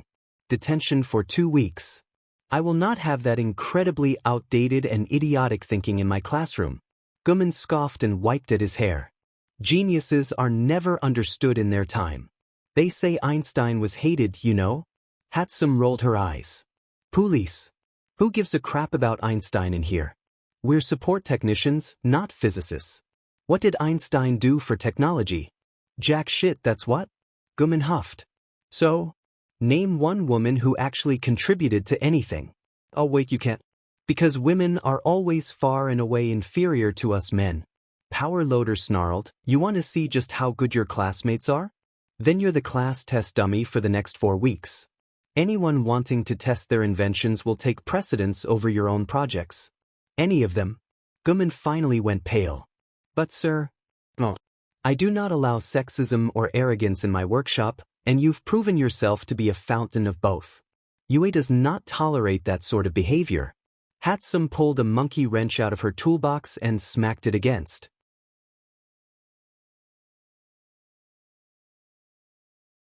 her palm threateningly. You want to see inferior, bub? I'll show you inferior, and plenty of it. The next morning, Izuku, Katsuki, and Kyuka rounded the corner between the train station and UA to find a crowd of people standing in front of the entrance. The blonde mused, "What the hell is that about?" Izuku noticed cameras and microphones being waved around, and he groaned. "Fucking great. Reporters." Fumikage grunted, having just caught up to the trio. "If only I could keep my costume's EMP with me at all times." Katsuki huffed. "Whatever. Let's at least figure out if we can get around them." As they approached, they could see the reporters hounding various students as they tried to push their way through the gate. Izuku heard one reporter shout, "What's it like to be taught by All Might?" He groaned again. "They're here because All Might took up a teaching position. They keep hounding the first years, which I'm pretty sure is illegal." Kyuka patted him on the arm. "Give him hell, babe." Izuku grinned, before walking forward, mentally checking his inventory to see if he'd stocked anything electrical. A reporter caught sight of him, and he was instantly swarmed. "Young man, what can you tell us about All Might being a teacher here at UA?" Another reporter shouted, "Hey, you're a hero kid. You must have had All Might yesterday. What's he like as a teacher?" Izuku scoffed. "The man's terrible. He's a great hero, don't get me wrong, but he has no clue how to actually teach a class of 15-year-olds with godlike power. I'm honestly surprised and grateful that nobody got seriously injured yesterday." A reporter shouted, "Yeah, right, kid. Now come on, give us the truth. We need answers, damn it." Izuku snorted. "You don't need shit from me. Though I am feeling generous." The reporters crowded closer, and Izuku's face morphed into a shit-eating grin. Zon Partizan's spear manifested in his grip, and he stabbed it into the pavement, causing a surge of electricity that thankfully didn't hurt anyone, but all of their electrical equipment was shorted out. As the reporters panicked, trying to get their gear to work again, Izuku released his spear and motioned towards the trio still standing by the corner. The four of them ran past the reporters and through the gate. One particularly brave woman stepped forwards with her arm outstretched, and the gate beeped, sheets of metal slamming upwards and cutting off the flood of reporters. Aizawa-sensei walked up and huffed as the four of them caught their breath. "I knew they were stupid, but to trigger the UA barrier? That's a whole new level of idiocy. I'll let the public quirk usage slide this time, problem child. Now get to class, you don't want to be late." Aizawa-sensei walked in just as the bell rang, nodding in satisfaction at the silence in the room. "Good. I took the liberty of looking over the footage from yesterday's training exercise. Good job not causing any serious injuries, and most of you kept collateral damage to a minimum." He glared at Todoroki, who ignored him. "For those of you who won, don't think that you're good where you are. Never think you don't have room to grow. Those of you who lost, don't give up. Learn from your mistakes, yes, but don't let them keep you from improving. Understood?" "Yes, Aizawa-sensei." "Good." In other announcements, today you'll have to make a decision that'll affect the rest of your schooling. Nobody dared to breathe. You'll be picking a class representative. There was a collective sigh of relief, before the room devolved in chaotic shouting. Nearly everyone put their hand up, all clamoring to be picked. Ida stood up and shouted, "Everyone, please be rational about this. Clearly, if we cannot come to a consensus, then we should hold a vote to determine the class representative." Ashui raised her hand. "Wouldn't everyone just vote for themselves, Karo? We've only had 2 days of school, and only a single day of classes. All the more reason to do so.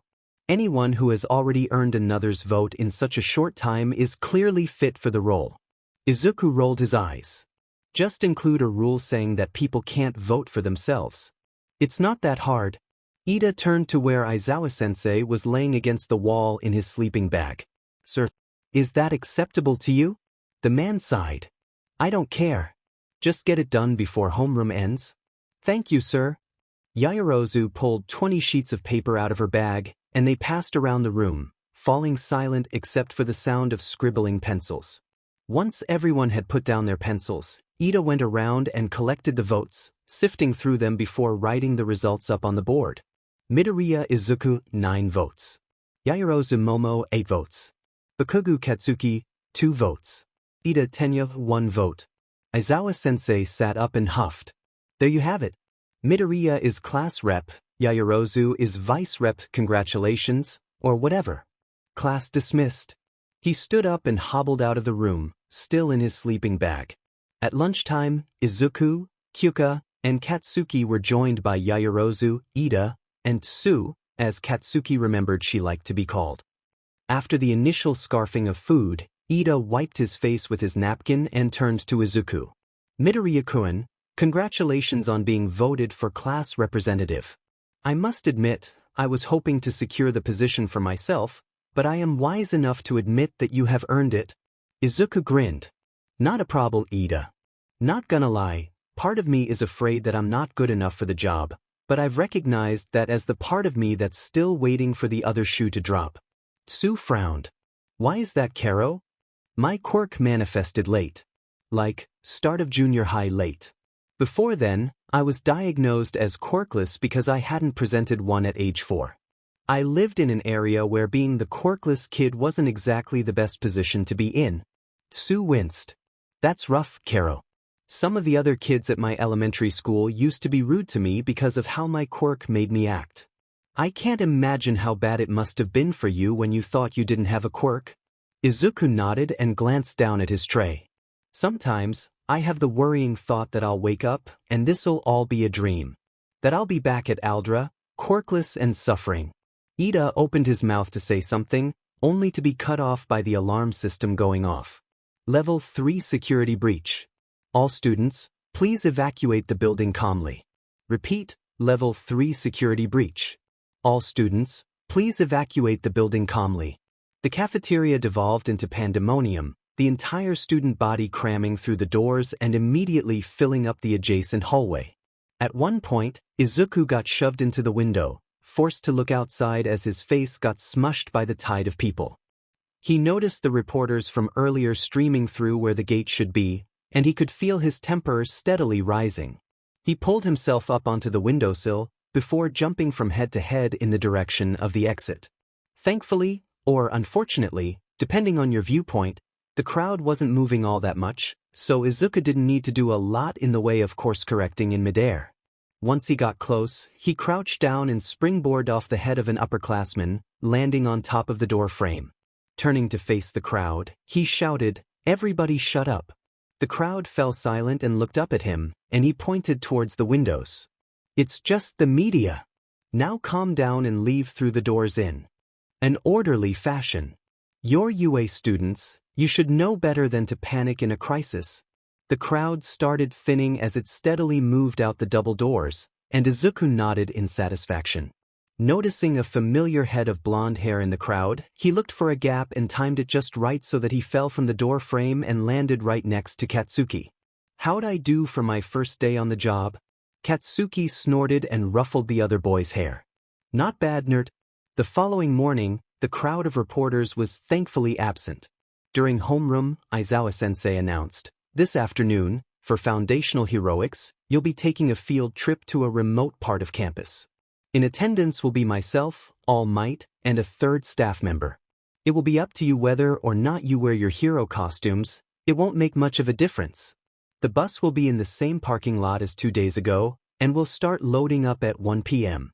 That afternoon, 1A quickly changed into their hero costumes and gathered in the parking lot just as the bus pulled up into its designated spot. As they filed on, Izuku noticed that the front half of the bus seemed to be open seating like a train car, while the back half was a traditional setup. Interesting choice, but whatever. After they'd all sat down, the bus headed off. After a minute or so of awkward silence, Tsu poked her head over the back of Izuku's seat. Midoriya, Karo. I tend to speak my mind a lot, so I'm sorry if this seems blunt, but I wanted to ask, what exactly is your quirk? I've seen you make a lot of different items over the past couple days, and I was wondering what sort of limits it has, Karo. Izuku shrugged. Reasonable question. I call it save file. Basically, once I've seen and used an item in a video game, I can store it in a mental inventory of sorts and use the fat in my cells to later create it in real life. And before anyone asks, no, I'm pretty sure I'm not related to Yaoyorozu. Todoroki glanced out the window with a mostly blank expression that held just the slightest bit of embarrassment. Knew somebody would think it. Siro whistled in admiration. That's a pretty cool quirk. What all can you make with it? Izuku hummed. Basically, anything that operates within the laws of physics. You've all seen my hoverboard, which is theoretically possible with real-world technology, so it doesn't take up much space in my inventory. However, items that push the boundaries of physics take up more space, and ones that break it completely are a no-no. For instance, the size-changing sword I used during the entrance exam to slice the zero-pointer in half is on the pricier end of the spectrum, since while something that changes sizes like that is technically not possible, it still mostly obeys physics, save for me being able to swing it. However, something that just outright creates other matter, like an infinity bow from Minecraft, is out of the question. I only have so much space in my inventory, and I have even fewer equipped slots. There are a few things that I can store but not equip, though that should change with training. Oh, and sentient things are also out of the question. Sadu whistled. Wow. You sure know a lot about it.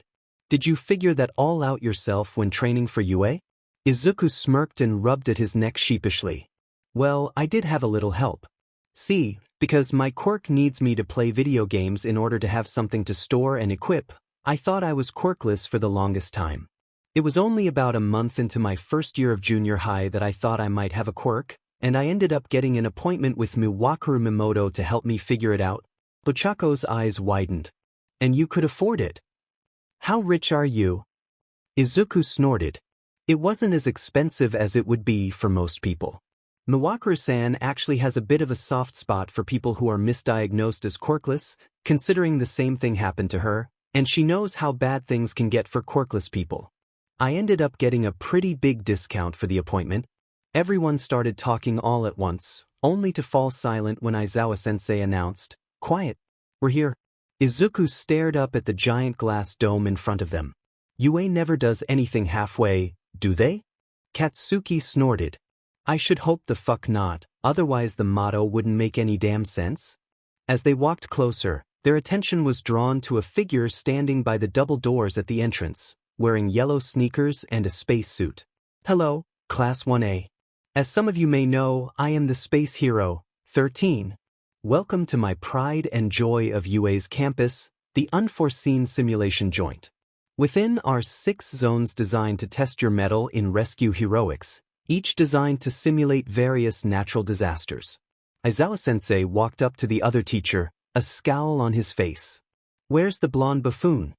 He was supposed to be here with you. 13 sighed. Apparently, he got held up stopping crime on his way to work. He'll only be able to join us by the end of the class. Aizawa-sensei groaned. The height of irrationality. The man has a duty to teach the students now. He can't just run off and do hero work in an area already saturated with capable heroes. He turned to face the class.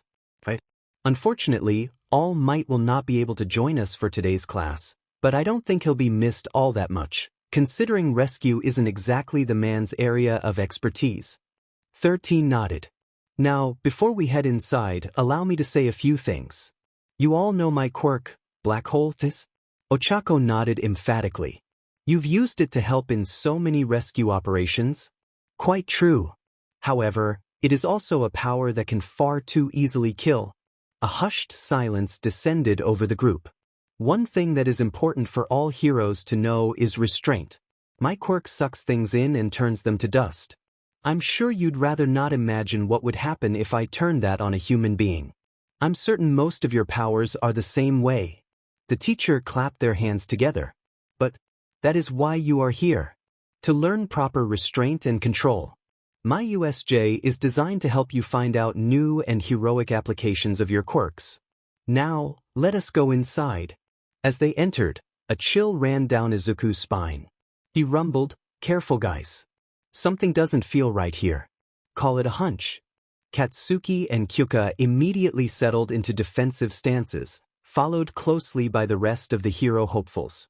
The teachers and other students glanced at them in confusion, only to go pale when a small cloud of black fog whirled into existence down by the fountain. The fog grew to the height of a person, and a dehydrated hand came through, clutching the edge of the cloud. It was followed by a face covered in a severed hand, which preceded a body covered in other hands wearing dark clothing and bright red sneakers. The fog grew to enormous size within seconds, and several figures began walking through, assembling a veritable army in the plaza. A massive black figure walked out of the fog, standing behind the villain that had emerged first. Once the last villain had emerged, the fog shrank, coalescing into a figure the height of a man. The man with the hand on his face glanced up at them, and Izuku felt another chill run down his spine. Eraserhead. The guy with the severed hands is the most dangerous? The teacher nodded, sliding his goggles down over his face. Understood. 13. Take the students and get out while you can. Hold them off while you get reinforcements? Izuku grabbed the hero's arm. That's a hell of a lot more people than your usual strategy. Be careful, alright? We still need a homeroom teacher after this. Eraserhead grinned at the student. Get moving, problem child. The class needs their representative. I thought UA students knew better than to panic in a crisis. Izuku snorted, before turning and running back towards the class. They were already most of the way to the doors, being shepherded in that direction by 13 and the hero hopefuls. In the back of his head, Izuku noticed Eraserhead jumping down the stairs to confront the army of villains down below. All of a sudden, the black fog from earlier swirled into existence between the class and the door, and now Izuku could make out the two glowing yellow eyes near the top of it. Greetings. We are the League of Villains. We have come to this prestigious school so that All Might may take his last breath. And yet, it seems he is not here. Was the information we retrieved inaccurate? Izuku inhaled sharply. These bastards caused the media break-in yesterday to get information on when All Might would be away from the main campus. They've thought this out. The Mist Man sighed. Oh well. All Might or not, my role is the same. Scatter you all and torture you to death. His body exploded outwards, but one of 13's finger caps popped open. A powerful vortex began sucking in the clouds of mist, and Izuku could make out a metal brace around where the villain's neck would be. He's got a physical body somewhere under all that fog. The trick is getting to it. Acting on reflex, Izuku darted to the side. With the Mist Man occupied by 13, Izuku took the opportunity to run around to the villain's back, quickly summoning his Meta Knight sword and sending a crescent shot slamming into the metal brace. The villain went down, and 13 shut off their quirk. Katsuki was on the man in an instant, pinning him to the ground by his brace. Stay down, asshat. Izuku shouted, let's move it, people. Ida, run ahead to the main campus and get the teachers. You're the fastest one here. Go. The blue-haired teen nodded and sped over to the double doors, forcing them open and disappearing through the gap. Suddenly, a burst of electricity forced the doors to shut, and a blast of fire welded them together, sealing the class inside the dome. Two villains stepped out from the plants lining the entryway, one with yellow hair and one with orange hair. The orange-haired one smirked, holding up a hand filled with blazing fire. Well, we may not have stopped you from calling the cavalry, but we can at least have some fun with you in the time we have left. Izuku vanished, reappearing in front of the villain and knocking him out with a metal bat to the head. The yellow-haired villain turned towards him, only to be blasted into the wall of the USJ by Kyuka's sound waves. Izuku jogged over to where 13 was still standing. We're sealed in. Even with your quirk, getting through the doors will take time, while there are still plenty of villains around that could attack us and take up your attention. Do we have your permission to use our quirks? 13 nodded. Do what you must to survive as long as you can. You are authorized to use your quirks to defend yourselves, but try not to fight unless you are attacked. Izuku turned towards the plaza where Eraserhead was still fighting. He quickly ran through the options in his mind, before making a decision. His extreme gear appeared in his left hand, his metal bat still clutched in his right. Fuck waiting to be attacked. I'm going to go assist Eraserhead. Don't try to stop me, 13-sensei. Before the hero could protest, Izuku was already speeding down the stairs. He slipped his headphones over his ears, cutting out the noises of his classmates fighting. He focused on his objective, the crowd of villains still surrounding his teacher. Alright, fuckers. You want to play? Then let's play. Shoyuta grunted as he bound another 3 villains in his capture scarf and slammed them together, before tossing them off to the side and ducking under the clumsy punch of another thug. Before he could retaliate, however, there was a green blur, and the villain was sent flying into a group of his buddies. The blur slid to a stop next to Shoyuta, and he could make out Midoriya's hero costume. "What the hell are you doing, problem child? I thought I told you to evacuate." Midoriya huffed as he smacked another villain in the face. Tried. Katsuki's pinning their warp, but they sealed the doors shut. Ida managed to get out, but for now, we're on our own. These guys are total chumps, they're not worth your time. Let us handle these small fry while you go after the ringleaders. Shoyuta sighed, leaning back to avoid a villain's attack and punching the guy in the face. Fine. But if you get killed, I'm finding a way to resurrect you so I can kill you again. Midoriya smirked. Don't worry, I have absolutely zero intention of dying today. Now get moving. Shoyuta nodded and broke away, jumping over the heads of several thugs and landing outside the crowd, immediately running towards the villain covered in severed hands. The man started scratching at his neck. "Ah, Eraserhead, leaving your precious student to the tender mercies of villains? For shame. I thought you had a higher intelligence stat than that." Shoyuta didn't respond, just in case the villain's quirk relied on a vocal response like Hitoshi's. Always pays to be cautious. Paranoia is an underground hero's best friend. The villain dodged around the first swipe of Shuta's capture scarf, immediately darting to the side and backing away. Shoyuta pursued, reactivating erasure after every blink. He heard the villain muttering numbers under his breath, and he swore internally. He's figured out my timing. Shit. I could have sworn the goggles hid that. How'd he know? He blinked again, and suddenly the villain was in his face again. A hand reached towards his face, and Shoyuta ducked, before slamming his elbow into the villain's stomach. Only for his elbow to erupt in pain. Shoyuta immediately jumped backwards, internally cursing as he noticed his elbow starting to flake away. This must have been the guy who destroyed the gate yesterday. I can't let him touch me.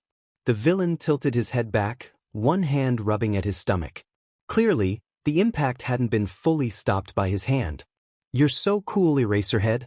He held his hands out. But you're gotten predictable. I can read your tells. Suddenly, 2 gunshots rang out.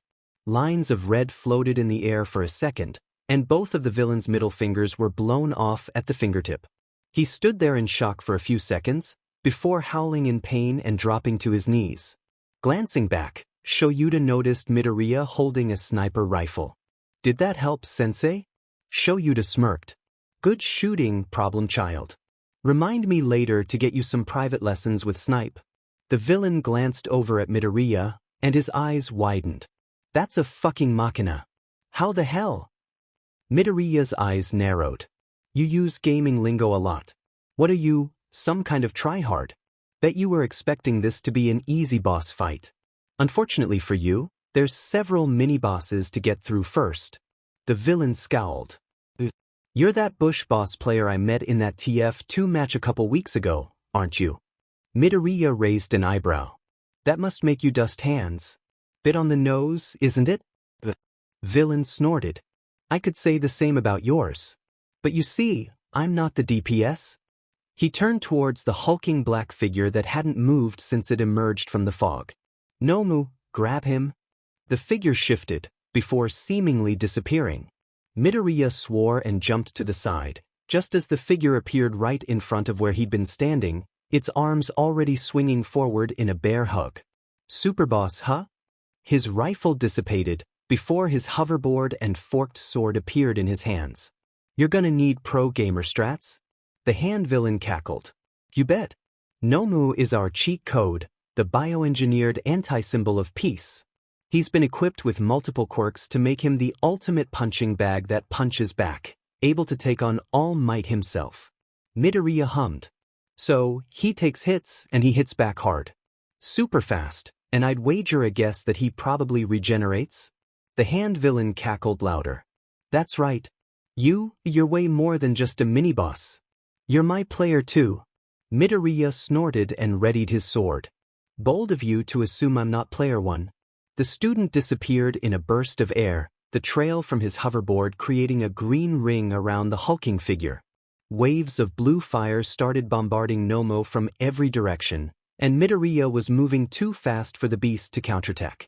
Suddenly, The mist villain swirled into existence next to the hand villain. Shigaraki Tamura.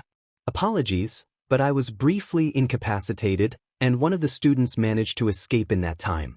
The other students are still sealed within this building, but I fear that the heroes are on their way. We must retreat while we are still able. The hand villain, Shigaraki, grumbled. If I wasn't in such a good mood, and if you weren't our only ticket out, I'd dust you in an instant, Kurojairi. But look, this kid's the player too I've been looking for. Kurojairi looked over at where Midoriya was continuing to assault the monster from every direction. Tamura. That boy will surely incapacitate the Nomu, given enough time. Should I intervene? Shigaraki scratched at his neck. Fuck, I hate quick time events. Fine, if he looks like he's going to destroy it, then you can warp him somewhere else in the building. But I want to see what he's capable of. Shoyuta scowled and moved to step forward, but the growing pain in his elbow made him hiss and drop to one knee. Shigaraki and Kurojairi glanced over at him, and the mist villain paused. That is, Eraserhead, correct? Shigaraki nodded and strode forward. He's really cool. But he lowered his shields, and I managed to get a status condition on him. The villain crouched in front of Shoyuta. Hurts, doesn't it? Decay is a really painful status condition. If you don't remove the damaged part, it'll just keep growing until it covers your entire body. And if that happens, game over. The villain stood up and stuck his hands in his pockets, hissing as he seemed to remember his severed middle fingers. Since I'm in a good mood, I'll leave you alone for now. But if you try to keep fighting, then I'll have to order Nomu to KO you. So don't hit that continue button. A wave of blue fire flashed between the two of them, and Shigaraki stumbled back as Midoriya put himself between Shoyuta and the villain. I don't know what the hell you're thinking, but stay away from my teacher. Shigaraki sighed. Alright, you're a part of the hero faction, and your party doesn't like losing members, does it? Such a pain. Midoriya scowled. When your party's limited to only a few members, you try and keep as much of your DPS alive as possible. Shigaraki let out a dry laugh. I like you, player 2. You get me, you speak my language. Sensei's not nearly as fun. Midoriya raised an eyebrow. Sensei? Shigaraki opened his mouth to say something, but Kurojairi cut him off. Tamura, that is enough. Sensei would not appreciate you revealing his secrets at such an early stage. Shigaraki sighed. Kurojairi, I swear on my PS5, if you don't shut up and let me have this, I'm dusting your wine collection. Suddenly, the doors to the USJ blasted open, and a deep voice echoed throughout the dome. IT is all right now. But, because I am here. Shigaraki scowled. Took the objective long enough to spawn. Noma. Kill All Might. The beast disappeared, leaving a trail of dust as it sped towards the entrance. All Might ran down in the blink of an eye, intercepting it at the base of the stairs. Midoriya leveled his sword at Shigaraki. Hang on now, I thought we were having a friendly chat, gamer to gamer. How come All Might seems to aggro you with his sheer presence? Shigaraki scowled and started scratching at his neck. You wouldn't understand. All Might always smiles like he can save everyone, but where was he when I was alone on the streets, tired and hungry? Everyone who passed me just looked at me with pity and moved on, expecting a hero to come along and help me. You hero brats would never understand. Midoriya sighed and stabbed his sword into the ground, leaning on the hilt as though it was a cane. I do, actually. The funny thing about my quirk, it had an obscure activation requirement. So I was assumed to be quirkless. You know how much that made me suffer? Every damn day, bullied and belittled by every fucking person around me. Several even implied that I should kill myself and stop burdening my mom by living. And yeah, there were times when I wondered why a hero didn't come and help me. I even tried to talk to a couple nearby agencies. They brushed me off the second I mentioned my quirk status. Shigaraki's eyes widened. Midoriya stared at the villain, his hair blowing from the clash between All Might and the Nomu. So yeah, I get it. But I chose to become a hero so that I could help people like me. People who were looked down on by society. People who believe they can't help themselves. Real life isn't like a video game, Shigaraki.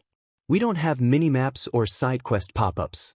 No alliance symbols, no health bars, No distinction between player or NPC.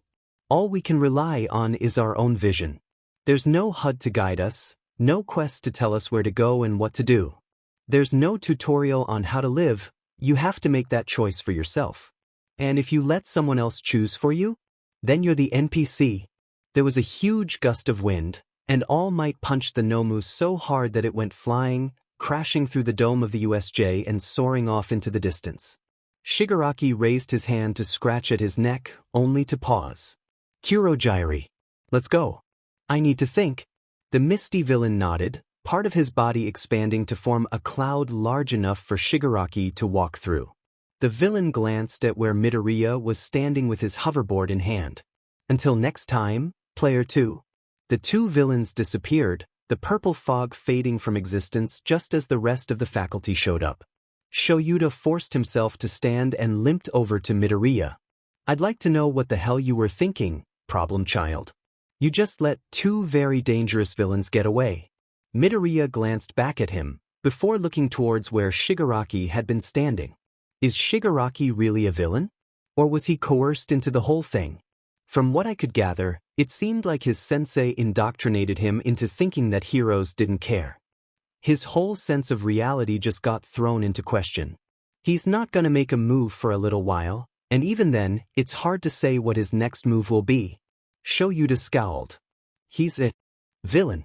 He attacked your class. You should have tried to detain him. Midoriya gave him a look. Is the world really all that black and white, sensei? Look me in the eye and answer me seriously. Shoyuta opened his mouth to retort, but then he considered it. He's got a point. Tamura stumbled into the bar, hissing as the adrenaline faded and the pain returned in full force. Fuck, that hurts. Talk about a debuff. Kurogyri hummed as he coalesced behind the bar, the mist already fading to reveal his bartender's uniform and neck brace underneath. Would you like for me to call for the doctor? Tamura froze before shaking his head. Oh, I'm not sure if I want to see that wacko just yet. Player 2, for all his disgusting hero-ness. He had a point. Sensei's always told me that I'm his successor, that I'm supposed to be the next king of evil, but he never asked me if that's what I wanted. Kurogyri hummed. I am sure that Sensei just believes that it is best for you. After all, I doubt that the heroes would accept someone with your quirk into their ranks. Tamura scowled. Are you sure about that? Because when I got the schedule from the teacher's lounge yesterday, I saw a photo on the guy's desk of him and a kid with purple hair. And I recognized the kid from a news article a couple years back. He's from that orphanage in Saitama that got shut down. He's the kid with the mind control quirk. Kurogyri's eyes widened. And I remember seeing him within the ranks of the students. Tamura nodded and looked down at his hands, noticing how the middle fingers had been immediately cauterized at the knuckle, keeping them from bleeding. If the heroes allowed a kid with that kind of quirk to be a hero brat, then who's to say they wouldn't allow someone with a quirk that decays things? Hell, 13's quirk basically does the same thing from a distance, and they're a teacher at UA. Kurogyri hummed. You do not know what that means. But I assure you that Sensei only wants what is best for you. Tamura glanced over at the misty bartender. Do you? Or is that just part of your programming? What? Tamura, what do you mean? Tamura scoffed. If you're not obeying one of my commands, you act like a robot, just doing the same thing over and over until you're told to do something else. Have you ever stopped to consider why you always listen to me? Earlier today, you stayed away from player 2 on my orders, even though something in your code clearly wanted to step in. Why? Kurogyri froze. He warped over to the booth Tamura was sitting in and laid his elbows on the table, head in his hands. I do not know. I do not know who or what I am, or where I came from. All I know is what Sensei and the doctor have told me, that I am to guide and protect you. Tamura nodded. Sensei always said that I was the player in a world of NPCs, that I was allowed to do as I please and destroy whatever I hate. But players choose their route and class for themselves. So either Sensei's a backseat gamer, or he sees himself as a player and me as just another NPC. And I'm not sure which is worse. Kurogyri hummed. I still believe that Sensei has your best interests at heart, but I can see that words will not sway you at this point. Tamura nodded, still looking at his severed fingers. For now, let's just say that Snipe got me on our way out. What Sensei doesn't know won't hurt him, right? The students of 1A had been called over one by one to give their accounts of the day's events. Since they'd gone in order of seat number, Izuku was one of the last ones to be called. He walked over to the police cruiser, recognizing the detective from the news article on Hitoshi's orphanage. Detective Tsukachi, right? The man's eyes widened. Yes. How'd you know? Izuku grinned. Hitoshi talked about you on Discord the day you shut down his orphanage. You know, the one in Saitama? The detective smiled. Alright. I see. In any case, I've heard from your classmates that you weren't with them for most of the incident. Mind telling me what happened? Izuku nodded. Just so long as you don't ask questions until I finish? Tsukachi nodded. I can do that. He reached over and turned on a tape recorder, saying clearly, Detective Tsukachi, Mizudafu Police. Taking the statement of Midoriya Izuku on Thursday, April 6, 2254. Izuku quickly launched into a recounting of the events, starting with Kurogiri warping in the crowd of villains. He detailed how 13 had held the villain in place long enough for Izuku to knock him down, allowing Katsuki to pin him. He mentioned how he'd ordered Ida to run ahead to campus, only for the doors to be welded shut as soon as the other boy got out. He talked about how he'd asked 13 for permission to fight before he sped down the steps to assist Aizawa-sensei. He mentioned noticing that Shigaraki's quirk required 5 points of contact, and how he shot off the tips of the villain's fingers. He detailed how the sniper rifle he'd used had a property that instantly cauterized the wounds, preventing Shigaraki from bleeding out. He recounted the discussion he'd had with the villain, how All Might's appearance had made Shigaraki angry, how Izuku had talked to the villain, and his hunch that this sensei was pulling Shigaraki's strings. Once he finished his statement, Tsukachi shut off the recorder, sighed, and buried his face in his hands. Why does everything have to be so complicated? Izuku nodded. Agreed. If only the world was as simple as just heroes and villains. UA was closed on Friday to give 1A a long weekend to recover from the events of the USJ. Mom was beside herself with worry until Izuku got home and showed that he didn't have a single scratch. She still spent most of the weekend fussing over him, never straying more than a few feet from him. Izuku couldn't blame her, he'd been right smack dab in the middle of a villain attack. On Saturday, Hitoshi informed him through Discord that UA was planning on upgrading its security to ensure that such an attack couldn't happen again. Apparently, the new measures included something that would protect the campus from warp quirks, but the specifics were classified info. The new security measures went into place on Sunday, just in time for 1A to come back to classes on Monday. Right from the start, Izuku could see black boxes lining the fence on the edge of campus, as well as a new gate with a camera and speaker. The gate was automatically closed, and students had to show their ID in order to be allowed through a one-person gap that briefly opened in the metal barricade. Aizawa-sensei walked into the room right as the bell rang, the class already having fallen silent. His right arm was in a sling. Before anyone asks, the injury I sustained at the USJ was not enough to warrant me taking a break from teaching. I am, however, taking a break from hero work, meaning that your foundational heroics classes will be handled by other teachers while I'm healing. But on to more important things, your fight isn't over yet. The sports festival is being held in 2 weeks. Surprisingly, nobody spoke up. Aizawa-sensei continued, the sports festival is a huge opportunity for you as rising heroes. After all, following the sports festival is internship week, and most hero agencies use the festival to decide who to send offers out to.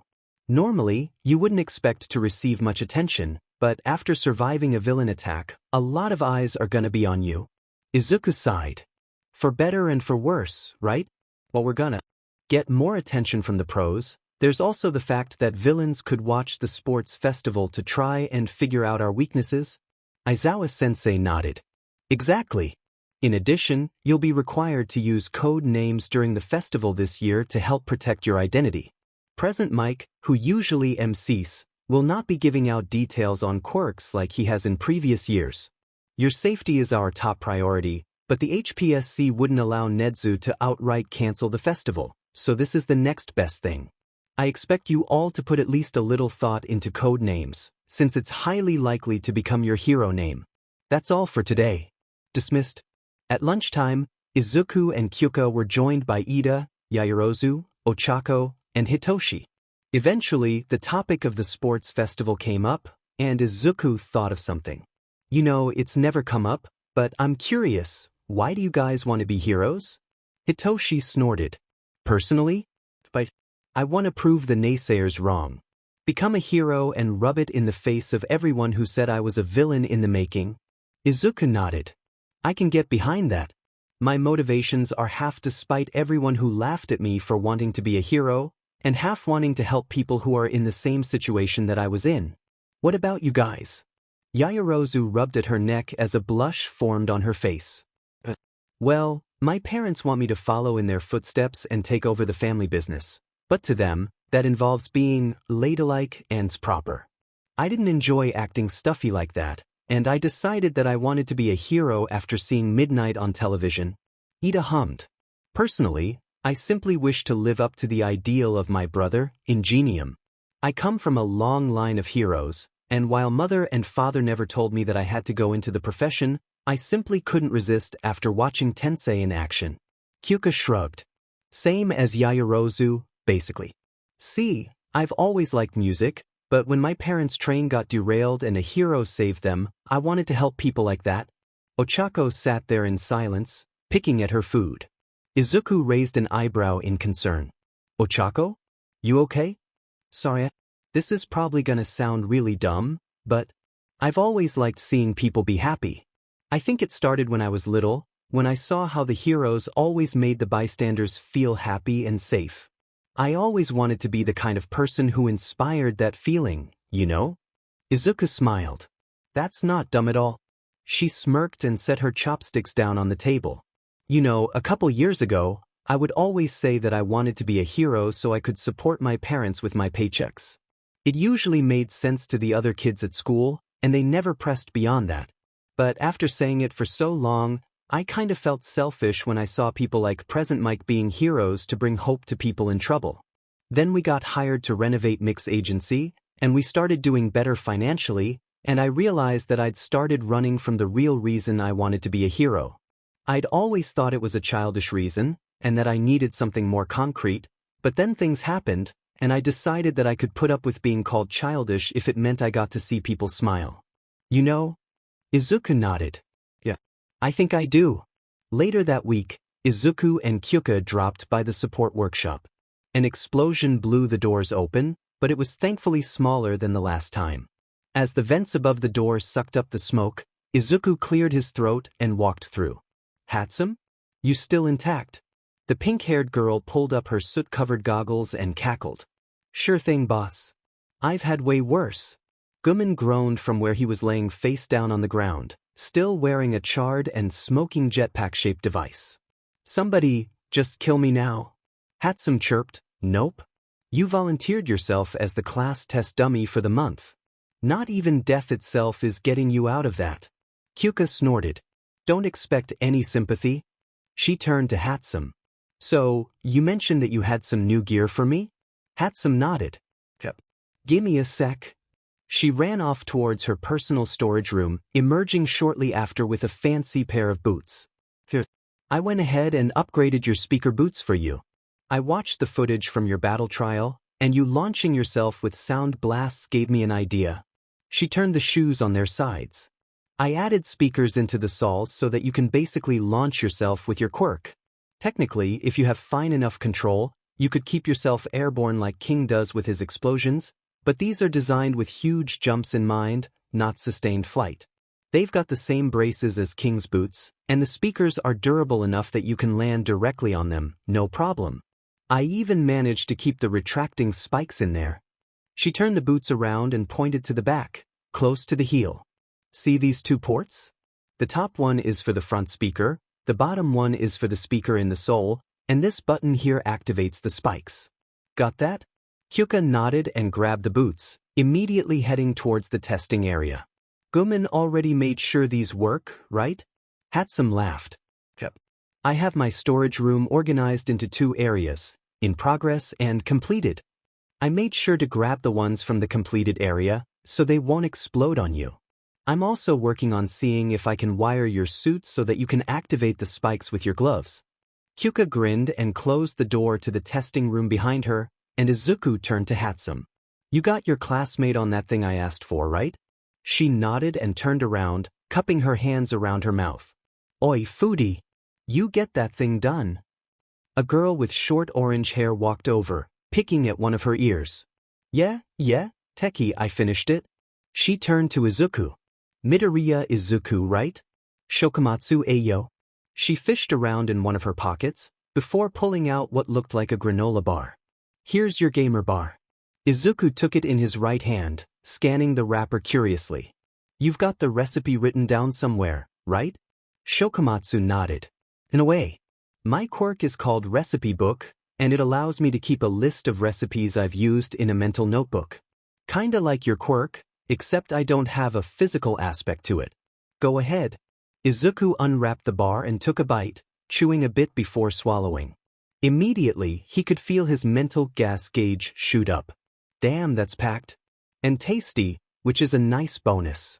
So, one bar is the equivalent of a full meal nutritionally. Shokumatsu nodded. Just like you asked. Initially, I was wondering why Teki wanted me to make a high-calorie food bar, but once she finally got around to explaining, it made a lot of sense. Izuku grinned. Thanks, these should help out a lot. Shokumatsu grinned back. Not a problem. They should also be useful for when we're pressed for time on a project and can't leave the workshop for too long. I know Teki's gonna be a major customer. Izuku raised an eyebrow.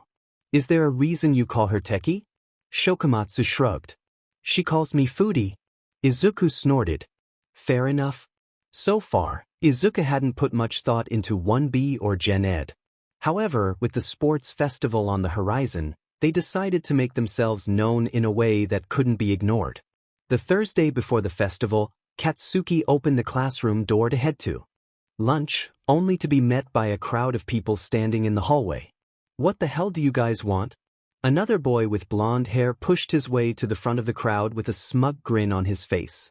Oh, just letting the glory hogs of 1A know that they aren't the only ones competing in the sports festival next week. You've probably been basking in the attention so much that you forgot about 1B and Gen Ed, haven't you? Izuku scoffed. Bitch, please. Basking in the attention, my ass. We were attacked and in very real danger of being killed. You think we're proud of that, Minoma Nido? You think we wanted to be attacked? That. Now shut your ass up before I put in a complaint with Kendo and Shouta about your behavior. Hitoshi glanced out the door and grunted. Togaike, I see you over there. Don't tell me you're encouraging this. A brown-haired girl sighed and pinched the bridge of her nose. I did not intend to come, but Minoma riled up the rest of the class, so I decided to come along as class representative and a voice of reason. Another student scoffed. I'm surprised Mr. Big Shot Hero bothered to remember anybody from his old class. Hitoshi rolled his eyes. I was only with you guys for a day. It's not like I had much of an opportunity to learn everyone's names. Besides, Togaike was, like, the one person who actually talked to me. Izuku sighed, and all attention turned to him. You do realize that this kind of first impression basically nukes any chance at positive relations, right? If you declare war in the very first meeting, it basically guarantees that we're gonna hate each other. I mean, sheesh, at least get to know a guy before you swear to kick his ass. Katsuki pointed his thumb at Izuku. What he said. Now move, I'm starving and you're blocking the way to the cafeteria. As the blonde stalked off, Minoma laughed sarcastically. You see? So self-absorbed that he gives no thought to anyone else. Izuku rolled his eyes. Nah, he's just an asshole to people who are assholes to him. If you didn't come out swinging with the declaration of war, he'd have been nicer about it. You had that coming to you. Ever heard of the Golden Rule? A girl with vine-like hair standing behind Minoma recited, Do unto others as you would have them do unto you. Izuku nodded. Bingo. You come at us like jackasses? We're gonna be jackasses back. Consider yourselves lucky that Kendo and Shouta gave a better first impression of your class during the rep meeting the other day than this sorry performance. Those two are probably the biggest reason why relationships with your class haven't been completely shot. Kendo appeared out of nowhere and smacked Minoma across the back of the head. Sorry about him, Midoriya. I swear I'm trying to reel him in, but nothing's working yet. Izuku grinned. It's fine. Can't wait to see your classmates show off in the sports festival next week. He raised his voice to address the rest of the crowd. You all want to declare war on 1A? Prove that you're just as strong as us? Fine. As class representative, I accept. But just making a declaration isn't enough. You have to prove that you've got the skills to back it up. Aizawa-sensei takes nothing less than the best in his class, so you'd better give it your all if you want to transfer. Plus ultra. Later that day, they came back to the classroom from lunch to find Aizawa-sensei and Kiyama-sensei already standing by the podium. They quickly found their seats and the bell rang. Aizawa-sensei sighed and stepped up to address the class. Today's Foundational Heroics class is more informational than practical. Remember how I said you should be thinking about your code names? Well, today, you'll be deciding on your code names for the sports festival. Usually, this would be held the Monday after, but since they're required this year, we're doing this now. Kiyama-sensei seemed to take that as her cue. As for why I'm here? Well, I'm your judge. Shoyuta here is absolutely terrible with names, and considering I teach PR to the second years, it's the logical choice. Now, before we get into the actual decisions, something to keep in mind, your code name, and your eventual hero name, is intended to reflect on who you are as both a hero and a person. All Might, Endeavor, Pux, Best Genist. All of them say something powerful about the person they refer to. In addition, changing your hero name is a very complicated process, so choose wisely, or you'll have hell to pay later. Kiyama-sensei pulled a stack of whiteboards and dry erase markers out of the podium, and Izuku walked up, handing half of the stack to Yaoyorozu before distributing the items among the class. The room was soon filled with the sound of squeaking markers. Izuku tapped his marker against his chin in thought. Reflect on who I am as a hero and a person. Yeah, that'll work. He quickly scribbled out his choice and set his marker down on his desk, looking up at the board. After a minute or so, Kiyama-sensei announced, Now, since you'll all probably have to deal with the media at some point in your careers, it's a good idea to get used to saying your hero names out loud. As such, you'll be presenting your ideas to the class, going in order of seat number. Most of the class went pale, but Aoyama seemed unaffected, strutting up to the podium and proudly holding his board in the air. I cannot stop twinkling. For my sparkle is eternal. Izuku blinked. That's not a name, dude. That's a whole-ass sentence. I doubt the cameras are gonna want to stay on the guy who takes a full 5 seconds to introduce. Aoyama frowned and slowly walked back to his seat. Ashido pranced forward and excitedly displayed her board on the podium. Alien Queen. Kiyama-sensei winced. Isn't that a reference to the horror monster with acidic blood? Maybe go with something a little more kid-friendly? Izuku raised his hand. If I could make a suggestion? Maybe keep the queen part and precede it with something else? Kiyama-sensei nodded.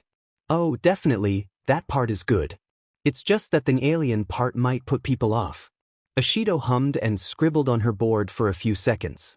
What about Acid Queen? Kiyama-sensei nodded. Sounds great. Approved. Ashido grinned and skipped back to her desk, and the class started to relax. Sue walked up and placed her board on the podium. I've had this one picked out since I was a kid, Karo. The rainy season heroine, Froppy. Kiyama-sensei squealed. Oh, that's just precious. I love it. Ida quickly walked up and presented his board. The Nitro Hero, Ignition. Excellent. Ochako walked up with a slight spring in her step. Uravity. Very nice. Ojiro rubbed at his neck. I'm not quite sure about this, but... Karate Kong. Izuku snorted. Somebody's played Donkey Kong, Jungle Beat. Not that that's a bad thing, mind you. Kiyama-sensei nodded.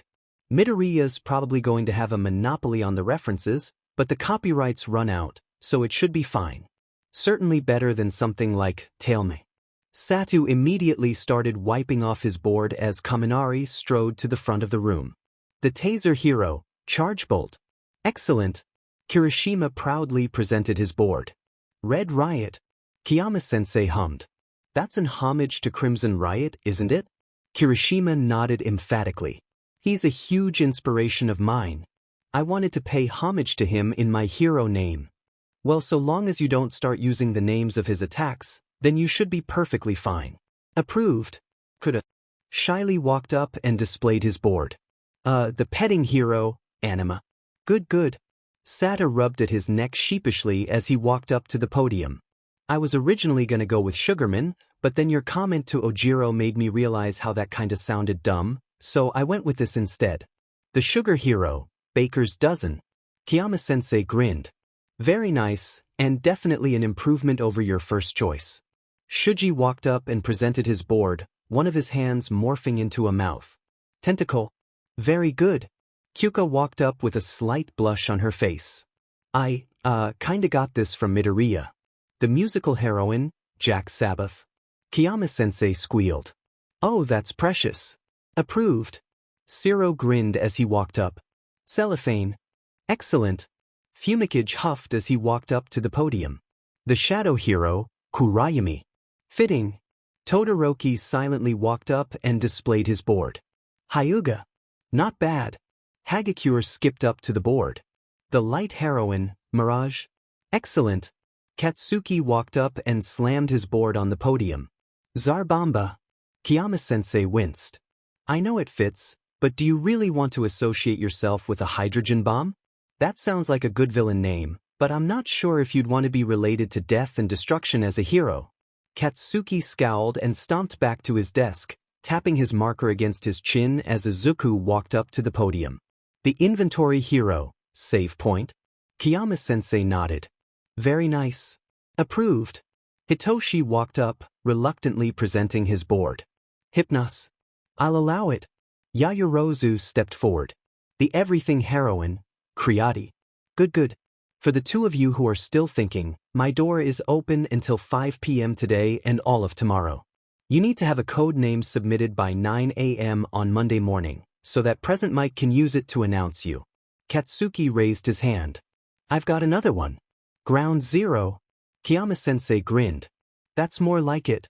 Ayumakuen, if you're having trouble, feel free to come find me in my office later today. We can discuss possibilities one-on-one. As for the rest of you, don't think you can relax. The festival will demand your best effort.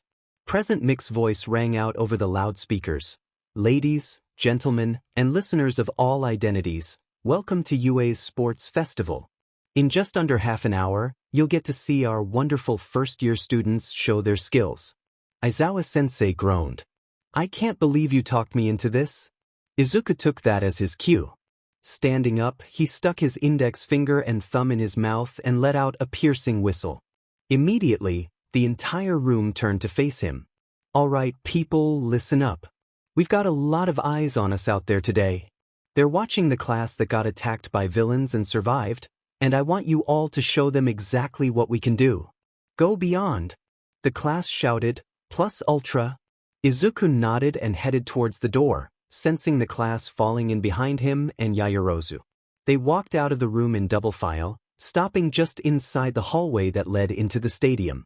Mike announced, starting us off, it's the class that's already fought villains and survived, 1A of the heroics course. The cheers were almost deafening as the class filed onto the concrete square in the middle of the field. Izuku glanced up towards the civilian section of the stands, waving as he saw Mom sitting next to Aunt Mitsuki and Uncle Masaru.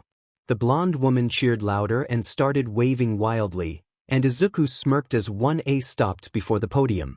Mike continued, next up, the class with a little less attention, but no less talent, it's 1B of the heroics course. The crowd cheered again, but it was noticeably quieter. Izuku could see Monoma scowling from his position in the middle of the pack. Yaoyorozu and Kendo nodded at each other as 1B strode up next to them. Following that, it's our esteemed general education course, classes 1C, 1D, and 1E.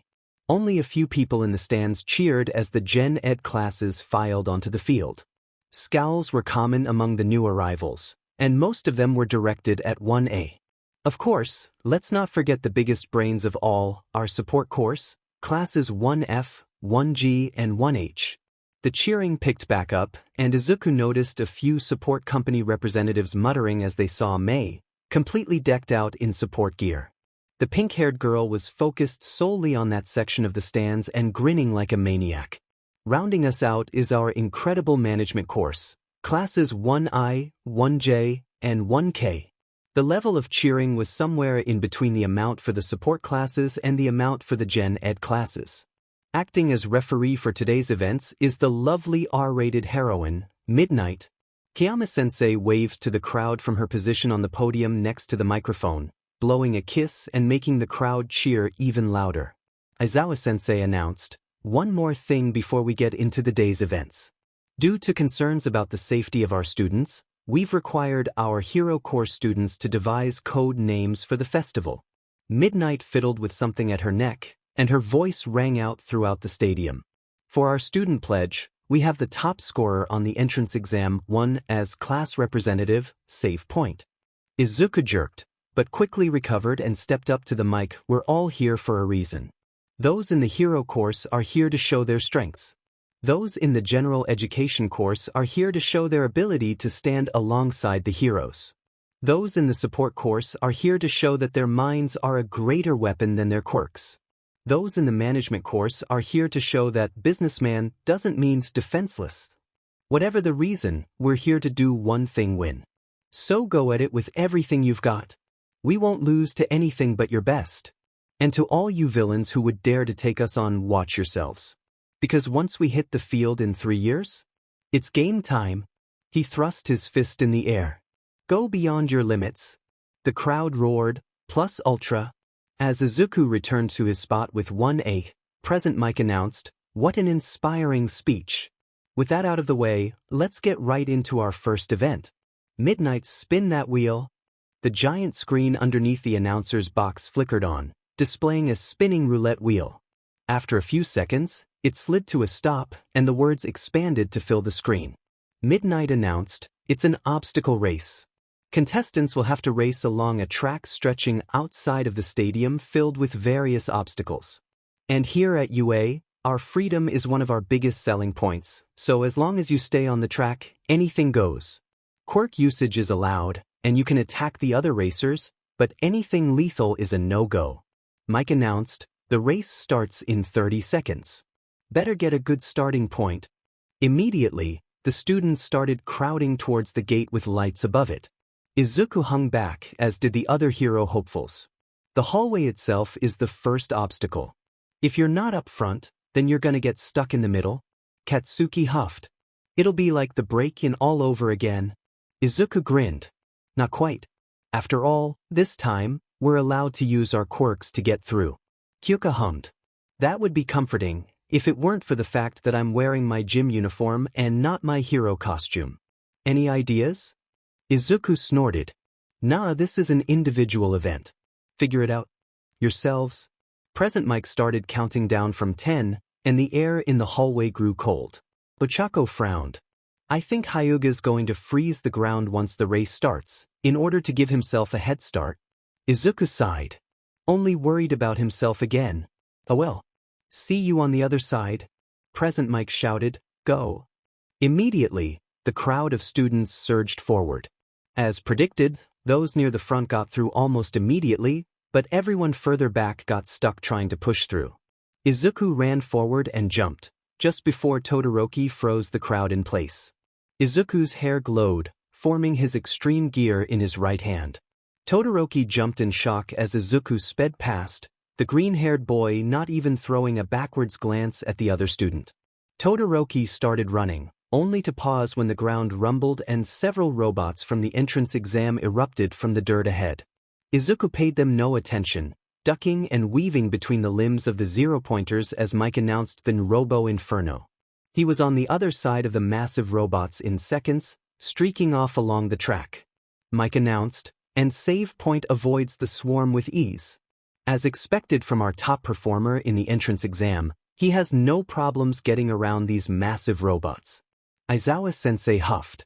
And with his quirk taken into consideration, there's absolutely no way for any of the planned obstacles to slow him down at all. We really didn't account for flight this year, did we? Mike shushed his fellow announcer. Quiet, Eraser. You'll ruin the surprise. In any case, it looks like Hyuga just froze the zero-pointer solid. Quite an impressive display of power from one of our strongest students. Aizawa-sensei grunted. Hyuga has a lot of raw power, sure. But the important thing is how skilled you are with it. For instance, if he'd thought to propel himself with his ice like I know he can, he probably would have kept up with save point a little better. Who, might I add, is already halfway across the second obstacle. Izuku snorted as his extreme gear flew over the chasm. A downside of the board was that it could only hover so far above a given surface, so he was forced to twist and turn over the various pillars and connecting ropes, rather than shooting straight across the gap. However, what the board lacked in altitude, it more than made up for in speed, and he was on the other side of the pit within seconds. Mike announced, "Holy hot tamales. Save point has already cleared 2 of the 3 major obstacles, and it hasn't even been half a minute. And he's already at the 3rd. Unfortunately, Eraser's got a point. This minefield is hardly an obstacle when you're riding a hoverboard. Boring. We need action. At least the others will provide plenty of that once they get past the fall." Aizawa-sensei added, "And before any of you start grumbling, the hoverboard is a part of Save Point's quirk. The details are being kept private for the sake of security, but rest assured that it's allowed." Izuku quickly cleared the minefield, speeding over the dirt path and crossing the finish line at the 30-second mark, skidding to a stop on the field inside the stadium. Midnight announced, and Save Point is the first to finish, well before anyone else. Let's see if that early lead will come back to bite him in the butt later on.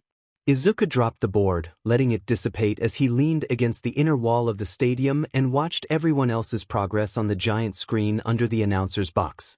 Todoroki and Katsuki were currently in the middle of battling for second place in the middle of the minefield, and the rest of the hero hopefuls were just now getting to the 3rd obstacle. On the screen, Kyuka grabbed Ochako's arm and said something, but Izuku couldn't make it out. The brown-haired girl grinned and grabbed her classmate's arm, before leaning back and throwing Izuku's girlfriend across the minefield. Mike shouted, "Holy crap!"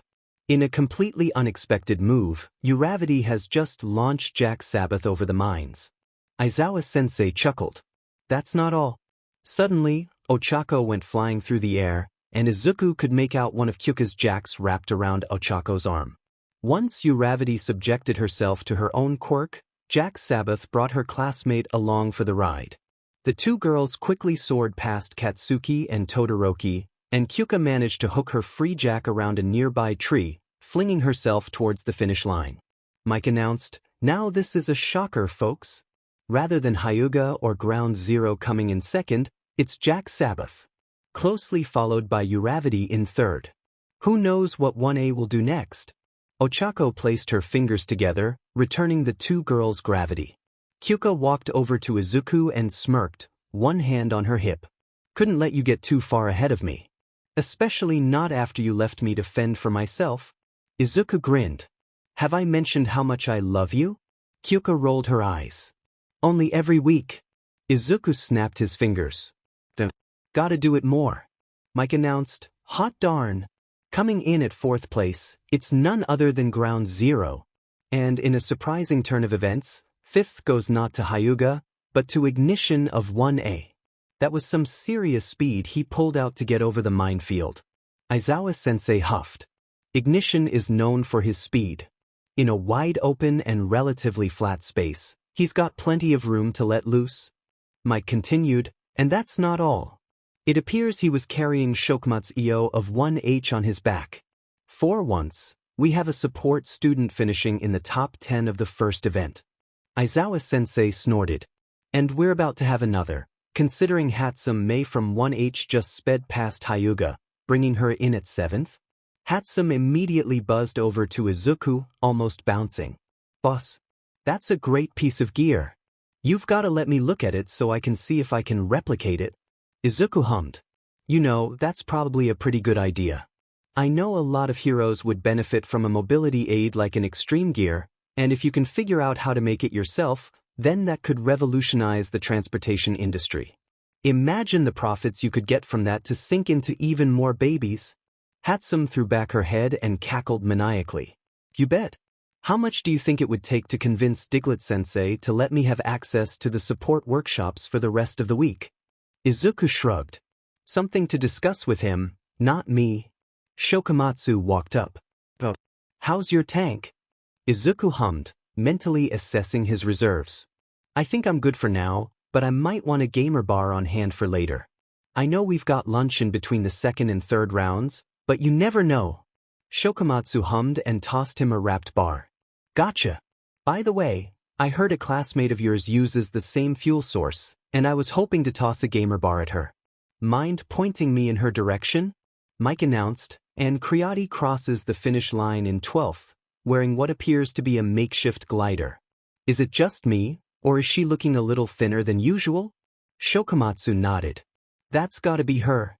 The support student immediately headed off in Yaoyorozu's direction, and Katsuki walked over. Hey nerd.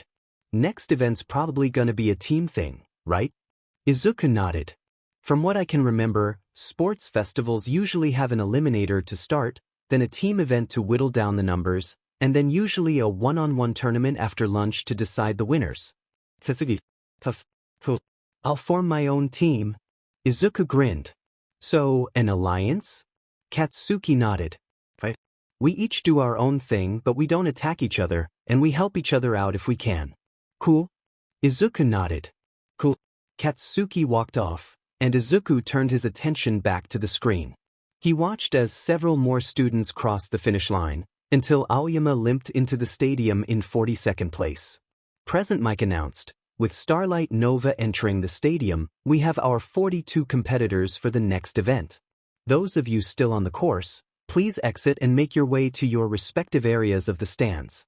Those of you stuck in the net at the bottom of the fall, hang tight, Power Loader will be along shortly to dig an exit tunnel. Midnight cracked her whip, drawing everyone's attention to the screen below the announcer's box that was now spinning again. And our next event will be, the roulette will slid to a stop. A cavalry battle. The screen shifted, showing a ridiculous diagram of All Might, 13, Snipe, and Ectoplasm, with the blonde hero riding on the shoulders of the other three. This is a team event. You will form up in teams of 2 to 4 people.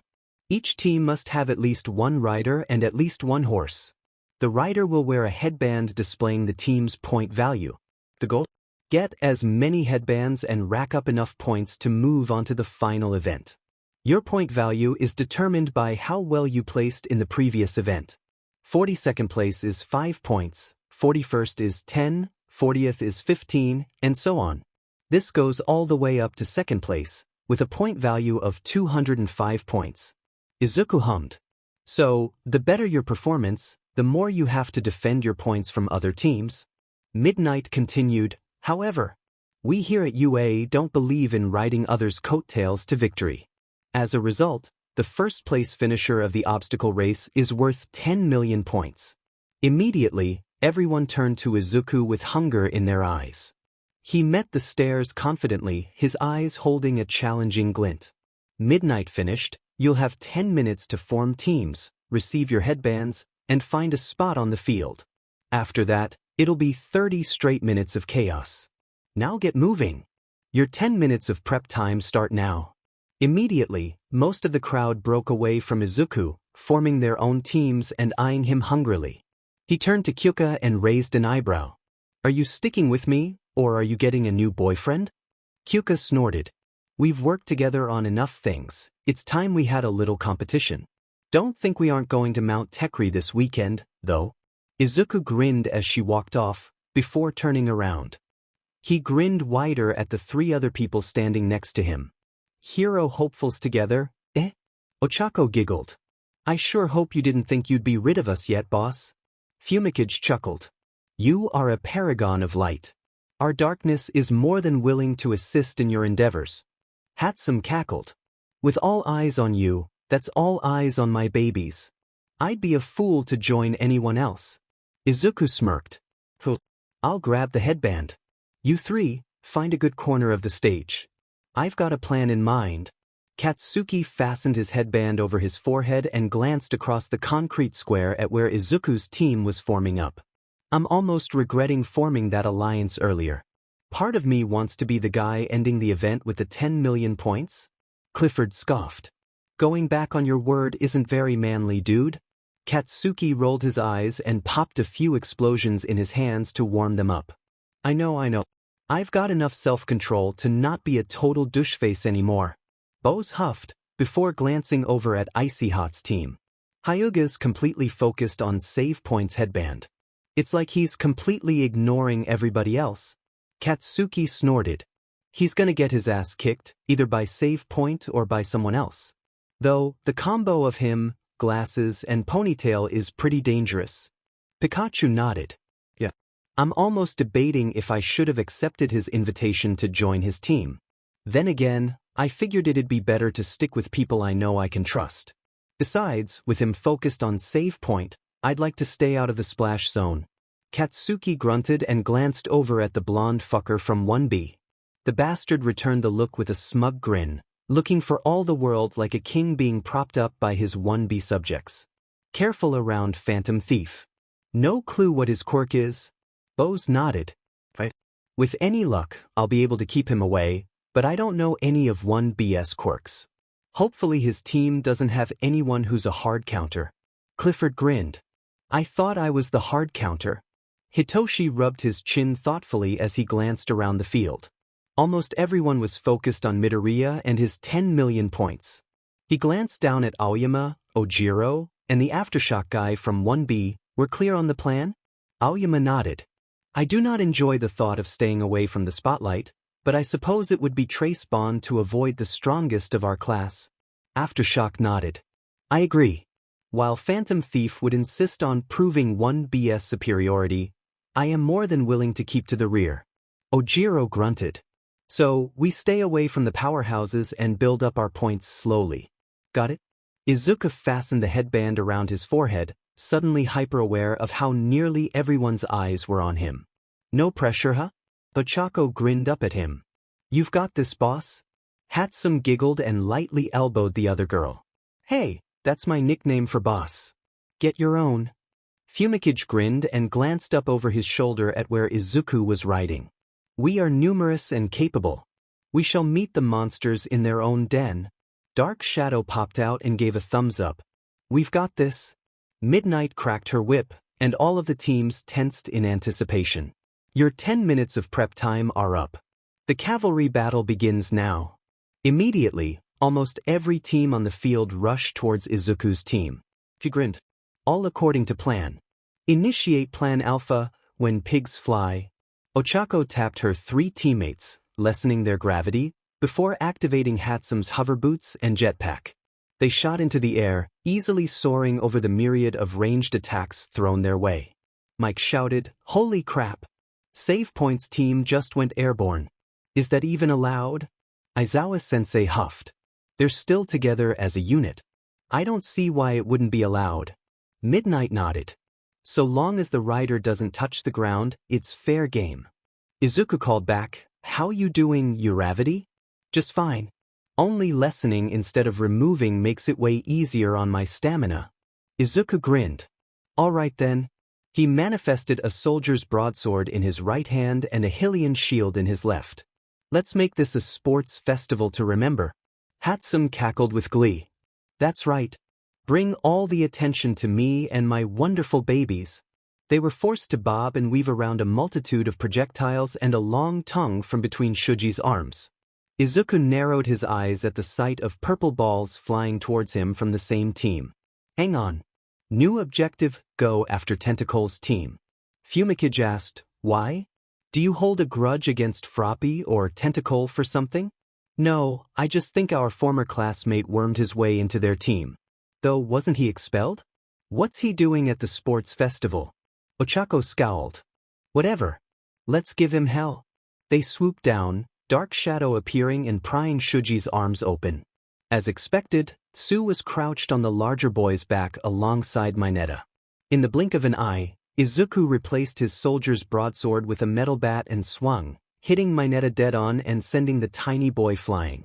Immediately, Tsu let out a sigh of relief. Thanks, Carol. Tentacle and I didn't want him on our team, but he stuck himself to Tentacle's back with his quirk and refused to let go. Izuku grinned. Thank us by not taking our points? He leaned back to avoid a spray of green scales. We're under enough pressure as it is without you two joining in. Tsu nodded. Of course, Karo. The two teams separated, and Izuku's team flew above a barrage of flying horns, thrashing vines, and the word POW appearing out of nowhere. Come on, let's keep this up. Katsuki matched the blonde fucker blow for blow, explosion for explosion. Come on, step it up already. I thought you were gonna prove one BS superiority or some shit. Phantom Thief scoffed. It's not my fault that a brute like you is the only opponent I can find. I would have much preferred your class representative, since he would no doubt give me a challenge. Then again, with a head as big as his, he'd probably be an easy target. Katsuki felt something snap in the back of his head. The fuck did you just say? You heard me. I'm honestly surprised he managed to get his headband around that massive ego of his. Flaunting his status just to get out of responsibilities. Tell me, how often does he tell your classmates to do his homework for him because he's in charge as class rep? Katsuki felt his temper flare so high, it actually looped back around to calm. You're gonna wish you hadn't said that. He felt a pair of jacks settle into his hands, and his grip tightened. Knowing his teammate's plan, he swung back and around. Bows flew up and over Katsuki's head, smacking into Phantom Thief's face with a marvelous dropkick. She planted one foot on the front horse of Phantom Thief's team and another on the fucker's chest and pulled one hand back. The fuck did you say about my boyfriend? Bows decked the fucker in the face with an absolutely beautiful haymaker, following up with an uppercut to the chin that actually lifted him into the air, before pulling her right foot back and nailing him directly in the crotch. The 6 other boys collectively winced in sympathy, as did a collection of other males in the vicinity. Bows grabbed Phantom Thief's headband and ripped it from the fucker's forehead, before punching the guy in the face again and backflipping to land behind Katsuki. Phantom Thief crumpled in his seat, his teammates the only thing keeping him off the ground and still in the game. Mike screeched, "Yuch!" Jack Sabbath just laid the absolute smackdown on Phantom Thief. Wonder what got her so riled up? Sensei snickered, nothing he probably didn't deserve. Jack Sabbath doesn't get mad without good reason, so Phantom Thief must have really pushed her buttons to get her that angry. Bows handed the headband up to Katsuki, who took it and wrapped it around his neck. Got your rage all worked out? She breathed out, and Katsuki swore it almost sounded like a bull. Not quite. I need to punch a few more fuckers in the face. Katsuki grinned and jumped off his team's shoulders, keeping himself airborne with his explosions just long enough for the horses to rearrange so that Bows was at the front. Then by all means, let's go find you some fuckers to punch in the face. Izuku dimly noted Kyuka going on the warpath somewhere in the background, only to swear under his breath as his face was nicked by one of Dragon Shroud's scales. Shit. Uravity, how's the flight setup looking? She grunted. Not good. Jetpacks sputtering, and the hover boots are only staying a few inches off the ground. Hatsum, you're gonna need to make some major repairs during lunch if you want to use these during the tournament. Dark Shadow popped up and punched apart a wave of ice sent their way by Todoroki. The two-toned boy was unfazed, staring across the field at Izuku's headband. I've let you survive for too long. I'll be taking that headband now. Izuku scoffed and readied his shield. Try it, Jack Frost. Ignition. The blue-haired boy shouted, Recipro burst. Blue flames shot from Ida's exhaust pipes, and Todoroki's team shot forward. However, Fumikage and Dark Shadow had been training. The shadowy bird flew out, grabbing Yayarozu's shoulders and halting the other team in their tracks. After a few seconds, Ida's engine sputtered, and Dark Shadow let go, quickly flying back to Fumikage and retreating under his shirt. Izuku stared over at Todoroki and raised an eyebrow. You were saying? Todoroki merely huffed and grabbed the end of a pole created by Yayarozu. Frost sped down the pole and across the cement, freezing the nearby teams in their tracks. Walls of ice erupted from the ground, trapping Izuku's and Todoroki's teams within a tight space. No matter. You will not escape again. I will succeed. Izuku snorted. Pretty dismissive of your teammates, aren't you? Todoroki opened his mouth to respond, only for an explosion to rip a hole through one of the ice walls. Katsuki's team stepped through, and Kyuka split off, immediately running over and jumping at Todoroki, latching onto his front and pulling one arm back. With an uncharacteristic roar, she punched Todoroki in the face, ripping off his headband and jumping back as the two-toned boy slumped in his seat atop Ida and Yaoyorozu. Kyuka ran back to her team and tossed the stolen headband up to Katsuki, who wrapped it around his neck and tossed Izuku a thumbs up. "You okay, nerd?" Izuku glanced worriedly at where Kyuka was nearly frothing at the mouth. "Is she alright?" Just angry from when Phantom Thief was talking shit about you." She needed an outlet? Present Mic's voice rang out, "Time's up. The cavalry battle has now concluded." As the ice walls started to melt, Izuku started to get a good view of the battlefield. In first place, having hung onto their 10 million points from the very beginning, team's save point. Izuku slid off his teammates' shoulders and held his hand up, grinning as they high-fived each other. In second place, having taken out several major players throughout the event, Team Ground Zero. Kyuka stumbled as the adrenaline faded, and Izuku immediately walked over and wrapped her in a bear hug.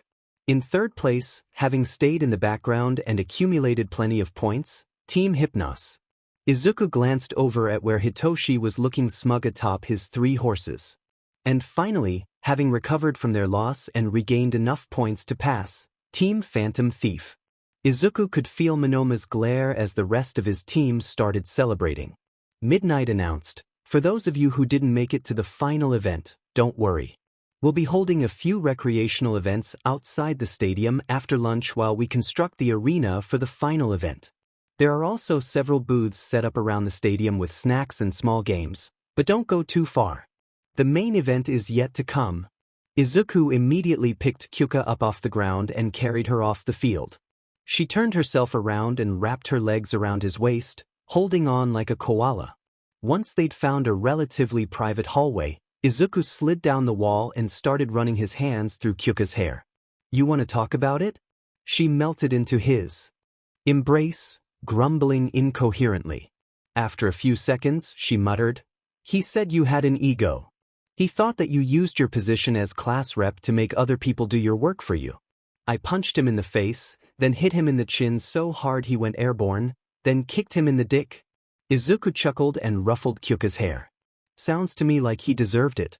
The other poor teams, not so much, but definitely Monoma." She grumbled and buried her face in his chest.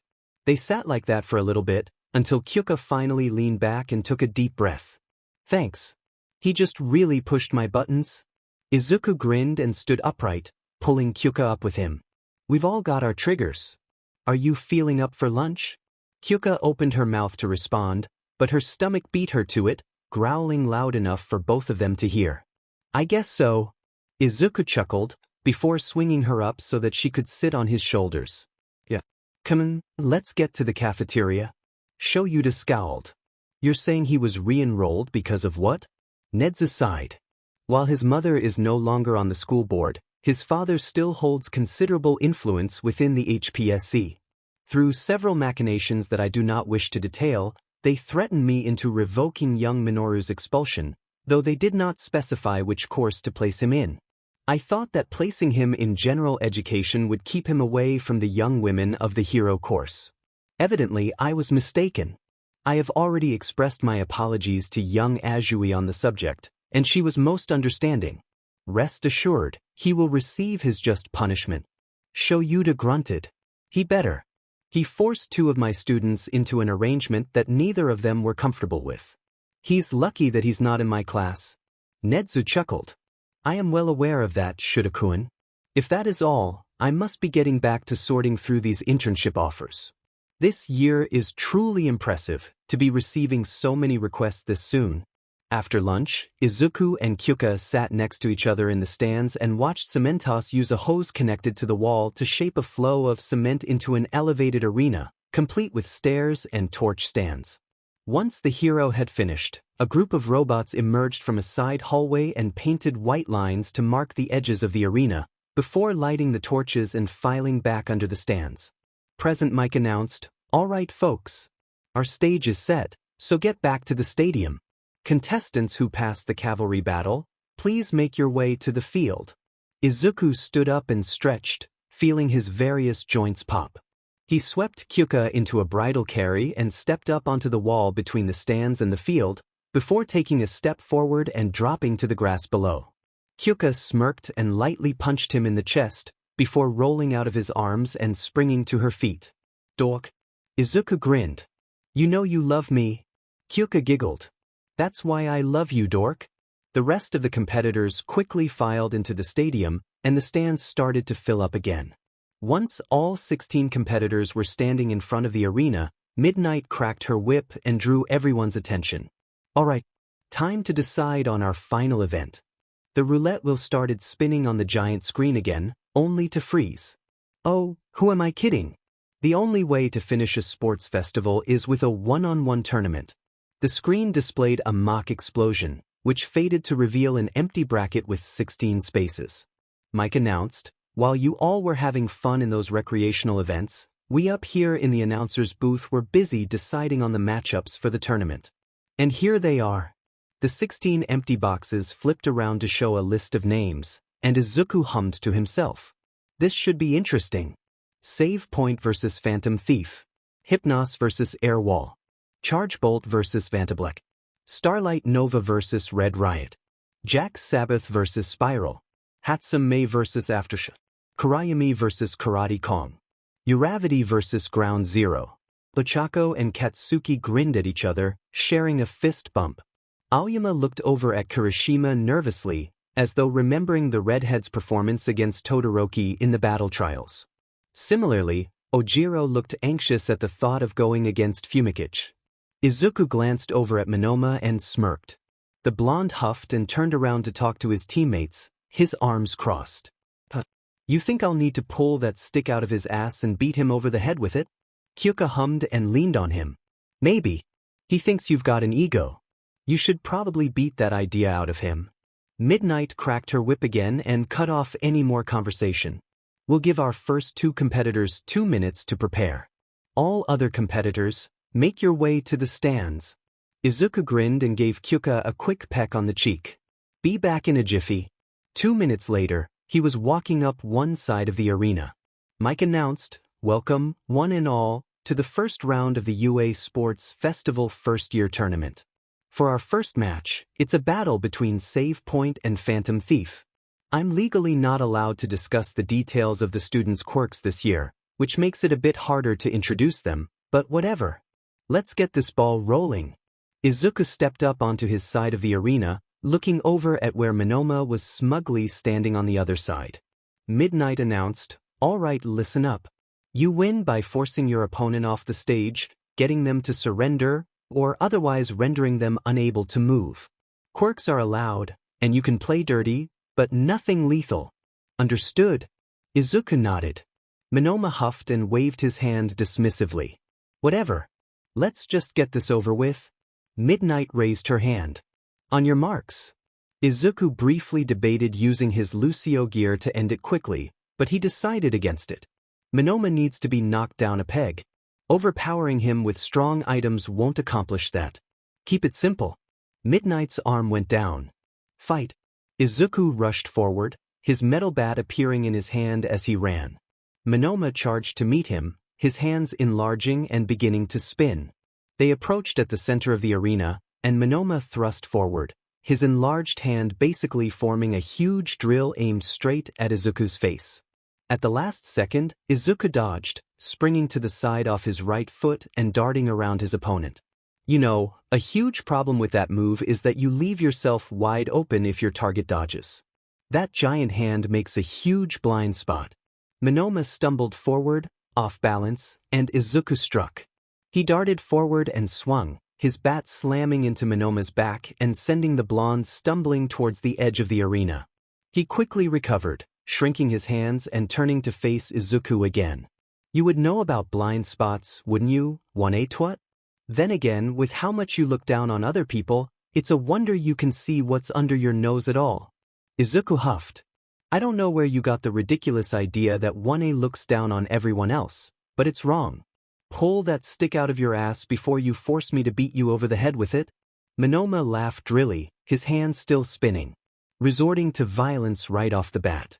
Typical 1A glory hog. All you care about is stealing the spotlight from the superior class. Izuku rolled his eyes, dodging and weaving around the blonde's clumsy thrusts. Remind me again, who went out to a news station and bragged about surviving villains? Oh, wait, that's right, nobody did. You think we asked to be put on the spot? I, personally, would love nothing more than to wait in the background for a couple years before making my debut. But we were forced into the limelight far earlier than we had any right to be. You think I wanted that? You think we wanted to put our lives on the line less than a week into the school year? Monoma growled, his attacks growing desperate. As if you would truly care about anyone else. All you ever do is lord your so-called heroic quirks over those of us who had to work to get here. Just because I don't have my own original quirk doesn't mean that I can't be useful on my own. His hand stopped spinning, and Monoma lunged, grabbing Izuku's left arm. The green-haired boy readied his bat, but Monoma disengaged, jumping back towards the boundary line. Ah? Getting scared? Come on, I promise I won't bite. Monoma scoffed and held his hand out to the side, fingers twitching. We'll see if you're still laughing once I defeat you with your own quirk. Nothing happened, and Monoma glanced at his hand. What? I'm getting a blank. But your quirk isn't a stockpiler, right? Izuku snorted, flipping his bat around as he walked forward. Oh, but it is. Would you like to know when I first knew I had it? A month into my first year of junior high. You know what my name was before then? The useless, Quirkless Deku. He caught the bat by the handle, letting it hang low as he stepped into Monoma's personal space. Lording my quirk over you? Please. Get off your high horse before you fall off and break your neck. He planted his right foot in Monoma's stomach and shoved, sending the blonde tumbling over the boundary line. He fell to the grass below, and Midnight threw her hand up. Phantom Thief is out of bounds. The winner of this match is save point. Izuku dropped to the grass and let go of his bat, letting it dissipate as he walked over to Monoma and held out his hand. Good match. Real talk, your quirk is really versatile. I know that I'd appreciate you watching my back in the field. Monoma huffed and accepted the hand up. I guess you're not bad. Izuku grinned. Wait until you get to know the rest of the class. Hitoshi hummed to himself as he stuck his hands in his pockets, walking up to the arena as the crowd started cheering again. Pops announced, for our second match, we have Hypnos of 1A against Air Wall of 1B. This is sure to be an exciting match.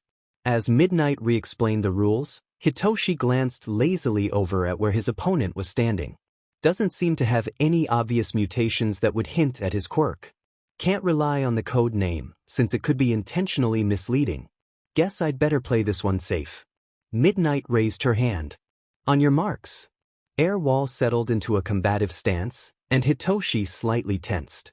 His opponent shouted, Prepare yourself, Hypnos. Fight. Air Wall immediately blew into his hand and shot forward, looking like he was holding an invisible plate. He's advertising his quirk in his hero name. He literally makes walls of air. Not a bad quirk, but he should really make a better effort to hide it. Hitoshi lazily walked forward, his hands still in his pockets. Air Wall shouted as he swung out, clearly aiming to hit Hitoshi with the air disc. Hitoshi yawned and leaned backwards, feeling the wind from the attack blow across his face. Thanks for the breeze. I was getting a little warm. Air Wall scowled and his hand swung back. Hitoshi stepped backwards, letting the attack fly by, before stepping forward and placing one hand on Air Wall's chest. His muscles tightened, and he stepped forward, shoving his opponent back towards the boundary line. Are you just gonna try the same tactic over and over, or are you actually gonna try and hit me? Air Wall shouted back, You can't dodge forever. Hitoshi grinned lazily. I don't need to. He rushed forward.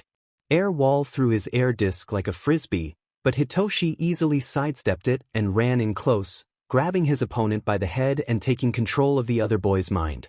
Air Wall's arms went slack and hung by his side as Hitoshi stepped back and crossed his arms with a smirk. Now punch yourself in the face. His opponent complied, his fist hitting his face so hard it sent him tumbling backwards over the boundary line. As Air Wall sat upright and shook his head to clear his senses, Midnight threw her arm up and shouted, Air Wall is out of bounds. The winner of this match is Hypnos. Air Wall rubbed at his face, before looking up at Hitoshi and grinning. Good tactic? Hitoshi grinned back. You're not bad yourself. Denki allowed a few sparks to crackle in his palm as he walked up the side of the arena. Vantablack, huh? Wonder what he can do. His opponent walked up the other side of the arena, and Denki raised an eyebrow.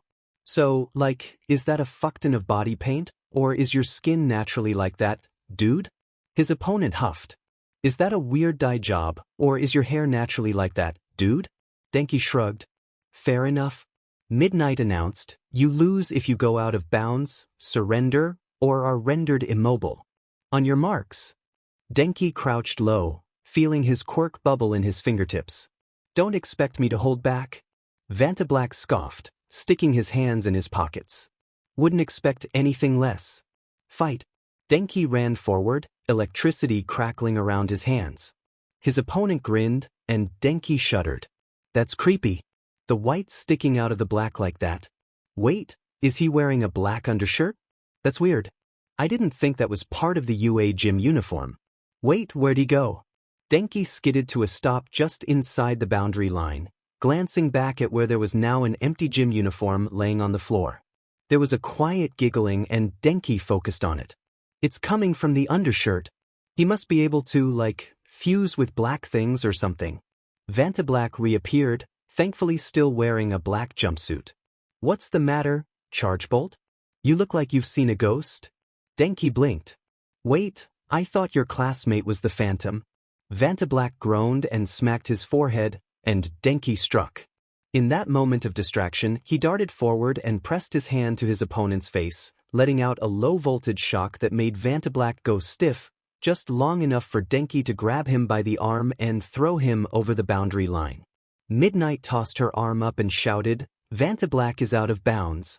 The winner of this match is Chargebolt. Denki grabbed the guy's gym uniform from the floor of the arena and hopped down onto the grass, holding it out to his opponent. You might want to put this back on. Vantablack grinned and took the uniform back, slipping it on and tossing up a two-fingered salute. Good match. Didn't really see you as the quick-thinking type. Denki snorted. I'm just full of surprises, aren't I? Izuku banged his fists together as he walked up to the arena, grinning widely as Aoyama slowly walked up on the other side. Mike-sensei announced, for our fourth match, it's a battle between 1A boys. Starlight Nova versus Red Riot. Izuku smirked, relishing how Aoyama seemed to pale at the sight of his hardened arms. You sure you want to do this, bro? I mean, I basically took out Hyuga solo before. You think you can handle me one-on-one? Aoyama shook his head, gripping his belt and smiling nervously. You may have bested a recommendation student, but I have the advantage of range. You shall not defeat me, monsieur. Izuku shrugged, rolling his shoulders and feeling his joints pop. Your call, man. Don't say I didn't warn you. Midnight swept her hand down. Fight. Izuku grinned and ran forward, swatting aside Aoyama's first shot. He sidestepped the second and blocked the third head-on, not stopping for even a moment. Aoyama went pale and fired a fourth time, and Izuku was forced to cross his arms due to the close range. However, it only pushed him back by barely a centimeter, leaving him more than close enough to step in and slam his hardened fist into Aoyama's stomach, just barely missing the lens on the belt. The blonde Frenchman crumpled to the ground. Midnight threw her arm up and announced, Starlight Nova has fallen unconscious. The winner of this match is Red Riot. The crowd started mumbling at how quickly the match had ended. Aizawa-sensei announced, I'm not surprised. Starlight Nova's quirk is strong, sure, but Red Riot has some of the strongest defenses I've seen. This was a case of a strong force versus a nearly immovable object. A pair of robots emerged from the hallway carrying a stretcher, quickly loading the blonde onto it and carting him off towards the infirmary. Izuku nodded to Midnight before heading back towards the stands.